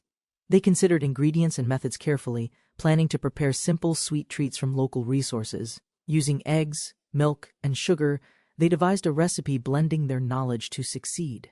Following instructions, they steamed the mixture gently, anticipating the outcome of their cooperative effort. They presented the pudding, surprising everyone with the sweet, delicious result of their efforts.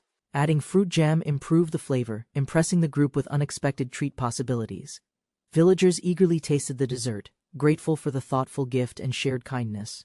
Encouraged by success, they discussed future gift ideas to strengthen bonds and cooperation. The girls revealed their interest in cosmetics, highlighting the importance of skincare outdoors. They debated making moisturizing sunscreen, determined to protect skin from harsh sun exposure. Meanwhile, villagers moved heavy wooden poles, preparing for new construction projects around the village. The effort impressed everyone, especially as the boys worked together efficiently and motivated the group. Supplies like grass mats and ropes were ready, signaling progress in the village's development. Finally, they unveiled the homemade sunscreen, eager to test its effectiveness under the strong sunlight. The sunscreen's base was made from traditional mud, completely organic and safe for skin application. Mixed with clay, animal oils, ash, and herbs, it protected skin and hair health daily. The girls gratefully accepted it, promising to use it whenever strong sun exposure occurred. The man felt discouraged about gift-giving, but encouragement reminded him to consider others' needs carefully. He noticed their attitude warming, hopeful the group's tensions would slowly begin to ease.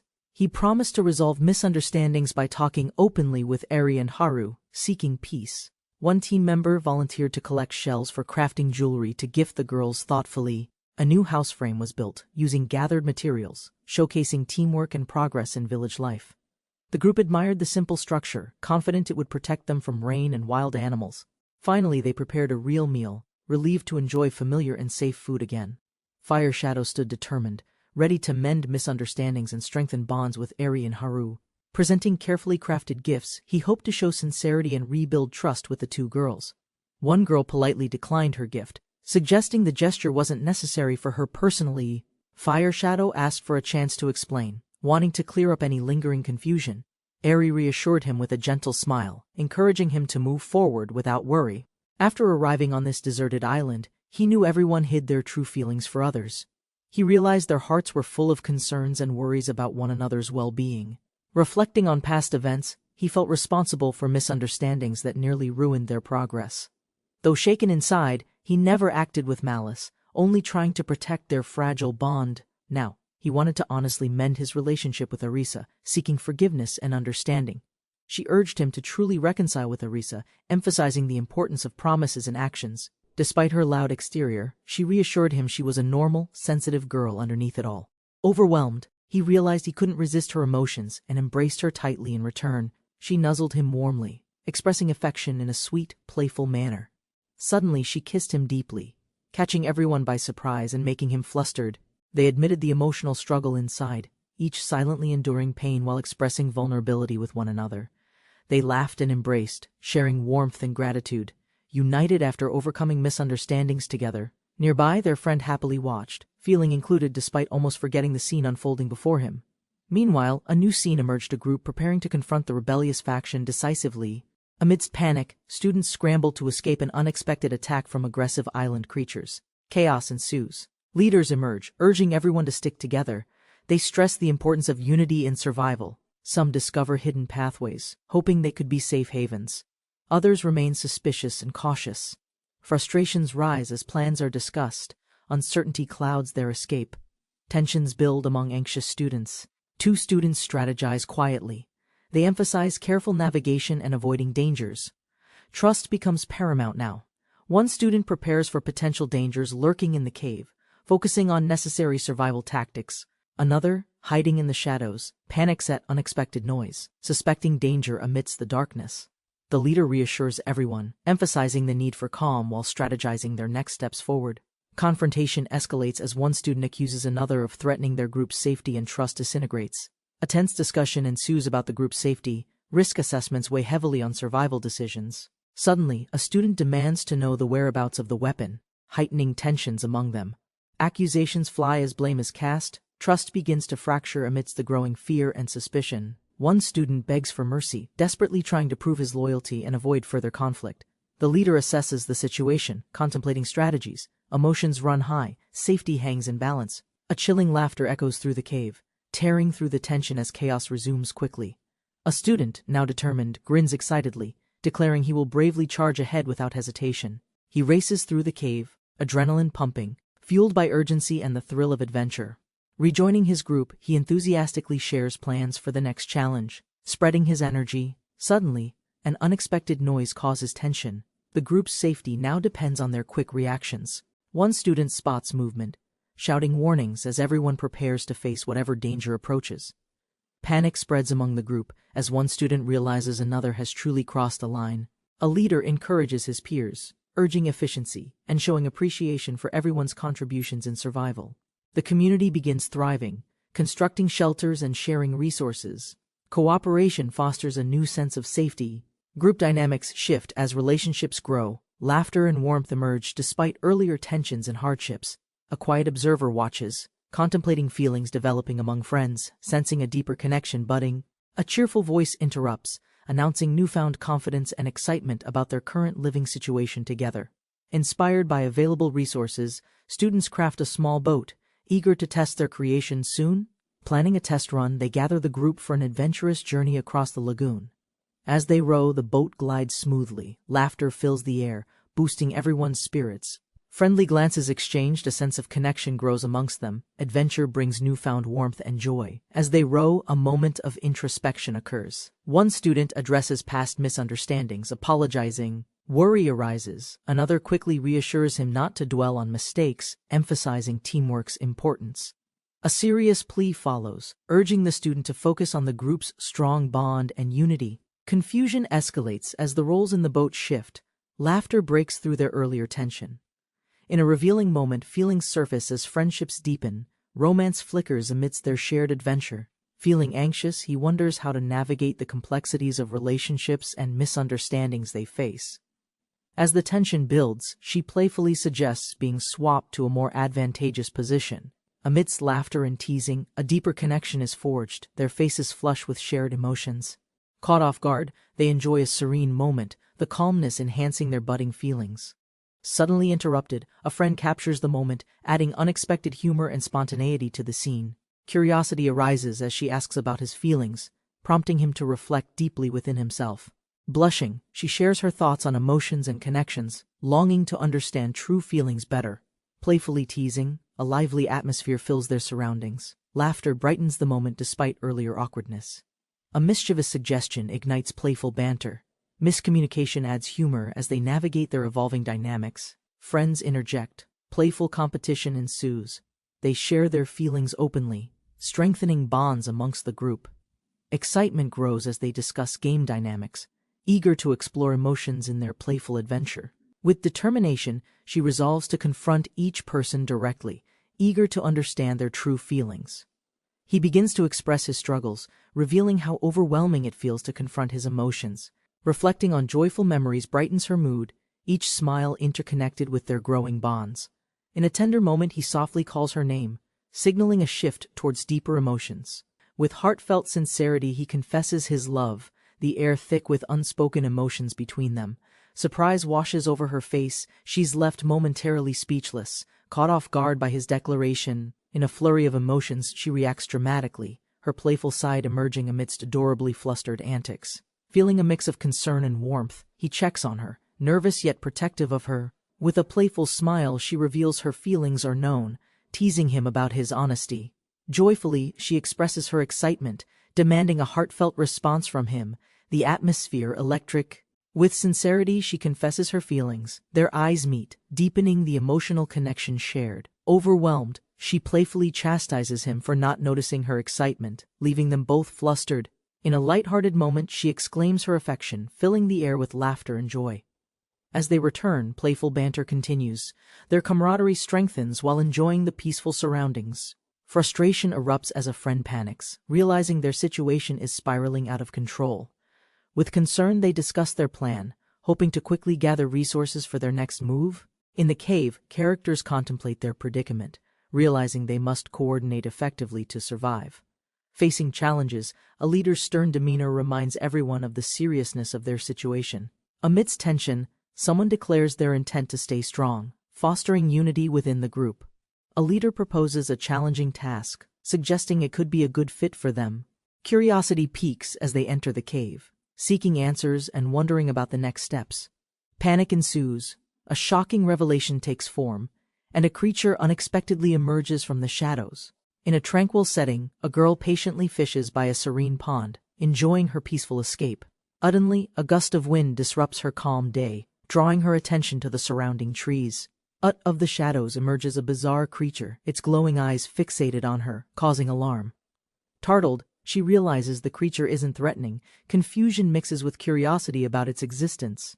Gathering her friends, she excitedly shares the encounter, sparking a thrilling conversation about their discovery. The group gathers, shocked as they discuss unusual happenings, excitement building among friends as tension rises. A girl frantically searches, worried about something lost, drawing the attention of her concerned friends nearby. Later, she dreams peacefully, hugging her toy bear tightly, feeling comforted despite the day's chaos. The group debates going out to help, weighing the risks and considering the girl's safety.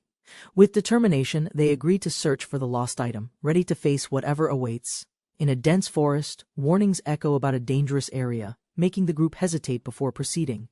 Tension escalates as one girl expresses her fears, while another reassures her, holding a phone for guidance. They share an intimate moment, with the girl revealing childhood memories that strengthen their bond amid uncertainty. As they walk, the sound of rustling plants startles them. Fear grips the group unexpectedly. Panic ensues as they realize a creature has brushed against them, heightening their anxiety about the unseen dangers. In the dark, they worry about getting lost. The girl clings to her friend for reassurance. Startled by sudden noise, she instinctively hugs him tightly, heightening their shared anxiety in the shadows. As they confront their fears, she breaks down, concerned about disturbing the group if she panics.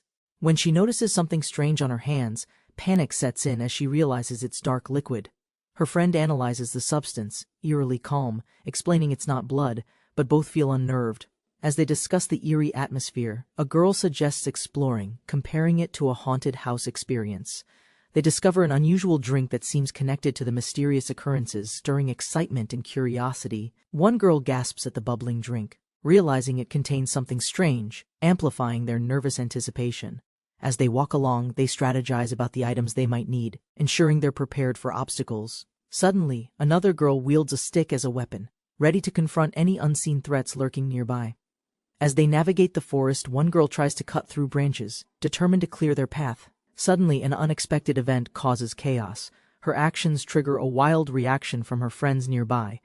In the midst of the commotion, another girl yells at her to be careful, trying to maintain control. Amid the confusion, a close encounter with the girl leads to an awkward moment, surprising both of them.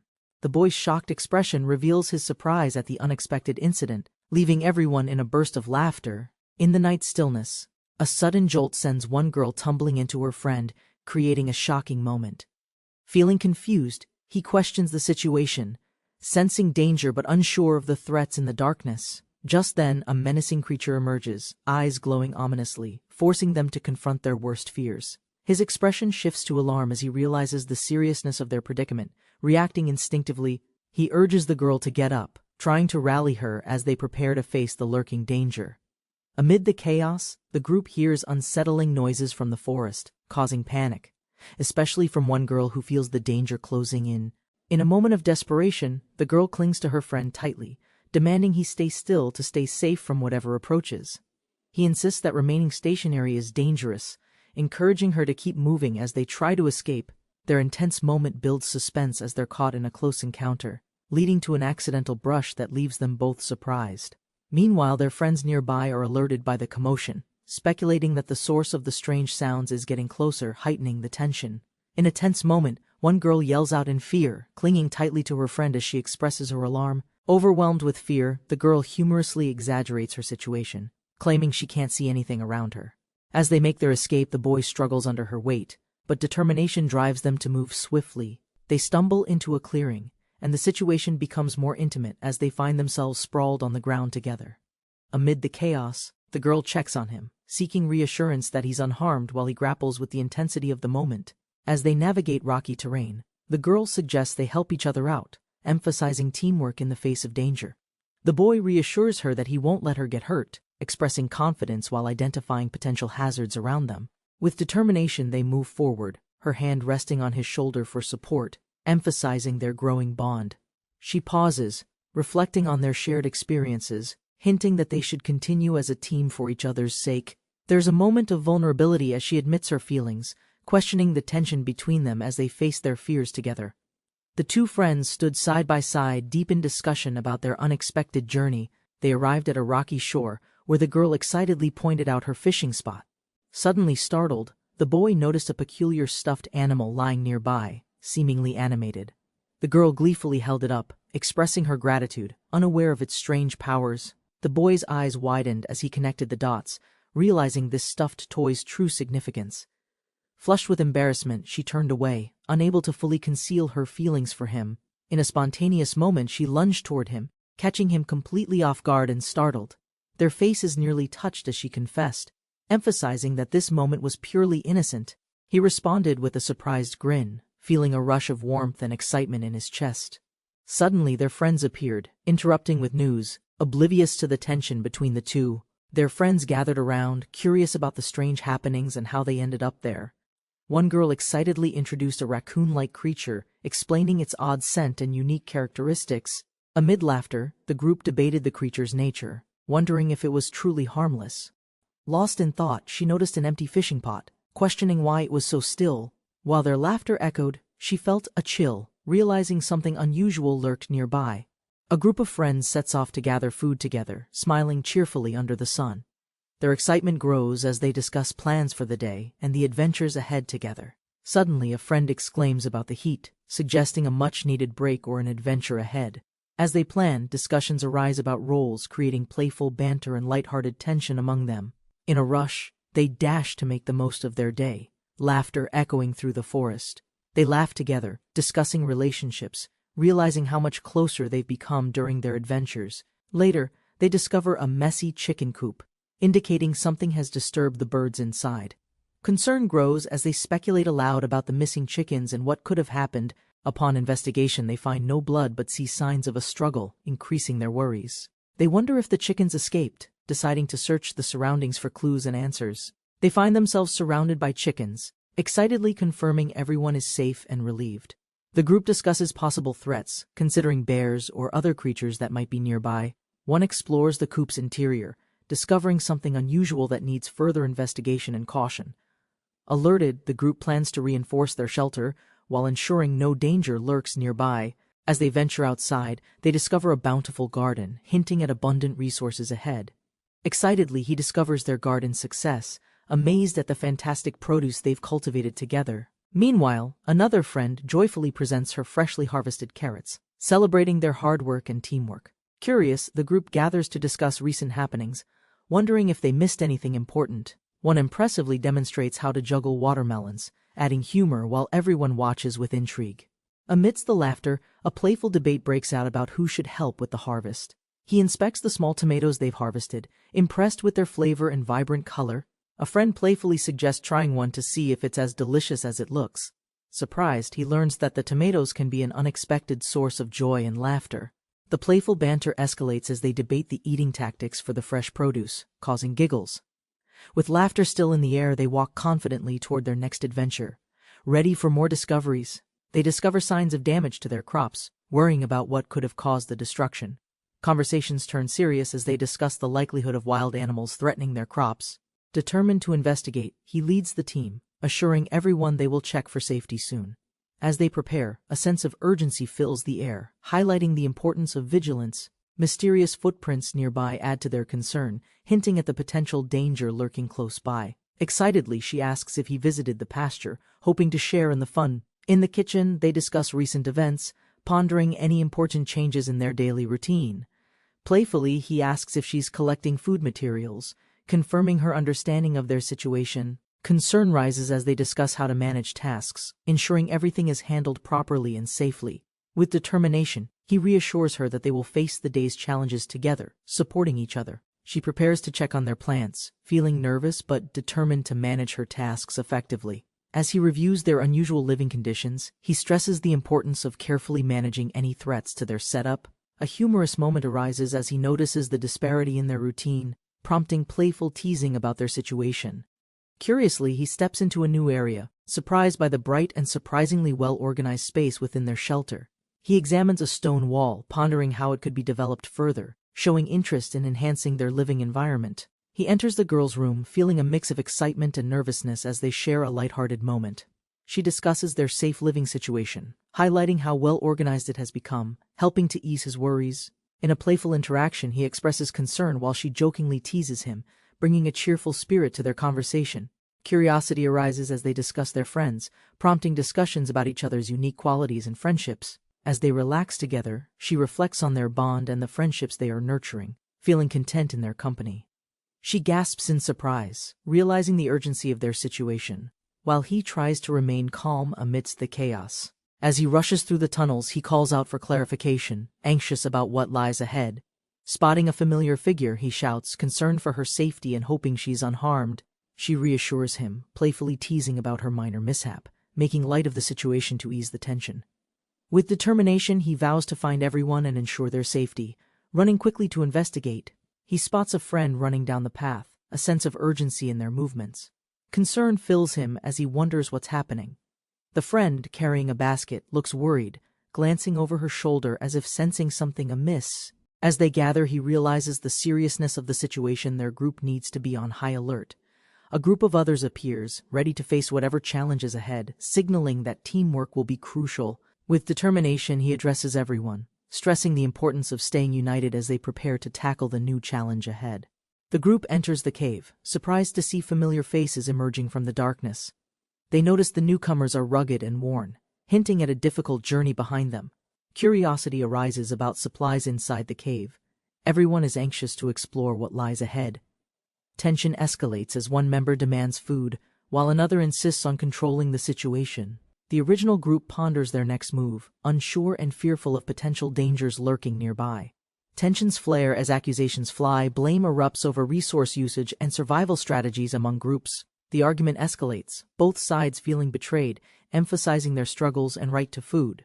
A leader emerges, proposing cooperation to gather supplies instead of fighting, urging unity for survival. Skepticism lingers. Doubts about trustworthiness and past actions create barriers to joining forces entirely. Suddenly, someone discovers a mysterious mark. Confusion and fear ripple through the assembled survivors. Accusations intensify, with everyone blaming each other for poor decision-making and survival issues. As frustration mounts, one member admits to complicity, igniting further anger among the group. A calm voice suggests examining supplies to determine safety, urging critical thinking amid chaos. Suddenly, a revelation about possible toxins stirs panic. Fears about poisoning sweep through everyone. Just then, unexpected reinforcements arrive, determined to aid in the ongoing survival struggle ahead. Panic rises as everyone debates whether male and female groups can coexist harmoniously during crisis. The protagonist devises a plan to unify, hoping to calm tensions and instill order. Observing from a distance, the girls discuss strategies to pressure the men into cooperation. Determined, they prepare to confront the group, armed with enthusiasm and makeshift weapons. As laughter ensues, the protagonist addresses concerns, prioritizing everyone's welfare while strategizing next steps. The group debates strategy, attempting to decide how to collaborate effectively for their survival. Discussion shifts to water purification. The protagonist explains the importance of making it safe. They identify a local plant resource, determining it may help with health and hydration. Excitement builds as they prepare a meal, mixing ingredients to foster unity and morale. Laughter and cheers erupt as they enjoy their meal, strengthening bonds despite tough circumstances. Gratitude fills the air as everyone enjoys the meal, relieved to share this moment together. Conversations shift to cooking techniques. Hope sparks as they discuss potential meals for survival. The protagonist analyzes their situation, warning about dangerous wildlife that could threaten their safety. Tension rises as they confront past mistakes, particularly a potential betrayal causing lingering mistrust. With determination, they agree to strategize better, emphasizing unity against external threats for survival. A newcomer expresses urgency, demanding the release of the captured creatures for survival reasons. The main group exchanges worried glances, weighing the implications of their previous decisions carefully. As discussions deepen, strategies emerge that focus on improving self-defense and resource management together. The protagonist proposes sharing resources, including a survival guide, hoping to enhance their chances. Excitement builds as they realize teamwork and shared knowledge could drastically improve their situation. Gratefulness fills the air as the group commits to supporting one another through challenges ahead. A sense of hope blossoms as they acknowledge recent successes, fostering camaraderie and determination. Amid discussions, they express humorous fears, but optimism prevails as they face uncertainties together. The protagonist emphasizes the need for cautious strategies, enhancing their safety in a precarious environment. A shocking accusation disrupts the progress. Tensions flare as past grievances threaten their unity.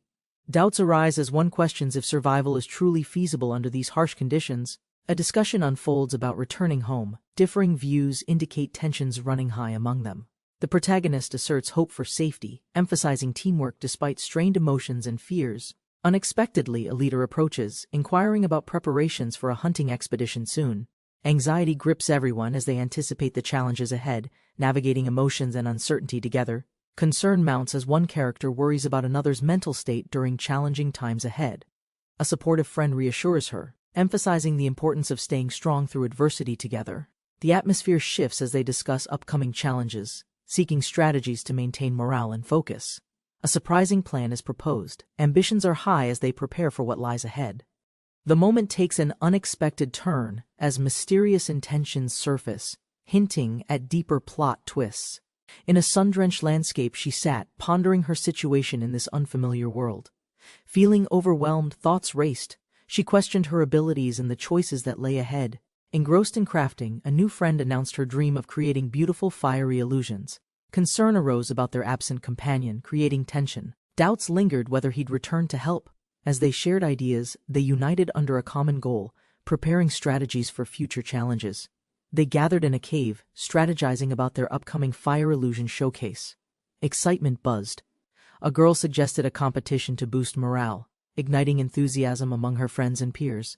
Their conversation shifted. Questions arose about the effectiveness of the competition and its potential drawbacks. Amid laughter, they debated the importance of preparation, as ideas flowed freely under the dim light. A friend raised concerns about planning challenges, suggesting they incorporate training sessions to enhance their skills. Eager voices filled the air as they planned their illusion. Excitement turned to determination among friends. He confidently declared the start of their illusion game, aiming to showcase their hidden talents. The game's rules were announced: avoid being tagged or risk transformation into an opponent's companion. They outlined the boundaries, ensuring it was safe while discussing strategies for success in the game. With everyone ready, they set the timer for 3 minutes, anticipation mounting for the fun ahead. With excitement shared, he confidently declared the start of their thrilling game. Ready for action. He checked the timer, making sure everyone was prepared and hiding well before the fun began. He contemplated survival skills and their importance, aware that instincts would guide them during the challenge. As the game intensified, she called out, checking if anyone had found a hiding spot yet. The sand beneath their feet became crucial, allowing speedy escapes from the relentless pursuit of opponents. In the heat of the game, tension rose as she nearly got tagged during the chase. He reassured her about working together, noting they must stay alert and agile in their movements. She worried about being caught, realizing she might end up alone if others were tagged first. While strategizing, she pointed out potential hiding spots, hoping to find a clear escape path. With determination, he ventured into the water, searching for safer ground, while keeping an eye out. Maya enjoyed a refreshing swim, feeling liberated in the water while playfully waving to Ken. She teased Ken about her hiding skills, assuring him he wouldn't find her easily today. Maya's playful demeanor shifted, hinting at a deeper connection, urging Ken to hurry and join her. Suddenly, amidst splashes, Ken pulled Maya into a close embrace. Worried she might drift away, Maya laughed, enjoying the closeness. Teasing Ken about his surprise and the nature of their swim, Maya playfully warned Ken against being reckless, teasing him about their playful antics in the water. She daydreamed about future adventures with just the two of them, enjoying their carefree time together. As they reminisced, Maya reflected on their growing bond, happy about how things had changed. Calling Ken over, Maya noted the beach was quiet now, pleased to be alone with him. Ken expressed excitement about training together, determined to make the most of their time on the island. Yuki sat in thought, contemplating her skills in survival and athleticism, feeling inadequate among her peers. She decided to organize an activity, hoping it would lead to a break and more teamwork. 2 classmates proposed a fun approach, allowing everyone to ask silly questions before the main task. As Yuki observed, she felt pressure, acknowledging the difficulty of the upcoming challenge for the team. She smiled confidently, ready to guide her classmates and ensure everyone understood the task's importance. Ken realized someone had solved the riddle ahead of them, creating unexpected tension among the group. Maya expressed curiosity about their mysterious classmates, eager to know how they succeeded so quickly. Yuki overheard the chatter and felt dissatisfied, anxious to prove herself capable in their group. Ken contemplated where to search next, explaining that flowers might hide nearby, increasing their chances. He suggested they identify useful plants in the area, encouraging everyone to explore together for answers. Ken signaled his friends to be quiet, sensing something unusual approaching through the underbrush nearby. They spotted an animal but wondered if it was a wild boar, prompting Ken to remain cautious. Suddenly, a girl wearing an animal outfit appeared, startling Ken and claiming her unique costume was fine. Maya burst onto the scene in a swimsuit, urging everyone to jump quickly, adding to the chaos. Shocked by the unexpected reveal, Ken and the others wondered what wild adventures awaited them next. Maya playfully accused Ken of being unaware of her as she approached him with her friends. The girl in the animal costume flopped down, teasingly declaring that she couldn't move easily in it. Ken chuckled to himself, recognizing how both girls had taken their outfits seriously, which amused him. Surrounded by the group, Ken felt a mix of joy and pressure as they all leaned towards him. As Ken extended his hand to connect with the girls, he felt excited about their newfound camaraderie. Maya playfully struck Ken, sparking a lively banter between them as their friends watched with amusement. Ken realized that some plans had gone awry, noting the playful chaos that had ensued. Addressing the group, Ken pointed out that they needed focus, feeling slightly overwhelmed by the situation. With determination, Ken recognized their potential, asserting that he would give his all to support everyone. Energized by his declaration, the group rallied around him, ready to face whatever challenges lay ahead. Ayasa warned her friend as they rushed down a hill, both excited and slightly reckless in their adventure. Maya, pondering her next steps, felt a sense of determination, unsure of what her individual contribution could be. Yuki expressed frustration about hiding in a wide-open area, feeling exposed and vulnerable. The group agreed on a strategy, understanding that they needed all hands on deck for this challenge.